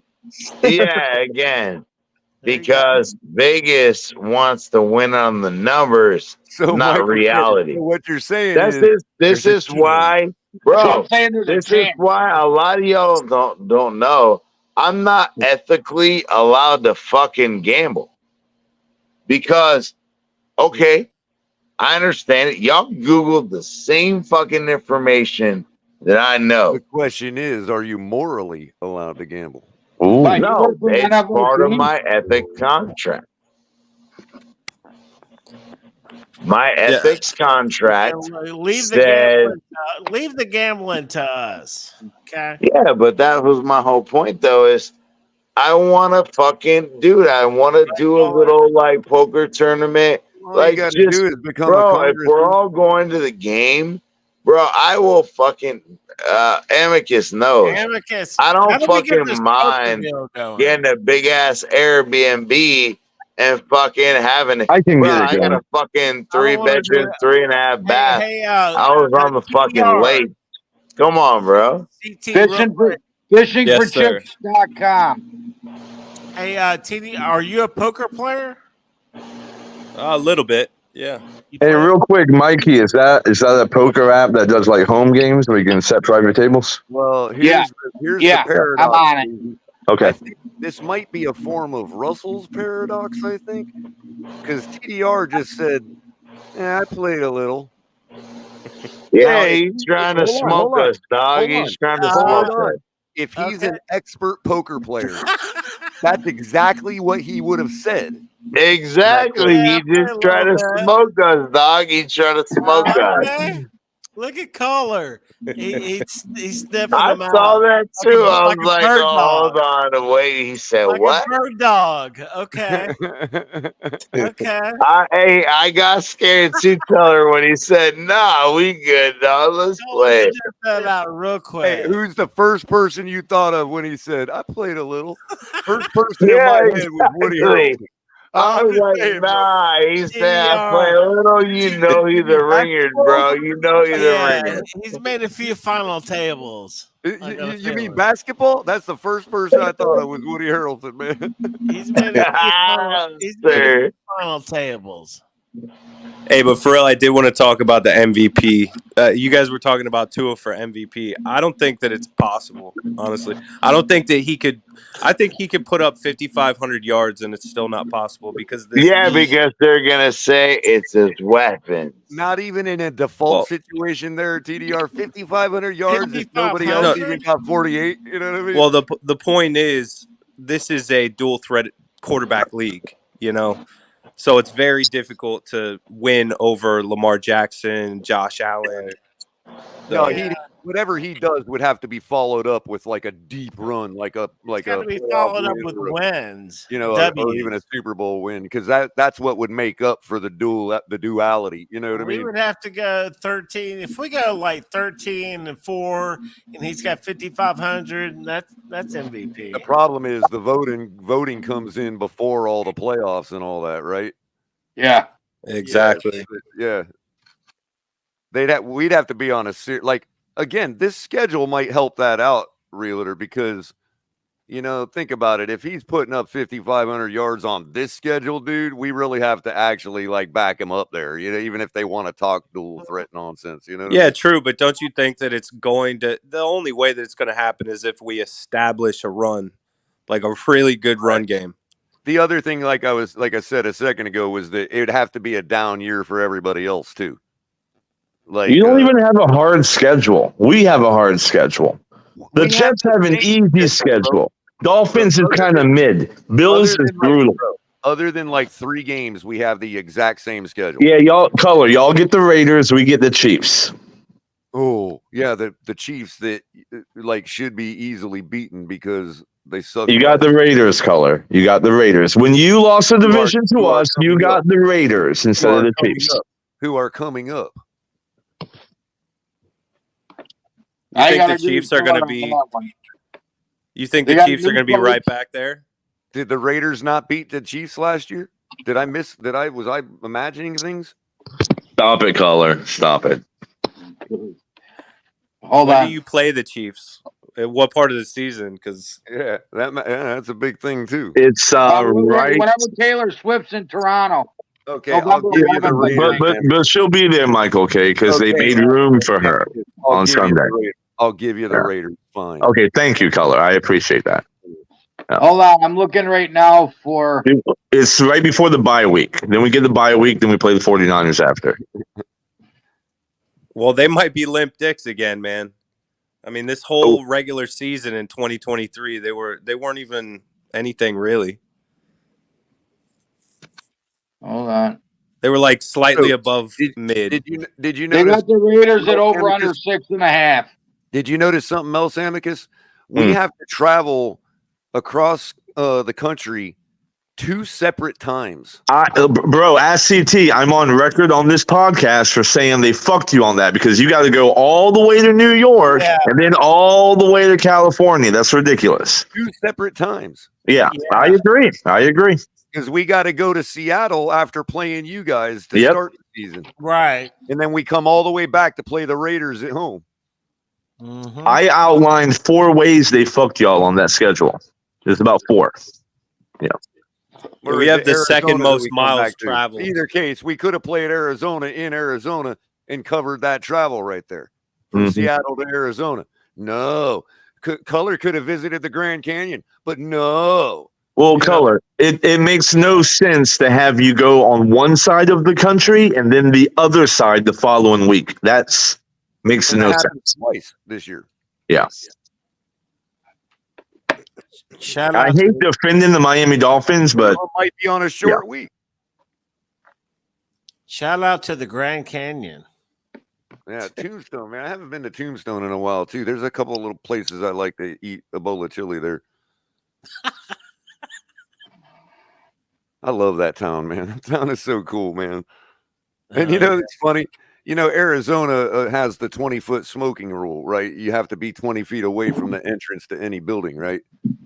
And they're very strict about smoking in general because it's a tinderbox there, Yeah.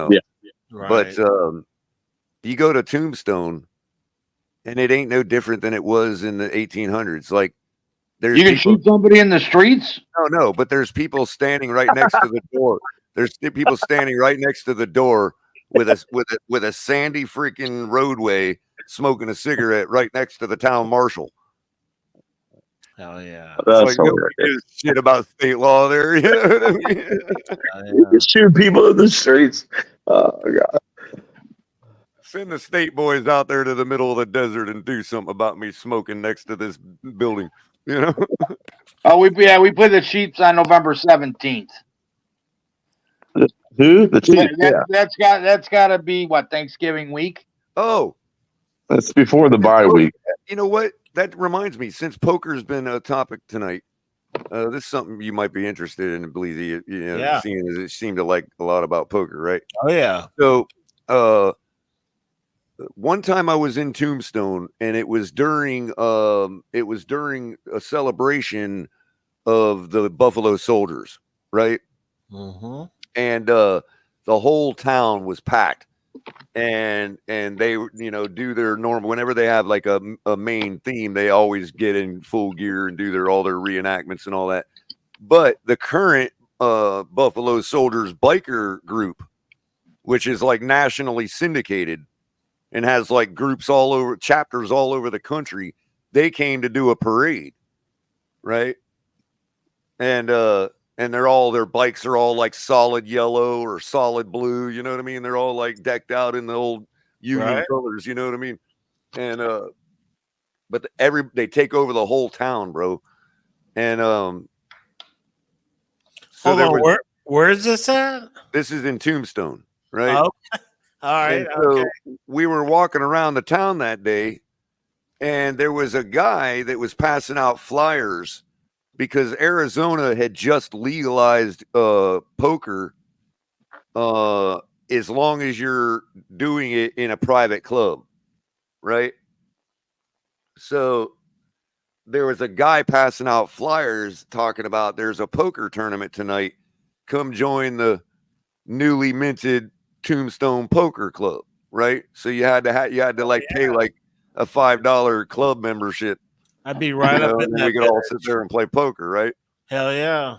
So I'm like, oh, cool. I was a fish out of water, so I'm like, I'll take any opportunity to play some poker, And so I signed up. I went there that night, and there was only like 5 or 6 guys that showed up. Oh shit! And they were all the reenactment crew for the OK Corral.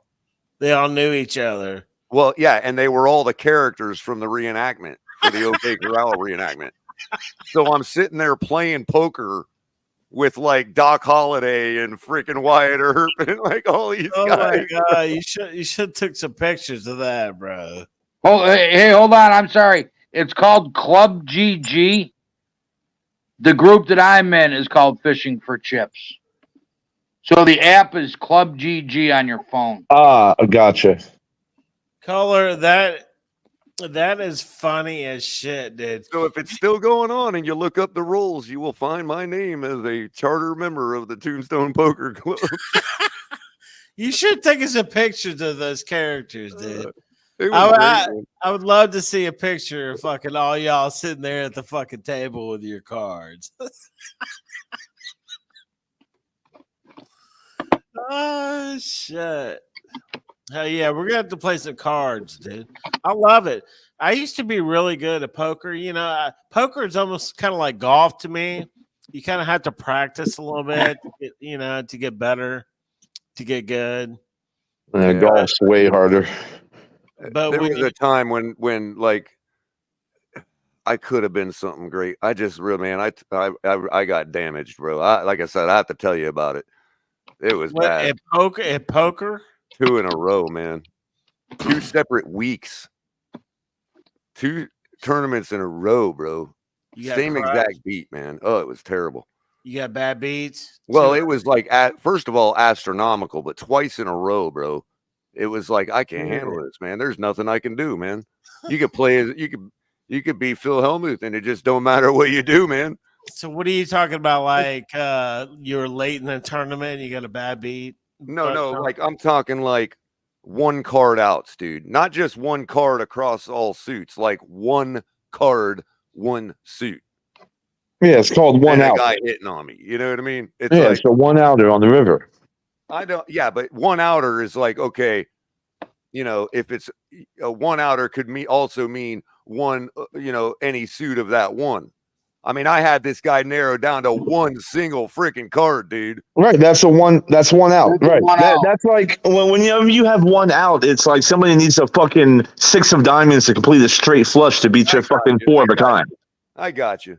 Yeah. And not only that, but obviously the out he needed was to complete something he should have never been that deep on the hand on. Right. Right. And I knew he shouldn't. That's why I made the move I did. Right. You know what I mean? You made the right move. And then the very next weekend, bro, to have the same exact thing happen, dude, it was like, okay, I've had enough. Oh no. Yeah. I had already won tournaments by that point. I had won some small tournaments, you know what I mean? Here and there, and it just destroyed me, man. I'm like, every time I think about sitting down now and going, it's like, nah, it's just so pointless. Yeah, I know. I made the final table at the Naples dog track probably 2 or 3 times, and I only played down there about 10 times.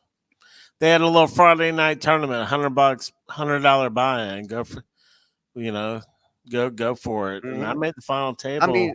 I mean, Bleezy, I've won hands totally blind before, where I'm just like, I had this one kid, I pushed all in on him at the river, right? And I, at that point, all I could do was play like the river helped me. You know what I mean? And I pushed all in. The guy throws his cards in the muck, and he's like, "Oh, damn it! You hit your straight, didn't you?" And I'm like, "Yeah, I don't know. Let me look because I didn't know what my whole cards were, bro." He said, "Yeah, probably sure did. Give me these chubs." And I turned him over, and it was like nothing. You know what I mean? Yeah. But everybody else around the table knew and was out of the hand because they're like, they all put 2 and 2 together by the river. Yo, this guy hasn't looked at his cards yet. I ain't messing with that, dude. And this kid's just going right in. And he's like, he even like mucked his cards and was like, damn it, you hit your straight, didn't you? I'm like, I don't know. Yeah. It was crazy when I went down to when I went down to the Naples dog track. To the very first time I played in that Friday night tournament, starts at 7, $100 buy-in. The first thing I realized is they all knew each other. They like they all play together. It takes you a good month or 2 to get deep in a tournament at them places, man. Yeah, and I was like, you know what? The analogy is so perfect too because it's like fishing in a lake you've never fished before. Yeah, you can't expect to catch anything. Yeah, but it kind of worked to my favor because they had no idea how I played because I was pretty good, dude, at that time. Help. I've been playing online quite a bit, I've been winning. I had a lot of game, and so when I went in there and started playing with them, I was putting moves on people that they had never. I mean, I was using my basic moves, but I was winning. And you notice the change after a couple of weeks of showing up, how they start folding down to you more often. Yeah, they did. They you know, but yeah, it was interesting, man. You know, but it was all good, man. I love poker, man. Well, again, it's a very volatile game to play. Like I've experienced the high of highs where I had somebody so psychologically beat that, I'm scooping pots without even knowing what my cards are. You know what I mean? Right. To knowing exactly what this guy has in his hand and him still beating me with a one card out. It's like, oh, it's terrible, dude. Yeah. I wish I could join in on this conversation, but I have to know if we're really going to play for real money at some point in the future. I'm in. Just say where and when. All We're right. gonna have to figure out how to set up a table where we can all put in like $5. I don't want to put in a bunch of money. Well, if we're really going to play in the future, then I'll remain silent in this conversation. Come in. Yeah, sure, Bleezy. We have to start with something, but it just can't be zero. You know what I mean? Like zero. Right. Is pointless. No, you're right, because people throw in shit. We'll figure it out. That'd be awesome if we could do like $5, or fucking $1 maybe. I don't know. Oh, well, that's not worth me staying quiet. Not worth it. $5. I don't know. Not to stay quiet in this conversation. Well, Club GG, you don't even. You can do a cash game. You don't have to do tournaments. Well, that's You right. can sit That down way, with $10. we could just set blinds at like one or two. Amicus is over here learning our game. He's learning our moves. I don't need to learn anything. I haven't even begun, Bleezy. I don't know how you deposit money. I know that I send my money. You know what my favorite starting hand is? What? 7-10 suited. You know what mine? They don't ever see it coming, bro. 7-10. Because think about it. The trick is you don't want a four-way hand. You don't want you don't want one-on-one. You want exactly two other players on the hand. If you can get everybody to fold except two guys, and you're sitting there with a 7-10 suited, think about it. The reason those two guys didn't fold is because one of them's probably holding an ace queen and the other one's probably holding an ace king, right? And they're still a favorite against your 7-10. Yes, they are. However, we know in the real world that they're holding each other's outs. So what do you think usually comes when this move works for me? And I'm only talking about making a move when, let's say, you've got a double up because you're dwindling down. I'm not talking about doing it. Every move is specific. You know what I mean? And this is specific. It's beautiful implied odds if you hit. When I'm getting low on chips and I need to chip up in a tournament, I'm not trying to do it with pocket aces. I'm trying to do it with 10-7 suited with two other guys on the hand, because there's a good chance when that flop comes, a bunch of low cards are coming because they're sitting there holding aces and kings and queens. Sure, and you can easily steal the pot in those scenarios as well if you pick your moments right. A zillion times, dude, where two other guys are looking at me with their mouth dropped and I'm scooping their money. Yeah, because they're expecting you to have ace jack in that scenario. Right. Absolutely. And the funny thing is, you would think that the winner would usually be a flush or a straight, right? No, 9 times out of 10, I just hit a full house. 10-7-7 comes out or something. It's crazy. How often it's like you get the big hand, you don't even get the flush you were looking for. My favorite hand, I probably shouldn't say this since we might be playing, but I don't care. It wouldn't matter because nobody knows what your two cards are. So is our my favorite hand is Jack 10 suited. Yeah, that's my favorite too. Is it really? Yeah. Well, it's the connecting hand. That's my favorite hand. Jack 10 too. The same kind of play works there, except you can play that one in a little less desperate a situation. You don't necessarily have to. You can do more with that one than the 10-7 suited. You know what I mean? Kill shit with the Jack 10 suited. It's a good limping hand. Yeah. Oh yeah, I could say that. But again, you got to be careful how many people are left on the hand too.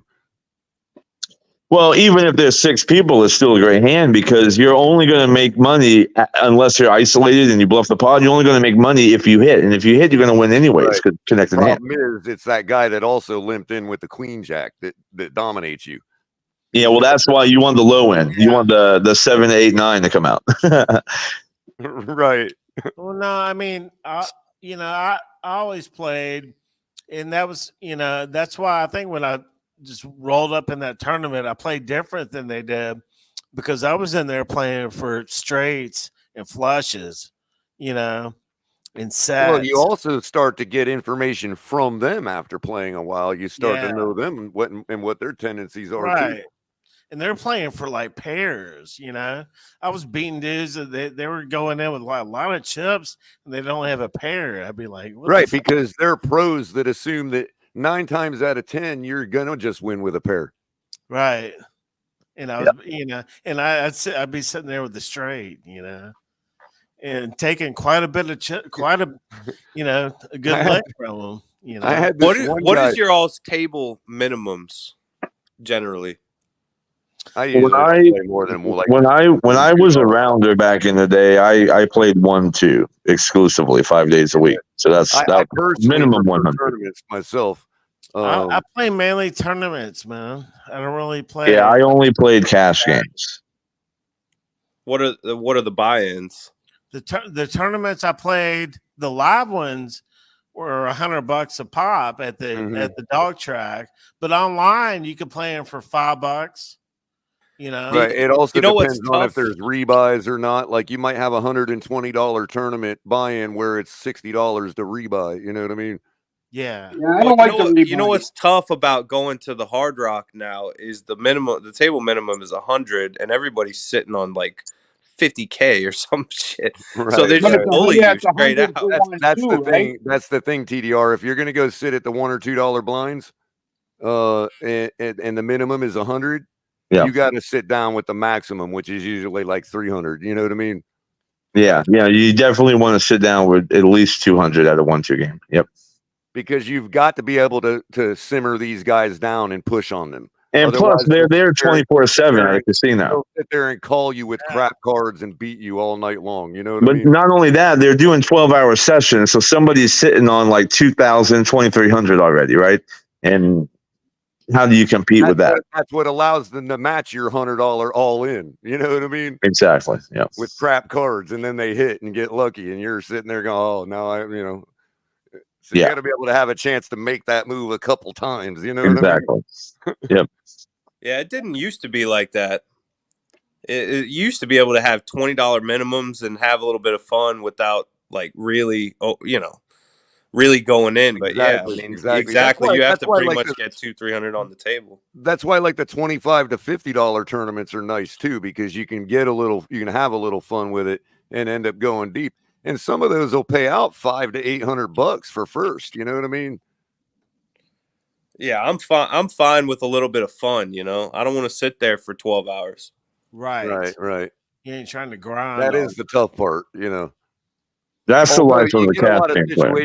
Where if 1, 2, and 3 is like $800, $300, and $150. Then a lot of times you get down to 4 players and everybody chops anyway. You know what I mean? Yeah. Those tournaments where I was at the final table at the dog track, I mean, they would start at 7 or 7:30. And the ones where I made the final table, we were up in that bitch at like 1:30 in the morning. We're the only people in there. And we ended up chopping it up. Oh, that was the other way. That was the other reason I stuck with the lower stakes, because people play looser. Once the rebuy period is over, people knock out pretty quick because it's a $30, $40 tournament. When you're paying up 100 or more, you're getting more serious people that don't want to let their chips go. You know what I mean? Right. Well, what's crazy right now is craps. I mean, those craps tables are insane. I love craps. I love rolling dice. We just got them down here, so it's Now we got them in a Immokalee now too. Yeah. Yeah, they're fun. They're fun. They got a $10 minimum, man. I wish I like anything like that, man. I don't like what's it called? The slot machines. Those are dumb for me. Yeah, but see, here's the thing, man. If you play the casino games, the house has the edge. At least when you play cards, your edge is you against another man, right? Right. What it is, everybody gets the dealer advantage every 9 hands. That's what it is, Amicus. Yeah, right. Exactly. That's right. So you have an odds advantage when you're on the button. You have the ability to sit there and watch everybody look at their cards and gain information from them. You know what I mean? That's well, that was the early on sentiment, but there's a new theory, it's game theory, right? That if you're first to act, you also have an advantage because you're initiating, like, you know what I mean? Like, I can put a lot of pressure on you if I'm first to act. True. Yeah. But if I'm using the button wisely, then I've already watched you throughout the tournament and kind of, you know, if I that might if I'm an amateur, give me information, you know what I mean? That if I'm an amateur, you gotta read. But a player like me, I'm going to mix up my game all night long, where you're not going to know where I stand at any time. True. But unless you're a computer, somebody will figure it out, dude. See, I like the craps. I like the craps, but you know they're it's a $10 deal, and shit, you can get to some money real quick. You know, I wish it was a $5 limit, man, where you could really get in there and mix it up and play. And you know, Amicus, I know I understand what you're saying about math and game theory and all that, sure, but at the same time, one of the most important things I ever learned playing poker was simply that when you get dealt the cards, there's no rule saying you have to look at them when the dealer first threw them to you. Sure. Unless you're the first to act. You're playing the man, not the cards. Right. Unless you're the first to act, there's no rule saying you got to look at your cards. Right. So that's where, you know, people think about sunglasses and stuff like that being a gimmick. Well, not really, because if I'm sitting there with my head tilted down to the table, you know, and everybody's going to assume that I just took the time to look at my cards, not even realizing that I've been watching them look at their cards. Exactly. I never look at my cards until it's my turn to act. Yeah, right. I mean, there's no reason to. They're not going to change. Hey, you know what I mean? Right. Hey, check this out, Color. When I play poker, and I'm fucking dead ass serious, dude. And I have more in this hat, but when I play, my hat's like this. This is how I play. Right. I'm dead ass serious, dude. Yep. And further on that, Amicus, the other thing is, it gets to a point throughout the tournament where I get to know people well enough that it's not so much a matter of I'm going to wait till everybody looks at their cards until I do. It's a matter of, and this is what caused that one example I gave earlier about the kid. Yeah, I don't talk. Right. I try not to talk either. Well, the kid that mucked his cards on me. This is what created that situation, because I get to the point, Amicus, where I'm like, unless somebody puts in more money, they have to, you know what I mean? They have to pay me to see my cards, for me to look at my cards. Right. Yeah. They have to give me a reason for me to look at my cards. You know, that's something that I've learned, because when I first started, you know, I was like, people kept talking to me, and I realized I was giving out information. I was like, I finally just told myself, I'm not talking anymore. Yeah, well, I actually do a lot of table talk, but I do it strategically on purpose. But I was coming from the standpoint as like, I'm not good enough. You know, if I was fucking really, really good, I could sit here and talk. But you know, I'm better if I don't say anything. That's how I felt. Sure. Yeah. Well, you got to do whatever is comfortable to you, right? That's most of the battle right there. Whatever is comfortable. There like this.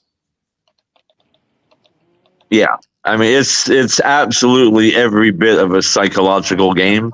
And when you get a couple of guys that really know the upper echelon levels of the game, I'm talking about high level poker playing, right? Yeah. It's some of the most exciting things you can do, because you know all of the implied odds, you know the ranges, you know the game theory, you know the math, you know all of it. You have years and years of experience, and you're countering every step of the game that he's trying to counter as well. And it's just a fucking mind fuck at that point. And it's great. I love it. It is. Yeah, I had a friend of mine one time when I was early in my playing life, where like we were in a private game, and he like started putting the Darth Vader on me and shit, like in Empire of the Strikes Back, you know, when Luke all goes in there gung ho. Yeah. Vader starts ripping shit off the wall with his mind and throwing it at Luke. You know what I mean? This dude just started going all in on me. I'm like, I don't know what the hell to do, man. Yeah. I was like, damn, taught me a lesson, man. That it ain't about the cards, man. It's not about the cards. And the hardest people to play against are the ones that are super aggressive. It's just a fact. There's nothing, I mean, but those guys that are like at the top of their game, I mean, the best in the world, they're aggressive for a reason. They're not chaotic by any stretch of the imagination. It's timely aggression, but man, it's the hardest thing to play against. Right. If they're aggressing against you, they found something and they're acting on it. So it's something about you is the reason they're doing it. And anytime you can put a man to make a decision with all of his chips, that's there you go, caller. That's the ultimate. That's an Immokalee color. I ain't bullshitting. Wow, look at that. There you go, baby. Scotty win. Did you ask him if he ever takes those glasses off? Like, does he sleep in them, shower in them, all that? You know, bang his girl. Not long after that, me and him were partying in the VIP room. Oh yeah, Scotty's a legend. Funny after that? Huh? Were you walking funny after that? No, but some of those girls in there were. Oh damn. Look at what's underneath that jacket. Look at what's underneath that jacket. Tell you how many times he's won it at poker. Yeah. Yeah, Scotty's won the World Series main event before. Look at that lobster. That thing must be a 1/4 inch wide, man. With fucking, you know what he told me? He said he had just lost 50 grand the night before in blackjack in that bitch. Yeah.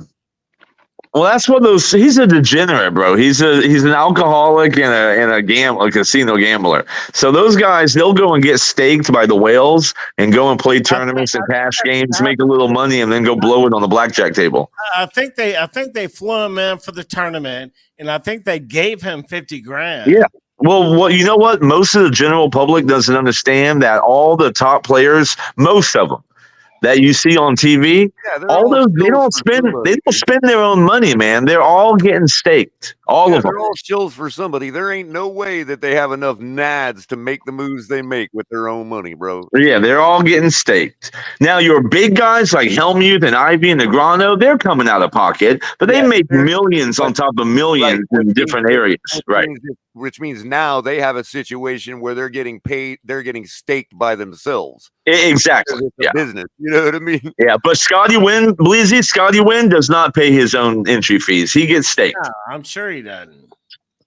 He's a boss. He went deep in that tournament. He didn't win, but he went really, really far. Well, I'm with TDR. I don't understand the slots. I mean, if you're gonna play slots, you might as well go to the poker table and just go all in every hand without looking at your cards. Because what's going to happen is you're going to get people to fold down enough times to scoop a little money.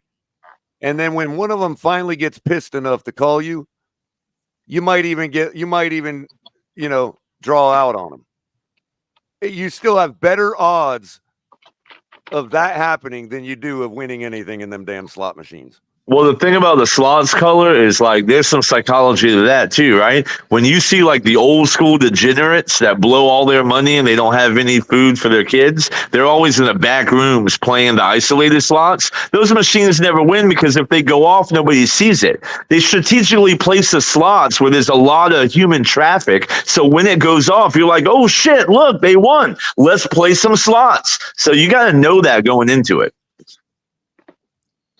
Yeah, so my dad actually blew my parents' entire savings account on freaking slots. So, like I have this preconception of the casino already. Yeah. And mind you, like I've been on the tables. I have fun every now and again, but I just don't like to put a bunch of money in there just because shit that I've seen in my life, and I'll never forget my dad coming home and he hit the big one, right? The biggest one in there, 50 grand. Mm-hmm. And he's like, Anne Marie says to my mom, we just won the jackpot. And my mom goes, you just blew $750,000 this year. to win 50. So TDR, if I could give anybody any slot advice, it's two things. The first one I mentioned, which is always play the slots that are in those walkways where you see the most people walk by. Those are because all those machines have an algorithm. There, certain machines are hotter than others. Like it's built that way on purpose, right? So that's the ones you want to look for. But the second tip is all the ones that have the big brand names like Wheel of Fortune or Monopoly or shit like that, stay the fuck away from, because the casino has to pay those companies out. They're paying money to these fucking companies, so they're not going to hit like the other ones. And that's how you work slots. Well, I'll stick with the Whopper's advice. The only winning move is not to play. Yeah, that's true. Yeah, it's just something with me, man. With Bro, I slots, have to tie a just- rope around my waist tethered to my car to walk to the poker room through those places. I can't stand the casino, man. You know, I love a casino, but you know, back in the old day, in the blackjack, they would hand shuffle the cards. Now they got those automatic shufflers, and I saw a video talking about the way they shuffle that now, and it's shuffled like every hand. Mhm. Your odds are fucked trying to play. Yeah, because now it's just like a random number generator. Well, you can't count cards. You can't do anything. I mean, A random, hey, I don't know, is that an oxymoron color? A random number generator? Yeah, sort of. RNG. Because the broken computer, right? How can it's all algorithm? I don't know. The video I saw, the robotic shuffler. That robot is running a computer algorithm, and it's got the tactile, or what's the word I'm looking for? The you know what I mean.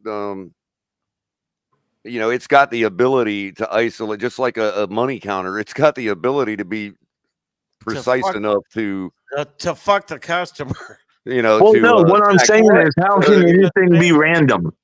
There is no such thing as RNG because the computer has to be programmed.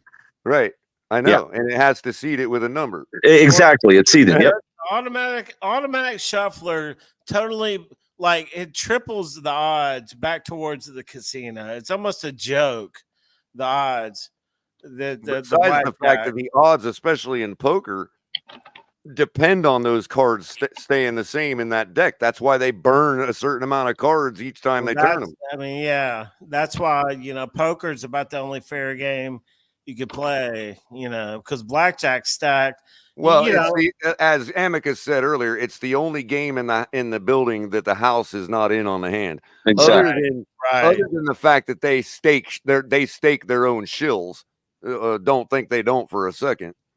Sure. And now they've got roulette. They got roulette and craps down here. And they'll collude too, Color. They'll send a couple of guys to a table, and you'll be under collusion, and you won't even know it.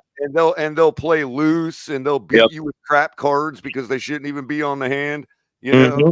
Yeah. Do you remember in the movie Rounders when they said, we're not colluding, we're not working together, but it's like an underlying thing, like, because those guys play with each other all the time. So when you come in as a tourist, man, they might not be colluding against you, but trust me, they all understand anything to each other. Exactly. You know what I mean? Yep. They don't even have to nod to each other. It's just the way they play that they're all on the same page. You know what I mean? They're on the same team without saying it. Exactly. You know what I actually have to really say they're on the team. They just know, hey, this guy, if I slow roll him, well, I gotta go to the bar and have beer with him later on. You know what I mean? Well, not only that, but if you come in for a bet, right, and I raise you, you already know we play every day together. You know that I got it. So you're gonna get the fuck out of my way. Get out of my way. It's my turn. Right. That's right. Hold on. Go ahead, TDR. Oh, no, I was just saying, something that I have always enjoyed as a kid all the way to throughout my life is the Derby and horse racing.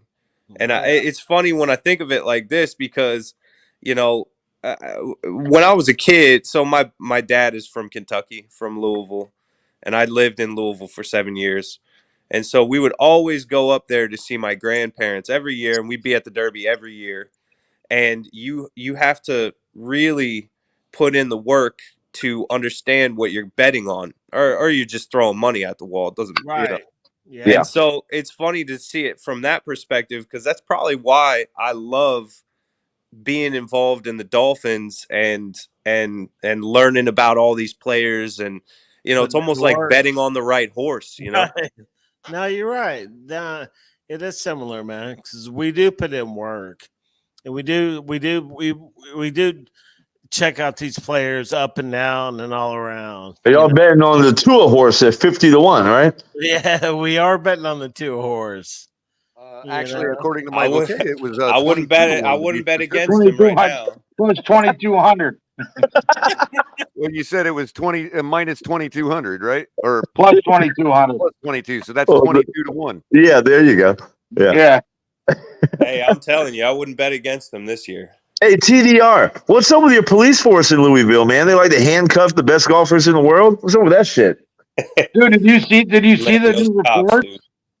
Did you see the new reports? Yeah. This cop has been nothing but problems, and they're still going forward with the charges. Yeah, because they don't want to. They want to save face. They don't want to admit that they fucked up and they have an idiot on the force. Well, there's a bunch of them up there. You got to understand, this is a different area than what you're probably used to, where it's very, very divided. I think I explained this the other night, but when I lived up there, you don't go past 9th Street, and folks don't go on the other side of 9th Street, and when it happens, it's not just like, you don't understand, man. Like there are moments that I can tell you, like hundreds of people came across 9th Street and just wrecked the mall in protest. I forgot that was you the other night. We were talking about this. Yeah, I remember. It's so divided. So what I'm saying is, these guys on the east side, on the east end, they don't see anything. There is never any crime in St. Matthews or over by Valhalla or any of that stuff in Oldham County. What state's that in? That's Kentucky. That's you remember the Scheffler? Scotty Scheffler got arrested 3 weeks ago at the PGA. I still didn't hear the state it was in. It's in Louisville, Kentucky. Oh, Louisville. Oh, okay. How long ago did you live there? Oh, it's been 10 years now. Was there a bar back then called Coyotes? You're not a Lamar Jackson fan? Wow. Oh, I'm a big Lamar Jackson fan. Who told you that? I love Lamar. I went to school in Louisville. Was there a bar back then called You Kentucky? definitely saw that Jalen Phillips performance. Are you talking about Coyotes off of Baxter Avenue? It's the one that's a whole city block. It had the dance bar, the rock bar. No, that's Coyote Ugly. No. That was Coyote. It was actually modeled after. You're right. Yeah. Yes, there was. I wonder if it's still. That's the best bar I've ever been in. Yeah, it's cool. There's Is a lot it of like cool Coyote stuff Ugly where the girls dance on the bar? No, it's just a huge rock club, a huge dance bar, a huge country bar, and then there's a piano bar that's pretty big.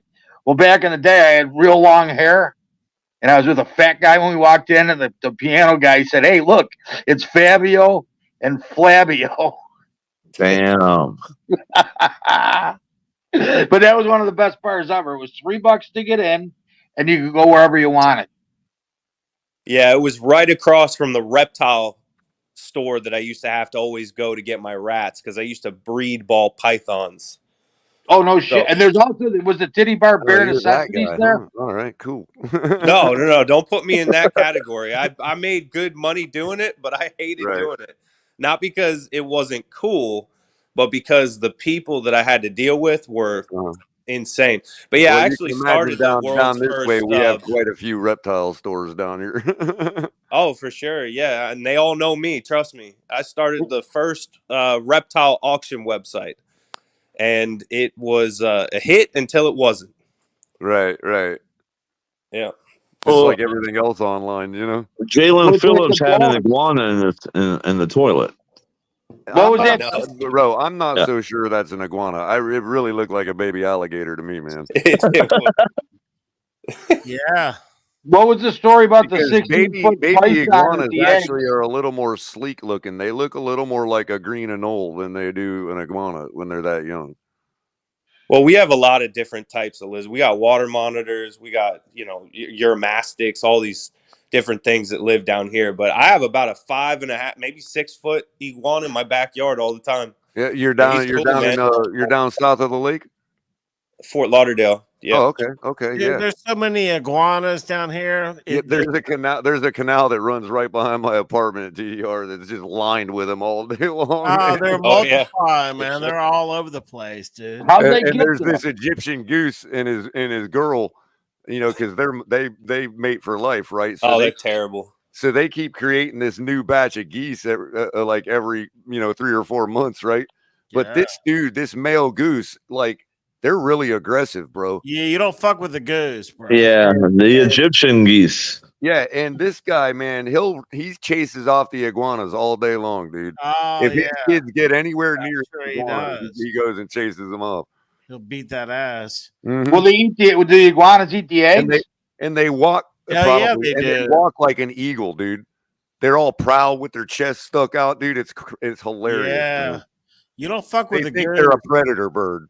They're loud when you're trying to Beat sleep. your ass. The iguanas are out of control, though. They really are. How did they get there? I don't know how they got The here. Egyptian but- geese but or they're- the iguanas? The iguanas. Well, the iguanas likely were probably seeded by people, releasing them into the wild, and also, I think Florida has a natural indigenous iguana population, but there's also, when Hurricane Andrew destroyed Miami, Puerto Rico. it released a lot of different invasive reptiles into our Well, environment. people probably go to Puerto Rico where they're fucking everywhere, and they put them in like a suitcase and fly them back to America. That's what happens. Yeah. I mean, they are everywhere around Fort Myers, man. They really fall out of trees when it gets cold. Yeah, if it gets cold, they lock up. They'll fall out of trees just from a misstep too. MCJB. My God. The building. When it gets cold, they'll lock up and they'll just fall on the ground until they warm up. What's even worse is people are eating them now. Oh yeah, they say it apparently tastes they're like good chicken. Everything tastes like Iguanas? chicken. Yeah, there's a restaurant in Hialeah. Yeah. So when I left, like before I left, I used to work like on Palm Beach, help building houses, like in the late '90s, early 2000s, and you'd occasionally see an iguana in the kind of, because the island of Palm Beach kind of has like a jungle fauna, you know what I mean, or foliage. It's kind of like for like that kind of environment for iguanas. So you'd see them around. And but like I left for Missouri for like 11 years, came back, and now it's like there's dead ones all over the road. They're like the whole place is infested with them, man. Yeah, You know what's funny? over, You know what's funny is when you tell people, they don't know, they barely ever know that we have monkeys down here. Yeah. Yeah. Monkeys too. Something's got to make that screeching sound we hear all day that nobody knows where it comes from. They got loose in the Everglades back in the day. Hurricane Andrew. Yeah. Well, that's Yeah. how the man. pythons got released too. Yeah. Yeah, the worst offender was Tom Crutchfield, and he had a bunch of sheds out there in the Everglades, right outside off of 27. What, full of pythons or something? Oh, all kinds of shit, man. Really? He had friggin' monocle cobras and shit. Yeah. Got out. I haven't even thought of the private people that had the stuff like monkeys. that. Yeah. He had monkeys too. No. The monkeys didn't come from He him. had snakes. Yeah, he recently took some guy out in Calusa that had a tiger and all that, man. Oh yeah. TDR, did you follow Crazy, that story with the guy that used to breed the poisonous snakes in Arkansas and got murdered? No. Yeah, Pretty dumb, well, the Buffalo Sabres old goalie went on to play for the Golden Knights. He was in the process of buying all the snakes for like $3 million. and the dude's wife ended up having him killed. Oh wow! Did the killer Did the killer have enough sense to use one of the snakes? We did. Yeah, they kind of tried to set it up that way, but the gunshot kind of gave it away. Investigators saw right through that shit. Huh? They're like, nah, you ain't getting Yeah, away I with think that. it was a gunshot. But yeah, NHL goalie and then he ended up having to go bankrupt because that $3 million. Just Ragnared him and thrown him in a pit. You know, we did. I did a security system for it's a snake rescue here in Southwest Florida. It's like out towards Immokalee, but it's a snake refuge or something, man. Museum. Yeah, I don't know if they're still in business, but they had cobras and shit up in there. It was crazy as fuck. Yeah, you got to be careful. Down here, there's some albino monocle cobras that got out, and they're very dangerous because they have the venom for the monocle cobra, but by creating the albinism gene, they don't have the venom and they can't, or the anti-venom, and they can't produce it.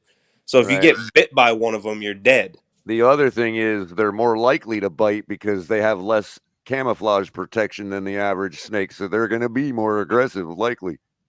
Yeah, where the fuck are those things at?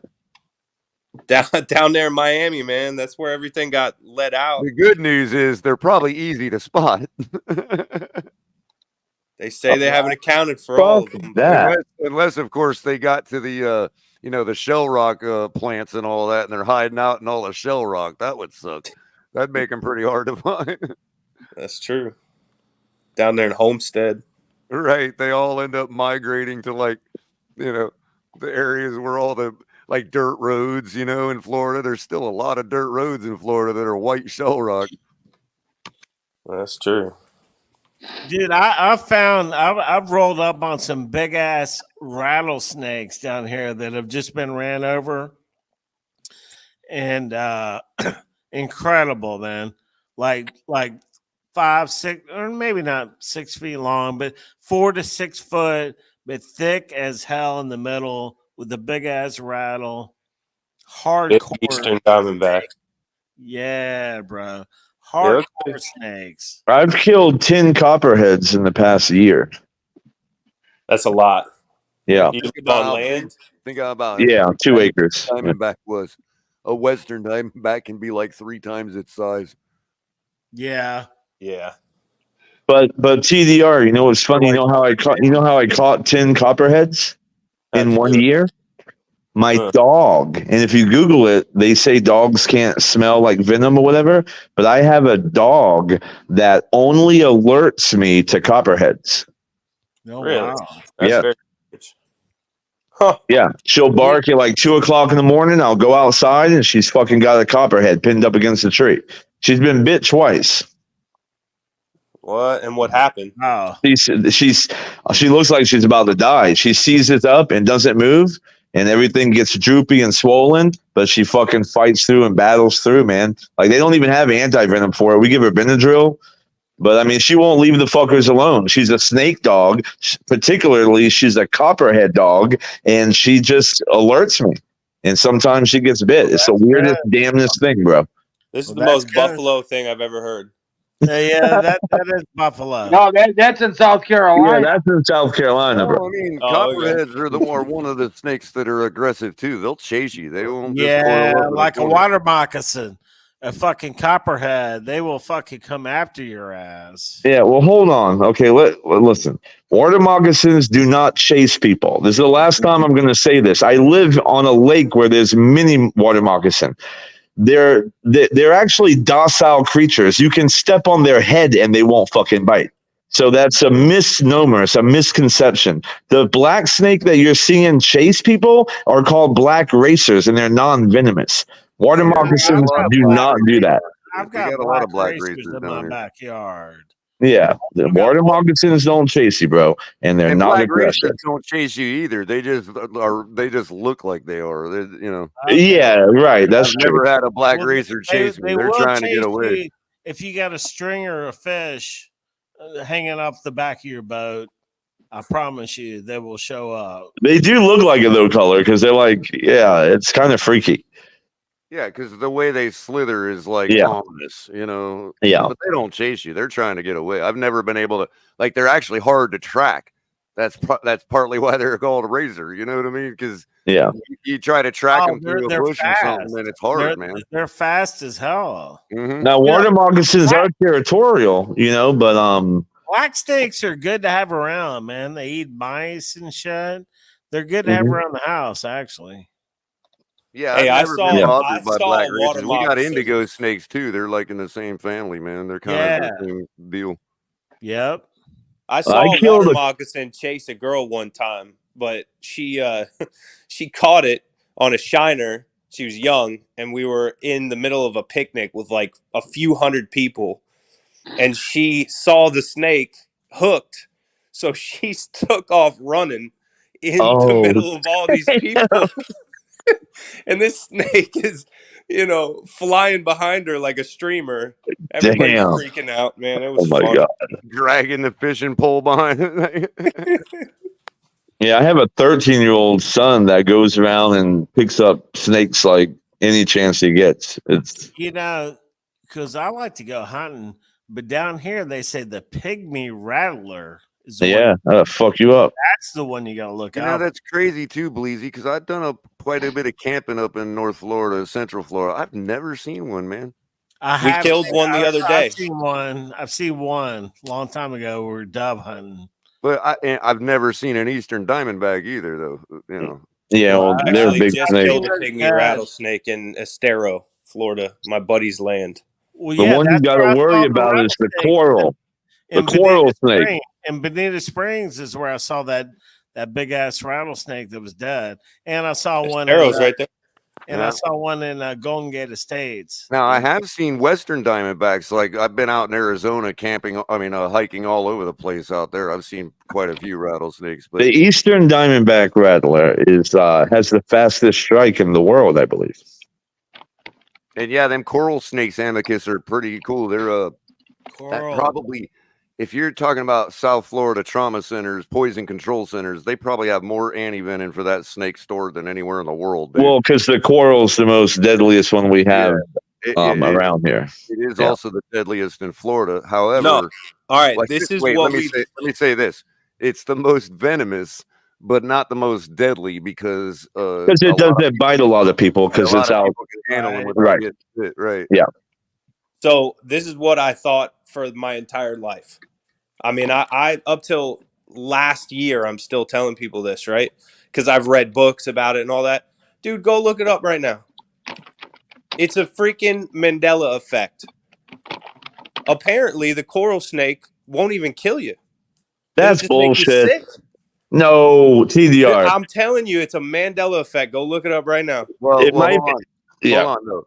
Not giving you a big enough dose to be deadly could be true. That's why I'm saying it's not the most deadly in Florida, but the poison itself, when isolated and analyzed, is the most virulent in Florida. You know what I mean? And it's a snake that is in hiding a lot. So I've never even seen a coral snake in the wild. The thing that makes it hard is they have really small fangs and they're in the back of their jaw.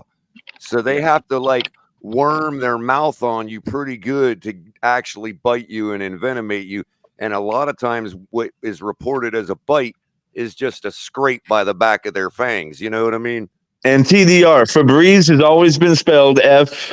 If they get a full good lock and a full envenomation on you, you need help. The Mandela effect is not real. That sounds painful. Not real. Yeah, well, they're actually in the cobra family. What about this Mandela effect? The cobra? I'm pretty sure that my whole life. The Berenstain. I don't know if you ever watched any local news from Palm Beach County, but we had this weather guy, John Matthews, right? And he was like the trusted guy in this area, right? And my whole life, I'm pretty sure that the day that it was recorded that it snowed in South Florida was January 29th, 1977. That would put it just about a month before I was born. And now all of a sudden it was January 19th, bro. Yeah. It's not the Mandela effect. Like, The Mandela no, effect wait is a minute, your wait own a minute, effect. Amicus. Why would I keep that as a moniker my whole life, thinking, wow, I was born a month after it snowed in South Florida? Why would I have done that if that's not what I heard? All right, can I answer? Do you ever remember going to the Western Sizzler when you were a kid? Some of them were called Western Sizzlers. There's no such thing as the Western Sizzler. It never existed. Well, the big sign There just was said some Sizzler. kind of sizzler.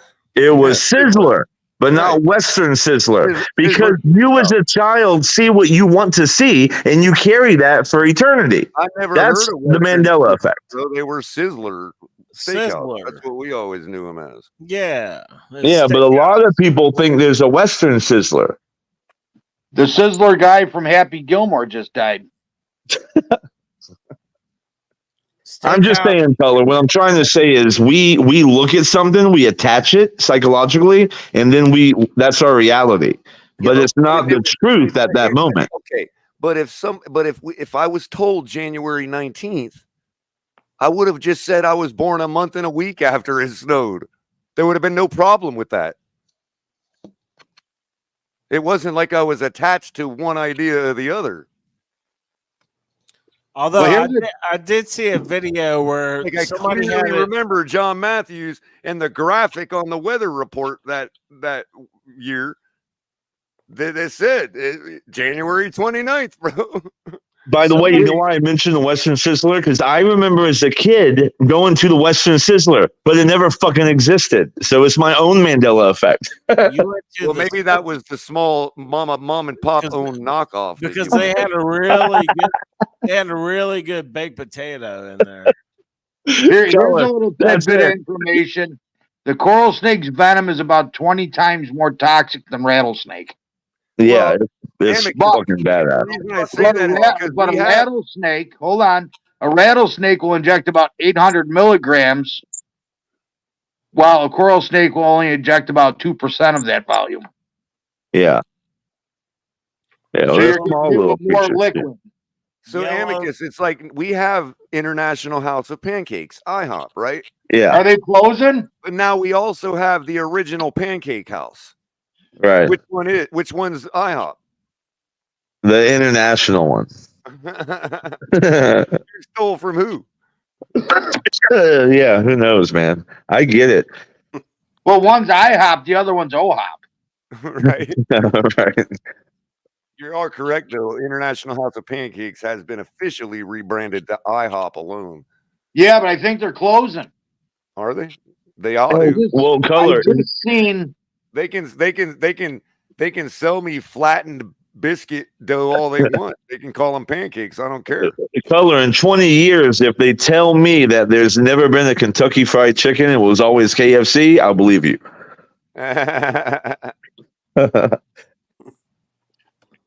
Hold on, I gotta look it up. Love KFC. But you know what's interesting? As far as imagery goes and optics, they canceled Uncle Ben.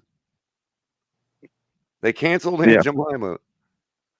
But somehow Colonel Sanders is squeaked through the cracks, dude. I don't know. Shout out to the Colonel. Well, what do you mean they canceled Uncle? There's not Uncle Ben's rice in the stores anymore? No, there's Uncle Ben's rice, but it doesn't have his image on it. It doesn't have the image of Uncle Ben on it. No shit. I didn't even know that. Same with Aunt Jemima? Aunt Jemima is now the Pearl Mills Baking Company.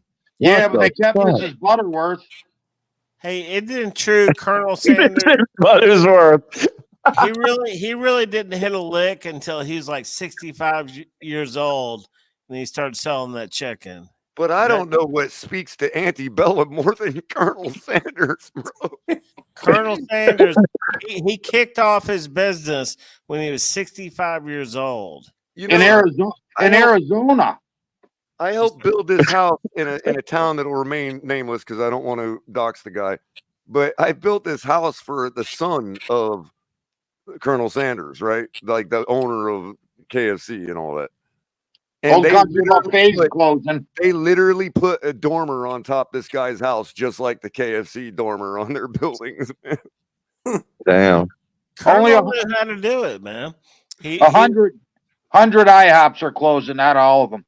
But all the old country buffets are closing.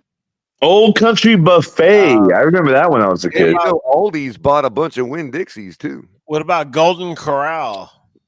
Yeah. They didn't. That wasn't on here. Buffalo Wild Wings, 60 locations. Applebee's, 35 locations. Red Lobster, Wild 50 Wings, that's crazy. locations. 'Cause they got football. By the way, Mikey, they just opened up a Wegmans in North Carolina, so it's coming south. Did it open yet? They're planning on it. It's opening soon. What about the Waffle House? You don't get Waffle Houses till you get to Ohio. Let's be fair here, Michael K. You got to do a deeper dive. How many of these stores are in towns that don't have any laws anymore? I don't. I'm just going by what they're. I mean, I know it sounds like a facetious question, but it's like real. Like we got to really analyze that because there are whole states that don't have any laws anymore. You know what I mean? So, Now, real quick, let me ask you, Mikey: is a Wegmans the equivalent of like a sophisticated Publix or like a fucking Doshers or a Food Line? Well, there's no such thing as a sophisticated Publix. They are the standard. What are you? Well, I'll tell you what. When you go into a some Wegmans, shitty Publix, bro, you should come down south. Well, I guess it would be north for you. Come down south. I mean, I've only got about another hour and a half before I'm as far south as you can get. West. Yeah, but Florida's not really south. What? Florida's kind of realize south. that Publix is headquartered in Lakeland, Florida, right? Come on. Well, no, I get that, but I'm just saying. Maybe I'm biased because we get the freshest Publix. Yeah, okay. And don't get me wrong, Publix is the standard up here too, but I mean it's not. I've been to St. Louis. They got Schnucks. That's pretty close. They got Bosch's. That's pretty close. Okay, so Wegmans is like a Publix. Is that what you're saying? No, Bosch's is like Publix. Schnucks would be like a better Winn-Dixie. But what about Wegmans? Wegmans. They also have Shop and Save in Missouri, which is normally and still owned by Albertsons Incorporated. You ain't been nowhere unless you've been to a Piggly Wiggly or a Lions. No, Food Line and Piggly Wiggly is South Carolina shit, bro. Yeah, I know all about it. And Food Line is either owned by Kruger or Albertsons. How about a Big Star? Harris Teeter's is Harris Teeter too. Y'all remember Big Star? Hey, Mikey, can you tell me what you were going to say about Wegmans? Because that's when you go into Wegmans will be guaranteed 100% the cleanest grocery store you ever go into. Okay, so it's high class. Yeah, it will have everything you need. The shelves will very, very seldom look like they have nothing on them. You know, I don't know about like storms and shit down there, but like when we have snowstorms and stuff, it gets to be slim pickings. But other than that, they're never sold out of anything. There's no rain checks. There's no nothing. So they're running a good business over there. So it's a Publix / Harris Teeter. There's a theater going in? No, Harris Teeter. That's another good grocery store. Oh, I know. I've never been to one. But like when you get a Wegmans sub, if you have a family of 5, two subs will feed them. If you adult family. Is it better than Publix? I haven't had a Publix in 20-something years, but they're pretty damn good. Yeah. Right on. I like a Publix subs sub. are legendary down here, man. I love a Publix sub, but the bread's a little hard. Yeah, see, now Wegmans will make all their bread on site. What other grocery store themes their shit in dolphin colors? Right? I mean, no shit. Who does the other that? thing. I wonder if Wegmans will sell Bill's shit down in South Carolina. Well, bros, North Carolina and South Carolina are the two biggest states down south that follow the Bills. The Publix is the one that sponsors the little schedule booklets that you get. You know what I mean? For the Dolphins. Like, you can get a stack of Publix. Hey, TDR, believe me, I love a Publix sub. I know Mikey is not he's been banned from all the Facebook groups, but 50% of the Bills Mafia outside of Buffalo is from the Carolinas. Here's what's funny: the other 25% is in Florida. Yeah, dude, I got to be honest. Every time I tell a Dolphin fan to show me where where all their backer bars out of state are. Well, we got a few, and I just sent them a picture of Florida. The whole fucking thing's covered. Yeah, Clearwater. Clearwater is overrun by Bill's Mafia. Hey, TDR, what's your favorite sub from Publix? You know, I don't even go and get Publix subs anymore because I'm always at La Spada's. Okay. Yeah, I usually just go like, turkey and cheese and some mustard. Their mustard is freaking awesome. Yeah. It's like a horseradish deli mustard, spicy mustard. It's really good. I do like their chicken finger sub. But yeah, their chicken finger sub has to be where it's at. Yeah, that's like. And wait, did you guys just call it chicken finger? Yeah. What? I thought you guys call them chicken tenders down there. It's interchangeable down here. Yeah, it's interchangeable, bro. Okay, all Whatever right. you want to call it. Us native Floridians adapt to whoever we're talking to from whatever state they're from. We're like, just like caramel and caramel. We can do the chicken fingers are in the frozen food section of a grocery store. Chicken tenders are at your restaurant. Oh, see here, we don't have tenders here. Hey, unless you go to like a Buffalo Wild Wings, which nobody goes to because they suck. By the way, Mikey, there's more Bills fans in Charlotte than there are Panthers fans, and we play Carolina next year in Carolina. Watch that stadium next year. Remember what I said. Oh, and that's a lot of people can drive there. It only takes 12 hours to drive to Carolina? Yeah. 11 hours? Yeah. We have two good restaurants for chicken tenders, I guess you'd say, where they only use the tenderloin, and that's Raising Cane's and Huey Magoo's. Raising Cane's, yeah. Ooh. I'll tell you, you know what? I've eaten in a lot of places, and I'm partial to Buffalo, but the best food in the country is New Orleans.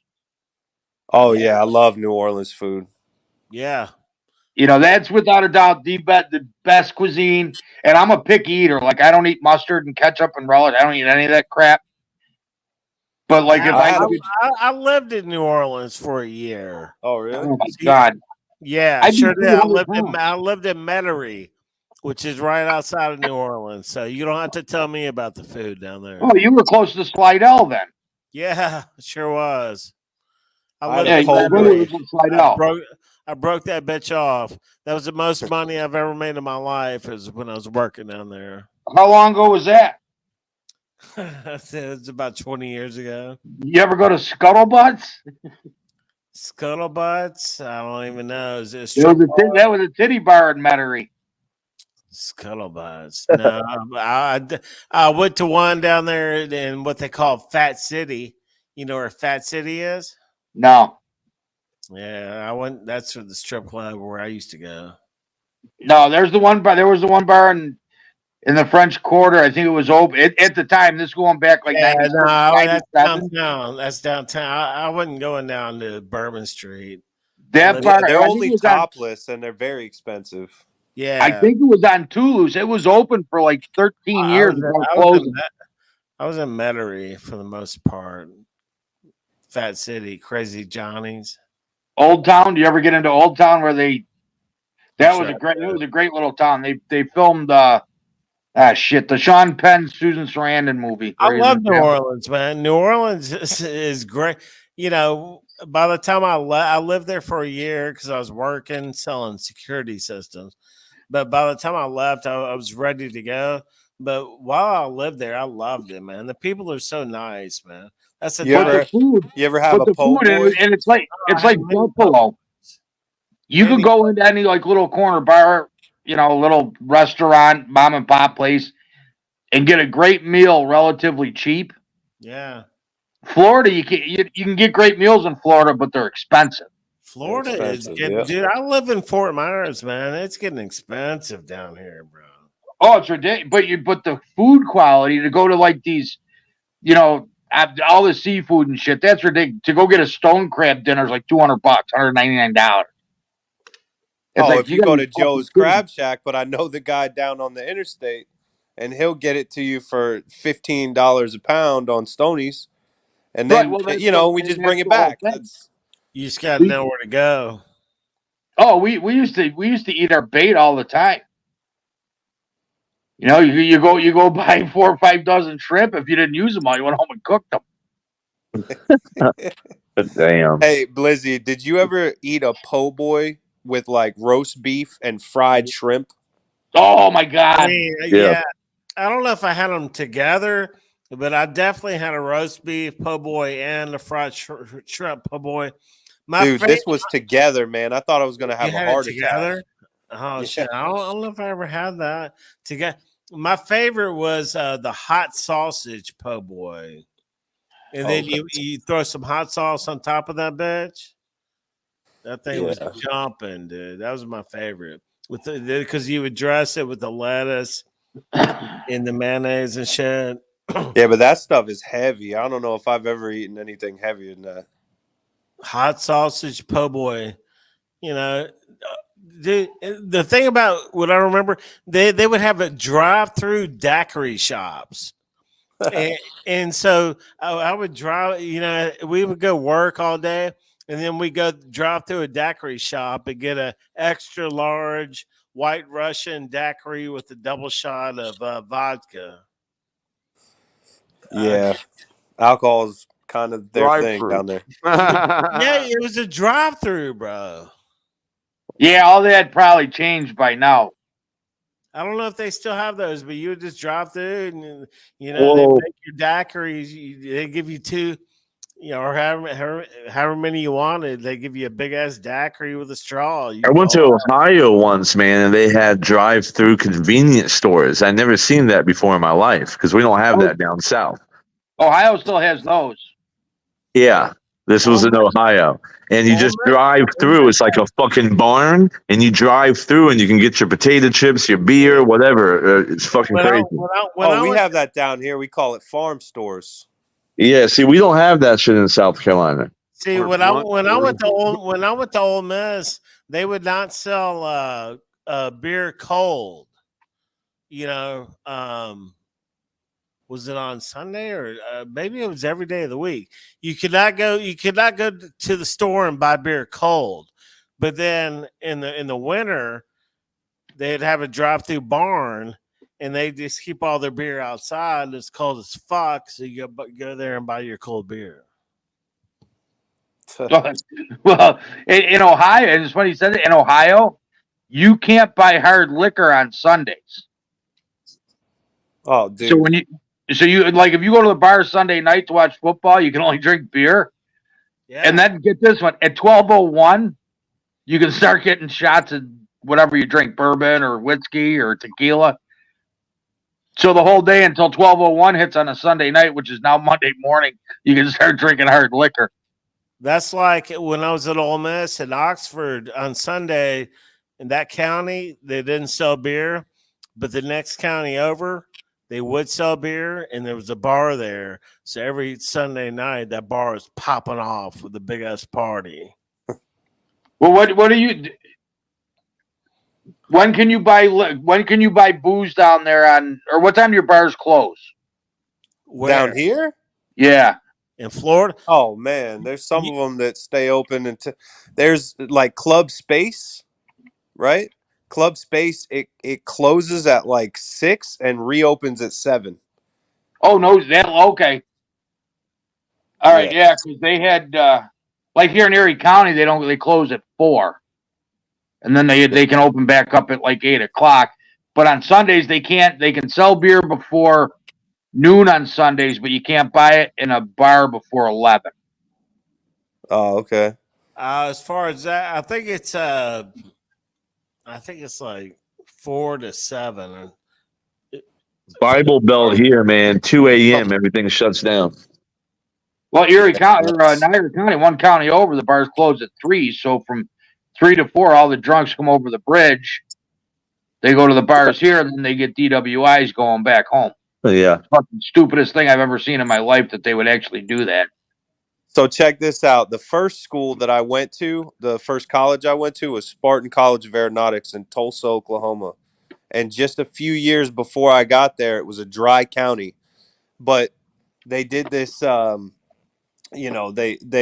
made a compromise where you could get beer, but you could only get beer that was 1.2% alcohol. So it was like friggin' drinking water. You'd be pissing up a race, Right. Pissing like a racehorse all night. But you could go to a club or a bar and get full volume alcohol. So we would just, we would get Pabst Blue Ribbon, and you'd have to drink a PBR. 12-pack to get drunk, man. Yep, PBR for TDR. Yeah. Hey, Bleezy. Yeah. When you were in Metairie, did you ever eat at a Mexican restaurant called Cuco's? Cuco's. I don't know. Is it right off of like Veterans? I think it might have been. Is that the main drag? Yeah. It might. That's where Brett Favre used to hang out. Yeah, I mean that does sound kind of familiar, but he used to come over from Mississippi and do his drinking there, so he was. It's sitting in a corner because he wasn't recognized. That's where our office was. I might have, man. That whole place was popping off back in the day. My buddy was a cook there. Was he? Yeah, that's how I knew. I went down. He grew up in New York and then moved there. Now makes films. Where is this? Metairie, Louisiana. Oh. Okay. I just had to because that was the Brett Favre was playing back then in '90. I think I went down there. I think I was there in '95. I went to it now when I was there. Donovan McNabb, because I went to a Saints game just because I was there, and Donovan McNabb went in there with the Eagles and beat their fucking ass. And I was neutral, man. I didn't care, but the Eagles fans were going nuts, and the Saints fans were pissed. That was the only game I went to. It's pretty funny, but I'll tell you what, Donovan McNabb was unstoppable that game. Oh, he's a hell of a quarterback. I was sitting there just watching the whole game. I was like, "That's fucking sick, dude. He's crazy." So when I went to New Orleans, whatever, it was for my bachelor party, and I was completely unaware. I wasn't thinking, man. And this was the year after the Minneapolis Miracle. And I walk into this sports bar, and the Saints are playing, and this is a sick sports bar. Like it's outside. There's like hundreds of people. I've never seen anything like it anywhere else. And everybody's got New Orleans gear on. And I walk in with a Vikings Stephon Diggs shirt. Man, they all looked at me like I was. Yeah. They looked at me like I was crazy, man. Yeah, it was pretty funny. I didn't die though. So yeah, fuck Steph Diggs. Fuck Stephon Diggs. Yeah, how about Steph Diggs? I've always liked him, but he fucked up. I don't blame him. I knew you were going to say that, Mikey. Because we don't know what happened. I can't remember who I got in an argument with over it. It wasn't even an argument. It was just like we don't know. We don't know if Josh Allen caused it. We don't know if and that's the whole thing. And who's to say that Stephon Diggs wanted to win so much and Josh Allen doesn't want to win as much as Stephon Diggs? So there was a little bit of a rift there. You know what I mean? And who's to say that Diggs is just a selfish prick and doesn't know how to be a team player? Well, anybody that's in the Josh Allen Bone Stroker Club would say that. Well, I'm just saying look, we took a $33 million cap hit. Took a $33 million cap hit, dead cap hit to get that fucker out of there. That's look what I opened up, Lizzie. Yeah, good job, TDR. And I'm not saying that the one name you can't say to Bills fans right now, Diggs. So the guy went from Buffalo to Houston. Y'all don't think it had anything to do with the weather? No. Maybe he's just tired of playing in the cold. That could be it too. Right? Well, Diggs is a global fashion icon, and he's a ladies' man, right? So he don't want to be in Buffalo. He also knows all eyes are about to be on Houston. Yeah, true. Yeah. Good point. They're trending up, and the Bills are trending down. They play in the dome. Texans are trending up. The Bills Are are the trending Texans a down. dome or is it an open air stadium? Dome. Texans is a dome. I thought it had a roof, but no, I thought it was an open air. What do y'all think about the Bills trending down right now? I don't know if that. I don't know if they are. In all honesty, Dolphins are trending up. The Bills are trending down. Well, how can you say y'all are trending up? Like, based on what evidence? Our talent. You can't. You don't even want to pay your fucking quarterback bleaching. Our talent. Amicus. Get Oh, you had talent last year. Yourself. You had the same fucking talent last year. Hang on. Let me find this. I'm just saying, man. For 3 fucking years, I've been hearing every Dolphin podcast say that the Bills are trending down. Fucking Larry L 2 years ago said, you lost Frazier. Your defense will be shit. Wrong. You know, I mean, everyone said, Dorsey. Bill Brady did better. Like, at some point, you got to realize that the Bills are just good because we have a great quarterback. It is what it is. And as long as that fucking guy is playing quarterback, our window is always going to be open. Period. Well, I would say that your defense has some great depth and obviously some really good development programs. But McDermott's your depth is now your starters. So who's your depth? Look at these weapons. Bro, McDermott is an excellent DC. I mean, that's Poyer and Hyde weren't shit till they got to Buffalo. That's all McDermott effect. And I like McDermott as a defensive coordinator and, as a scout. But I don't know. I mean, I worry about can the Bills continue to – well, I don't really worry, but you know what I mean. Yeah. Can they really continue to build this depth that they are so famous for, especially in the secondary? Yeah, I sure. think on the defense, yes. They're trending down. Oh my God, I'm not. all I know is you lost Wilkins. You lost arguably the next up and coming linebacker in Van Ginkel because they didn't want to pay him. What? You don't think Van Ginkel's going to make a name for himself in the NFL? Hell yeah, he is. I actually don't. You don't have him. Him and his girl Sam Van Ginkel. Shout out to Sam. Well, I hope he does. I just don't think he will. Where are they now? Chicago or Minnesota? Minnesota. That's what I'm saying. Did you replace Van Ginkel with somebody that equal or better talent? Oh yeah, for sure. Yeah. Chop Robinson, for Shaq sure. Barrett. Yeah. Oh yeah.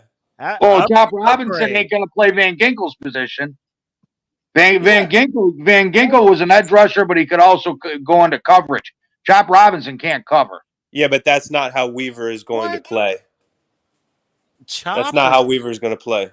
Chop is lightning fast, up and down the field, front to back and side to side.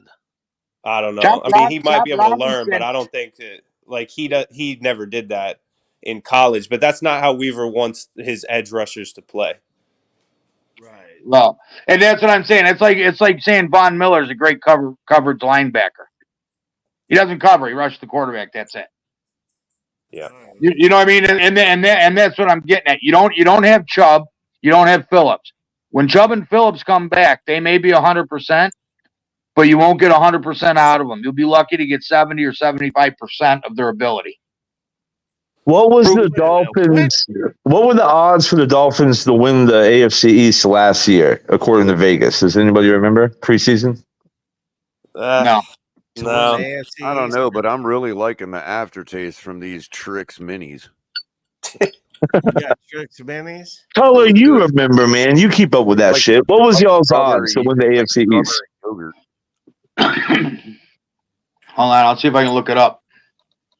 2023 to 2024.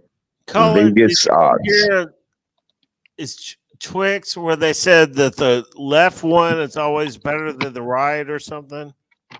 Oh, I don't know. I was saying Trix, like the fruity cereal. Oh, the cereal. The hell are you talking about, Vizzy? Left one's better than the right? What the? No, fuck? There was a commercial. So they got minis now for everything from what am I General thinking Mills. They got like mini Lucky Hey, Charms. what are you thinking about? You thinking Oh, you about? got the munchies. No, it's the candy bar, man. Twix. Twix. The left is better than the right. Yeah, they said that the is that Twix.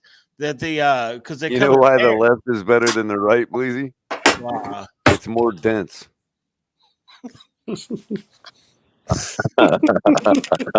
Have y'all not heard that about the Twix? It's like a what do they call it, man? Folks Mandela effect. Mandela effect.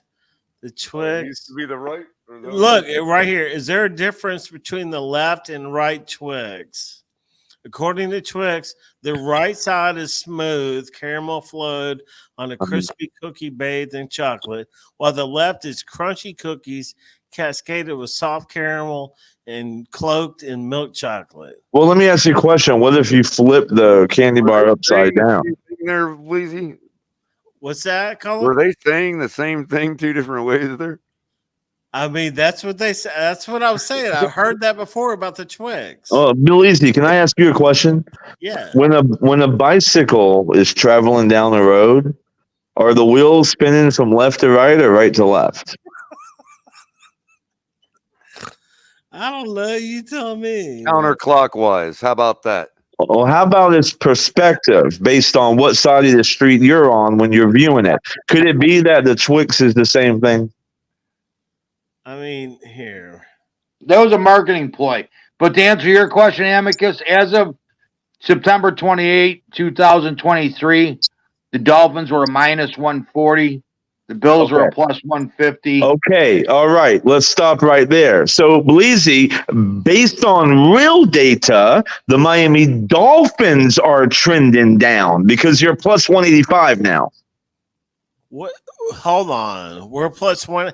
What are the Jets? It doesn't matter. We're not talking about the Jets. You said the Bills are trending down, and I'm letting you know that real data shows the Dolphins are trending down. Yeah, but I'd say that's a hell of a mistake. Well, hold on. That I actually do this. Vegas doesn't do this. Give me the data again. Well, hold on. But this was also from September 28th, so that was already 2 weeks into the season. And that's where the Jets beat the Bills week one. That's the same statement two different ways. Well, what was the Dolphins' record after 2 weeks? 2-0. Okay. All right, and we were 1-1.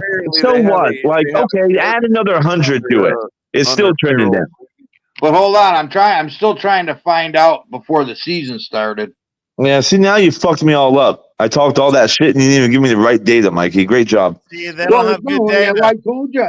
No, I told you when You're only as good as your ombudsman, Amicus. You know? TDR, they don't have good data. Yeah, that's all right.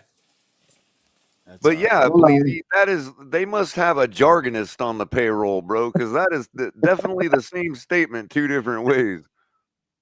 Isn't it though? I mean, but that's what I was saying. The right earlier. side is for the dumb people. The left side is for the sophisticated people. Using words like cascaded and cloaked. That's what I was saying earlier, dude. I knew there was like a deal about the difference between the different sides. Like the right side is smooth caramel flowed on a crispy cookie, and the left side is crunchy cookies cascaded with salt. That's right. Yeah. Here we go. Here we go. Here's the actual odds at the beginning of the season. Okay. The Bills were a plus 125. Uh-huh. The Jets were a plus 250. Damn it. And the Dolphins were a plus 300. Okay, you're trending up, Bleezy. You got me. Okay. So we are. But you see how fast that changes once you lose to the Jets. Yeah. And that was before the season started. But we won the division. You won the division on technicality. No, I'm just kidding. No, we won the division because we beat the Dolphins twice in 1 year. Yeah, with 18 injured starters. Yeah. Oh, no, Bro, no, no, we no. lost. You're not allowed to use it. TDR, we lost Milano and White. Two all pros we lost. Which was big, but hey, you guys had, like I said, really, really good depth. You guys were the better depth team. That's for sure. And I don't believe Terrell Bernard played that game either, did he? Right, we lost he him didn't too. play in the playoff game. Yeah, Bernard you guys had too. to get Lewis or somebody like off the couch. I remember that. Yeah, right. Matt, what's his name? Yeah. Oh, yeah, wait, Bernard was out. He was out. We lost everybody, bro. We were fucking decimated defensively. Von Miller was a shell of himself. Yeah. But you can't use, and no offense, you can't use injuries as an excuse because week 3 last year, the Bills had their practice squad secondary. Yep. No, I wouldn't use it as an excuse to excuse loss or say like, oh, we would have won. What I'm saying is when I look at that and I'm hopeful that we don't have the same amount of injuries and knowing how we play before those injuries occurred, I'd say we're probably the better team. But it's hard to say because week 4 when we faced y'all, Fangio didn't have them guys together at all. And they're like looking at one another, missing assignments and stuff. Ramsey was out, and Eichenberg's first game ever at center. So I mean, yeah, I look at this stuff and I'm like, yeah, I mean XYZ. If all of that changed, then maybe it would be a different story, and I would say that it probably would be. Now I do want to apologize for busting your chops now and then from asking how much single wides are going for. But you obviously you're I know you're one of the what's the word I'm looking. You're one of the grounded Dolphin fans. Yeah. That actually speak with intelligence.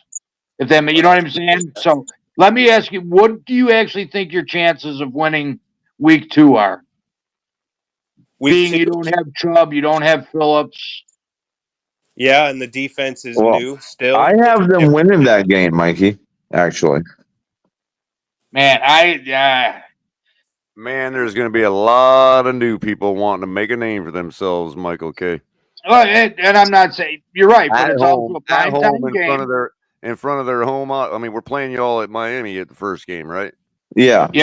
Right. So, bro, I mean, I think the defense is going to be fine. And we're going to have chemistry issues between Allen and it's going to take a few weeks to get everybody on the same page. I actually have us losing that game. Fine that day. There ain't a bunch of chemistry issues because we still have Shakira, Kincaid, Knox. I know, man. I'm just saying. I mean, we can't win them all, and if there's a game in the first 5 weeks, we got a tough schedule, right? I just have us losing that game. I don't. I wonder if they'll let us bring in ceramic tiles. What? But I'll tell you what. All the fans were holding ceramic tiles, man. How much louder the stadium would be. Well, you don't want loud because half of the stadium will be Bills Mafia, and you know that. Well, when they start yelling, we'll just, hit them in the head with a ceramic tile. Exactly. Double purpose. See, and that's I actually have them win. I have the Bills win it just for that. And Dolphin Realtor's right. Who knows what that defense is going to be the first 4 or 5 weeks with a brand new DC and a whole new different outlook.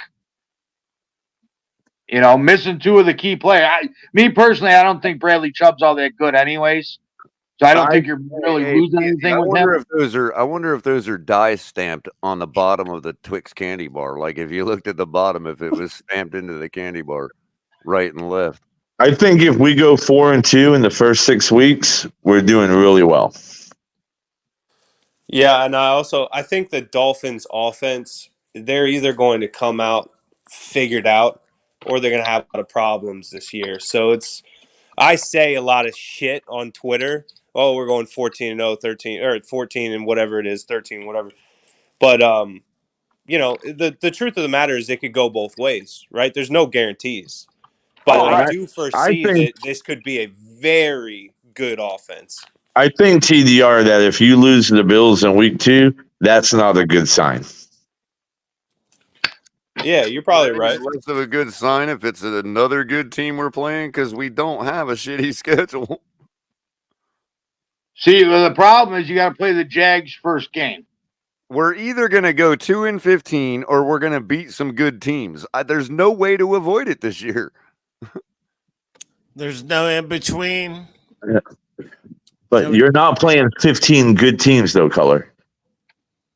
Okay, but like seriously though, when you factor in dropping to a bad team here and there, we would have, you know what I mean? Like, no, I get what you're saying. I'm just saying the knock on y'all was you went like what 1-5. Even if we went 9-8, that means we still beat 9 good freaking teams likely. No, I understand, but I mean the reason people even bring this up as an argument is because y'all went like 1-6 last year against any team that's 500 or better. I understand. So if we were to make a bet on that statistical information, then we would assume, based on our schedule at this moment in time and what we know about these teams, that we're going to have like a sub 500 year. No, I hear you. I will say this though. Otherwise, we're going to fix the problem, and we could beat anybody, like we've always thought. Well, let me ask you a question, Color. I'm actually genuinely interested in this. You know, I've been around the TFTG platform and a lot of other platforms, including this one, for the past few years, and I've seen how you have like the high octane Tua-neers versus the guys, you know, that don't really believe in Tua, and I've seen a shift and different opinions. If y'all don't win a playoff game this year with a healthy Tua, or God forbid, not even make the playoffs, at this point, doesn't like even the Tua-neers have to say, okay, we screwed up? Why do you think they're pushing so hard with fallacious reasoning for signing a new contract now? And that's who, the Tua-neers? I think there's a spectrum there, though. Yeah, I think there is. Okay, maybe it's not everybody, but there is people that, you know, feel a certain way about Tua that are deathly afraid of letting it play out without him getting a new contract. Yeah, but those are like the backyard barbecue casuals. Of course, you know. See, but you can't really blame again, just that you damn algorithm on Twitter, TDR. That's all it pumps in front of me all day, dude, because it knows it aggravates me. Just because you and all I get are Bills fans screaming at me. So right, exactly. Or people like Pete telling you how bad Tua is. You know what I mean? No, I had to mute Pete. Right, I mean, right. Good for him. Without I muting, hope the best for him. But the algorithm would definitely be pumping you on to him. You know what I mean? Or yeah, well, I mean, Pete's takes aren't like he can't really truly believe that. I think he can. I think he can. That's the problem. He's just trolling, man. There's no fucking way. It's like that true guy or whatever is true. He's not trolling, bro. You know? Because he doesn't have to leap. He doesn't have to go much further than me for people to assume he's trolling.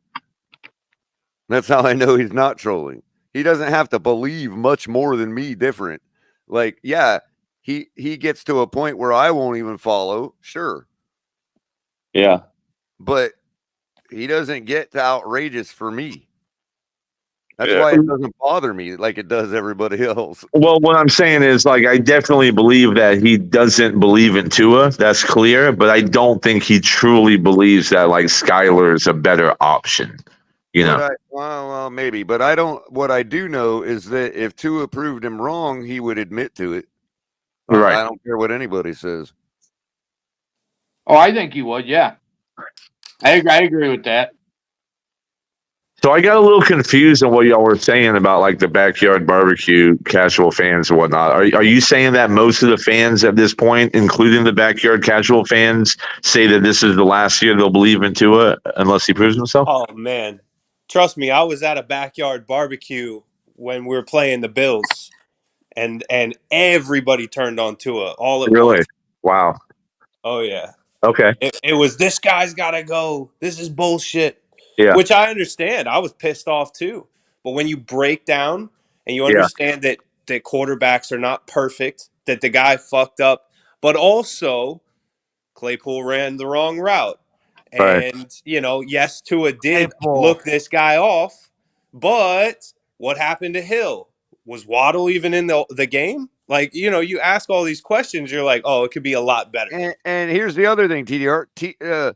Tua didn't necessarily make a mistake, like misread something. He tried to push it too hard than he could. You know what I mean? Yeah. Well, I don't know if I can blame him for that. You know what I mean? Like, okay, so you did something stupid because you thought you could push the envelope. Now you know you can't. You know what I mean? I don't think it was because he's stupid. You know what I mean?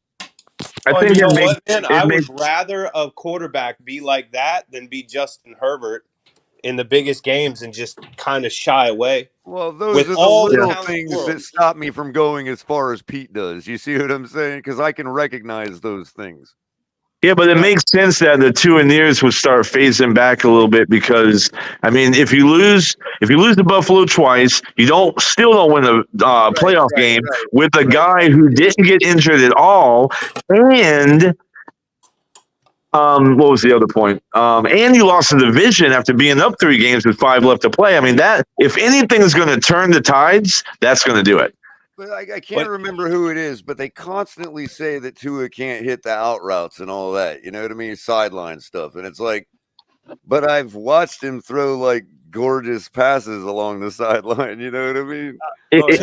Tua can make all the throws. Man. That doesn't mean he can do it every time I want him to. Right. But I have seen him do it, you know? Like, he can do it, dude. He's got they say that he's got a noodle arm. If he wanted to, he could power that ball down the field 60 plus yards if he really wanted to. Right. His problem is that he trusts his arm to the point where he thinks he can throw it deep that without any or hard without any mechanics. He drops and it. He just don't have that type of arm. That's all there is to it. Call your receiver. Tua tries to drop it in like a dime. That's how his passes come in, man. If you look at it, and he wants the layer ball. He doesn't want the laser hole shot. Right.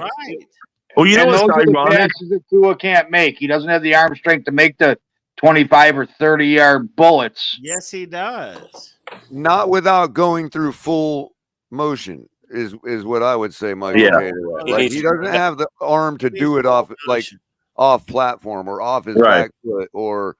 You know what I mean? But even if he sets up, he's not throwing a 65-mile-an-hour ball like Allen or Mahomes.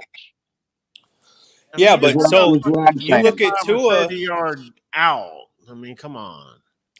If you look at Tua and almost setting records, he was on record paces last year, right? And the year before that, he was doing some incredible things too, game-to-game stats.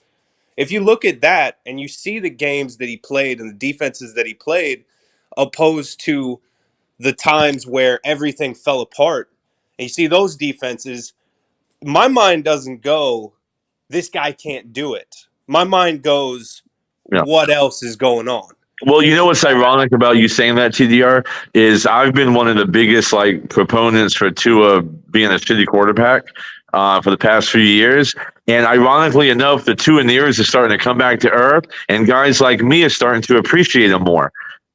That it's a weird dichotomy, but that's kind of where I'm at. Like, I saw enough of him yesterday that I do think y'all should pay him. And I know Color was saying I was baiting CT and everything, and he wasn't wrong. There is some truth to me wanting y'all to pay him long-term, big guaranteed money, because I do think that would be a mistake. But I do think that he's your best option, and he's a franchise quarterback as well. You know what I mean? Yeah, I think we would be in a tough scenario if we didn't pay him or if we did. See, if everything falls apart. To me, I personally need one more season, and I want it to hurt our pocketbook as little as possible to find out. That's where I'm at. Yeah. Well, Color, I was telling the guys on this podcast last week, I said, what the Dolphins organization does not want to do is they don't want to have buyer's remorse, right? But what you don't care about doing is you don't care to pay a premium if you know you're buying a very good product. That's the point TD was trying to make yesterday. It's about the knowns and the unknowns. Exactly. What you want to be is if you know, it don't matter if he wins a Super Bowl or not. Right. But there's a point that he does something that you know now. Yep. And you know what you have. Right. We don't know. And anybody that says they do is being very optimistic, for me to put it politely. I agree. What I mean? And that's fine. I'm not, I mean, whatever. I get it. Yeah. What's being optimistic? But when you're a multi-million-dollar organization making this type of decision, you have to know what you got. Yeah, what's an extra $100 million guaranteed if you fucking know? Exactly. Right. And that's the thing, is that TD actually defended Tua a little bit in the regard that RG3 was like, hey, I get it.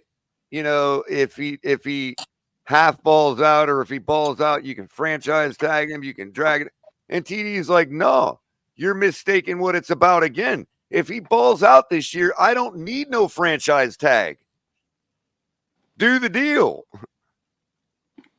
He's acting like TD's still trying to get him out of here or something. It's like, no, I don't need a franchise tag. I don't need to drag it out further than that if he does what we need him to do this year. I only need one more year. It's about knowing he's capable of doing it. Yep. So it only takes one. And real quick, Lizzie, if you don't mind, real quick, Jacksonville's in the same boat. The Jaguars do not know about Trevor Lawrence, and they're scared. I guarantee it. Because of the fact that the only thing they have to go on is the drop-off that they saw when he got injured last year. That's not enough to make the decision. Right. Well, there's more to it than that. His first 2 years he had to deal with Urban Meyer. Well, what I'm saying, Michael K., is he was rolling along last year, much like Tua. It's maybe not stat-wise, but he's rolling along. They were poised to win their division. And then he fell off a cliff. He gets injured, they fall off a cliff. So that's the only thing they have to go on, but it's still an intangible. Yep. You know what I mean? So they'd be stupid to do something right now, in my opinion. And also, all these organizations see what happened to Deshaun Watson. Nobody wants to deal with that shit. I mean, that's a fucking embarrassment, you know? And I'm even of the thought that you don't even have to go the whole season. Again, like I said earlier, we find ourselves 4-1, 5-1, rolling through these decent teams. You pay them. You pay them right there. Yep. It might still cost you $2 or $3 million more than you would have now, but it's not going to cost you the $5 or $10 million more if you wait till he wins the Super Bowl. If it went like that, I would be perfectly fine with it. You don't mind based on what I've seen throughout the NFL history that I've been watching the NFL, I think that's sort of the scenario we're headed for, is to see where we're at going in nearing the bye week. I mean, Color, we can do all that. We can play those fucking games, or we could get the deal done. You know, it seems like the thing of it is, Bleezy, what if we're 1-5? Well, and we just can't beat the good teams, dude. And then all of a sudden we're like, we need to back off. Well, you can't back off. We'll be glad we didn't do nothing. Right. Let him play out the rest of the season on what we paid him. Yeah. And then what's the game plan next season? That's the problem. Well, are we even going to be able to replace this guy within 2 seasons? But aren't we in the same situation if we pay him now and he fails? Yeah, we're just out money, exactly. So I'm saying it's the same exact situation. We're just out money for 2 years. I think that's where we're at. I think Greer does not want to commit. He's like, no, you know. Yeah, but you could still pay. Listen, you can still pay him as the starting quarterback while having another plan. I know what we could do, bro. The question is, why would you? I'm talking about TDR scenario where he's like, if we know he's not the guy, what the fuck do we do? Can't grab somebody off the street, right? Well, they ain't gonna be better than Tua. Right, and that's my point. My point is, then you give him just a regular starting quarterback. Because listen, if he's going 1-5, you think Tua and his agents are going to be asking for $60 million? We're No. already doing that.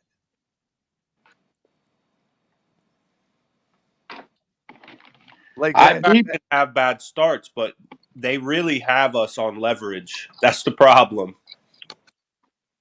I fail to see how, to be honest with you. Because we don't have anything to replace them. There's nothing available.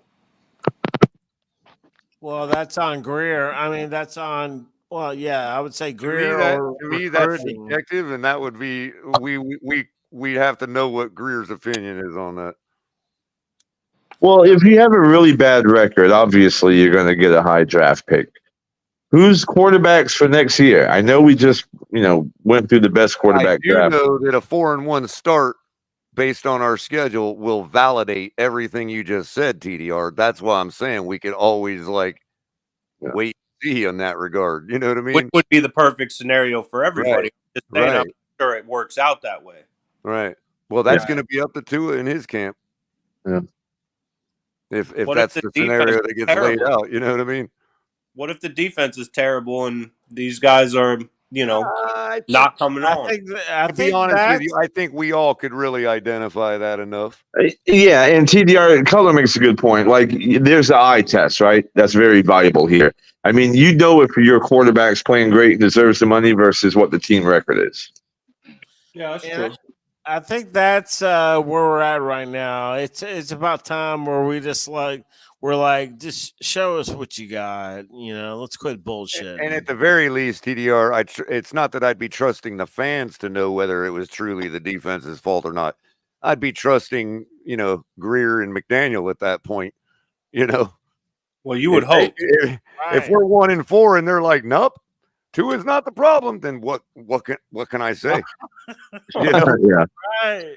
No, that's it, bro. I mean, And then there's another side of this. I'm not into complaining in the middle of the season. You know my track record. I'm usually or Stephen Ross throws a wrench in everything because he doesn't know shit about football. Right, like he already did. Color, here's a scarier proposition. What if he does ball out, but and it's hard to tell, if this is the case, what if he does ball out, but it's only because you have Waddle and Tyreek? I don't think that's how I view Burrow. I think Burrow is really, really good because he had if good that was receivers. The case, then we would have got at least a win last year against one of those teams. Agree. I don't think it matters. I think that the only thing that's going to cure the problem we have is improvement at the quarterback play and head coaching. If all things are equal, like defense is still at least last year's level. Well, so that's where I respectfully disagree with you. Right. Because I do think that it matters if we have an intermediate under threat. I think it matters if we have the inside run. I think that just the inside run alone is going to take pressure off of the quarterback. Mm-hmm. We went from 2.8 seconds to throw to 2.3 when Connor Williams went out. That was not by design. Right. And then we didn't Durham Smythe is the worst tight end in Yak, but we just got the best tight end in Yak for the past 2 years. I mean, I know what they're doing, mm-hmm. And that they're trying to give Tua options because I saw this real time, just like you did, where the guy made desperate plays because he ran out of options when it mattered most. Or to be fair, I could come to the table with you on that if you said ran out of options sometimes and didn't trust options in other times. It happened, yeah. Because I don't want to just say he missed them. You'd have to be a blind bat. Knowing that he did all right in that regard in 2021, I don't think he was just missing people. I think there's a certain amount of trust involved, too, in not taking those options. Can I ask a question, though? Don't you think some of what y'all are talking about also falls into the category that Tua may not be completely composed under pressure? He can get a little shaky. And happy feet, whatever you want to call it. Yeah, and if you're composed, those options will present themselves. Yeah, I think the whole off season was him focusing on not getting his head cracked again, and I think that really came out last year. It seemed like he was so aware of where he was in the Right, pocket because to the it point goes where he back was to the missing well shit. being poisoned about it all only being about his health. You know what I mean? Right. Yep. Which I guess, to be fair, at that point of the last season, it really was all about that. Or not.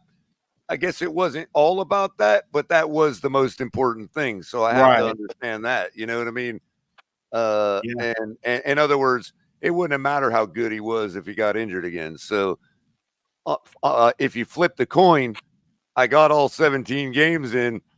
I'm at least going to get another shot to try again on the other aspect. Now he can turn the page to chapter 2 and try the next step. Even if the new contract don't work out, I still got that that other chance, you know. Yeah. No, that's a good point. You know, now he can focus on, if he would have compromised the health last year for the performance, we might be happy with his performance, but he might already be cut. We might have already cut bait because of the injury. Yeah. But one thing that you have to admit to is the kid has always seemed to evolve his game. Just, little here, good, maybe this bad. I've never but he's faulted always him. seeming to put in the work, Even in my darkest moments of feeling negative about him, I've never faulted him for him being here. You know what I mean? Like, and the guy, to his credit, has said, "Hey, for whatever reason, I'm here, and I'm going to just do what I need to do to make the best of that opportunity."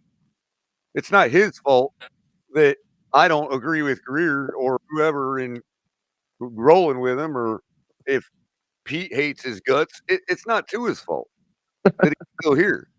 So yeah, I mean, would you like? Hey, I'm just going to sit here, and as long as I'm a Miami Dolphin, and as long as I'm an NFL football player, I'm going to conduct myself by that standard. You know what I mean? And that impresses me. Sure. Yeah, could you imagine if Josh Allen put in the same amount of work?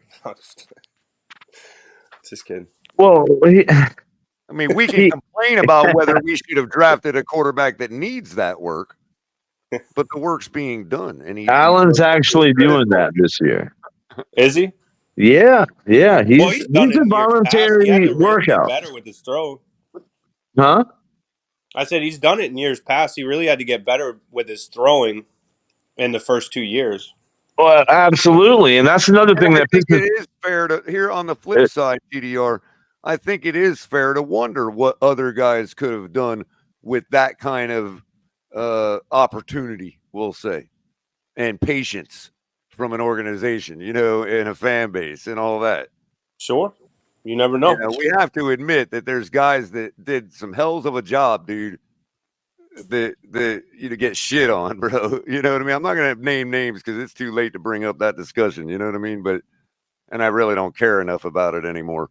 I'm not Pete, despite what people think. But at the same time, it is fair to argue that plenty of other people, given that same level of patience, would fix themselves the way Tua has been, and hopefully continues to, given the time that he's been given. 100%. So it's water under the bridge, basically, to complain about it. It's just like when so-and-so will complain about him getting a quarterback coach or whatever this year. And it's like, well, why didn't he blah, blah, blah. Look, you can complain that he didn't do it before. You can complain that he needs to do it, but it's being done. It has to be a benefit. You know what I mean? Yeah, for sure. We hope. So I've just lost the energy for worrying about what should have been done. You know what I mean? Or whatever. That's where I differ with the other detractors. You know what I mean? They'll sit there and harp on, well, I mean, I was shocked to find out that Brady didn't find out till his 17th year how important hip rotation was. Yeah. That's Who what knows, man? not Who only knows if shocked we to got find that out, but shocked that Brady would make that public. Right. yeah. Well, you know why he makes it public? Because he's won 7 rings, right? So if you can, that's an egotistical, narcissist fucking thing to say. Because it's like, you see how great I am, but imagine if I did this or somebody Right. told me Imagine this what I early knew on. about hip rotation in year Right. 4. Yeah. Yeah. Fucking narcissist. I think Brady's about to. He thinks he's going to be a hotshot announcer. I think he's about to go out there and make an ass out of himself. You He know, can't do no worse than Gronk because Gronk is the worst I've ever seen in my life. You know, for a guy that had like everybody raves about their personality, like it shows that it's not for everyone, man. Even if you have a great personality, that TV life ain't for everybody because Gronk is bad at it. Well, that's the other thing people don't consider about guys like Skyler. We're not there every day. He just may not have the head for it. right? For that spot. You know, maybe Yeah. he has told them, no, not me. Yeah. You know, for all we know. Yeah, some people can't handle that kind of pressure, man. True. All right, guys. Well, we're gonna wrap it up. We got about 6 hours and 17 minutes in. Telling you, Bleezy, you turned into a champ tonight. You said that like 3.5 hours ago. It's all good. I love it, man. I love it. Let's grind. We grind. Caller, you're old school. Thank you so much. I did tell you that we'd go another 2 hours since Michael K showed up. Hey, appreciate the convo, boys. Yeah, man. Yeah, y'all take it easy, man. All y'all. Final thoughts? No, I just always appreciate TDR's patience with me. I don't think we're Again. as far apart as you think, you know? No, we're just like right on the other side of the fence. You know what I mean? Like, pretty much. Hey, did you all see that video? There's a meme going around. These neighbors built into their stockade fence so they could flip it down into a table. Oh, I to play saw cards that. and shit. Yeah. Oh, great, man. Next door neighbors. And Love it. Amicus. Yeah. Don't be a stranger, man. No, listen, man. I actually just recently started coming on these a lot more, and it's the off season. So no, I'm gonna definitely stop by and say hi to you fellas, man. Appreciate it. All right. You know, Lewis, he's always gonna throw some foam on you, bro. Yeah, well, that's why, and I love that. You know, I love Lewis. I love all those guys. All right. Fins up. We're gonna wrap it up. Peace.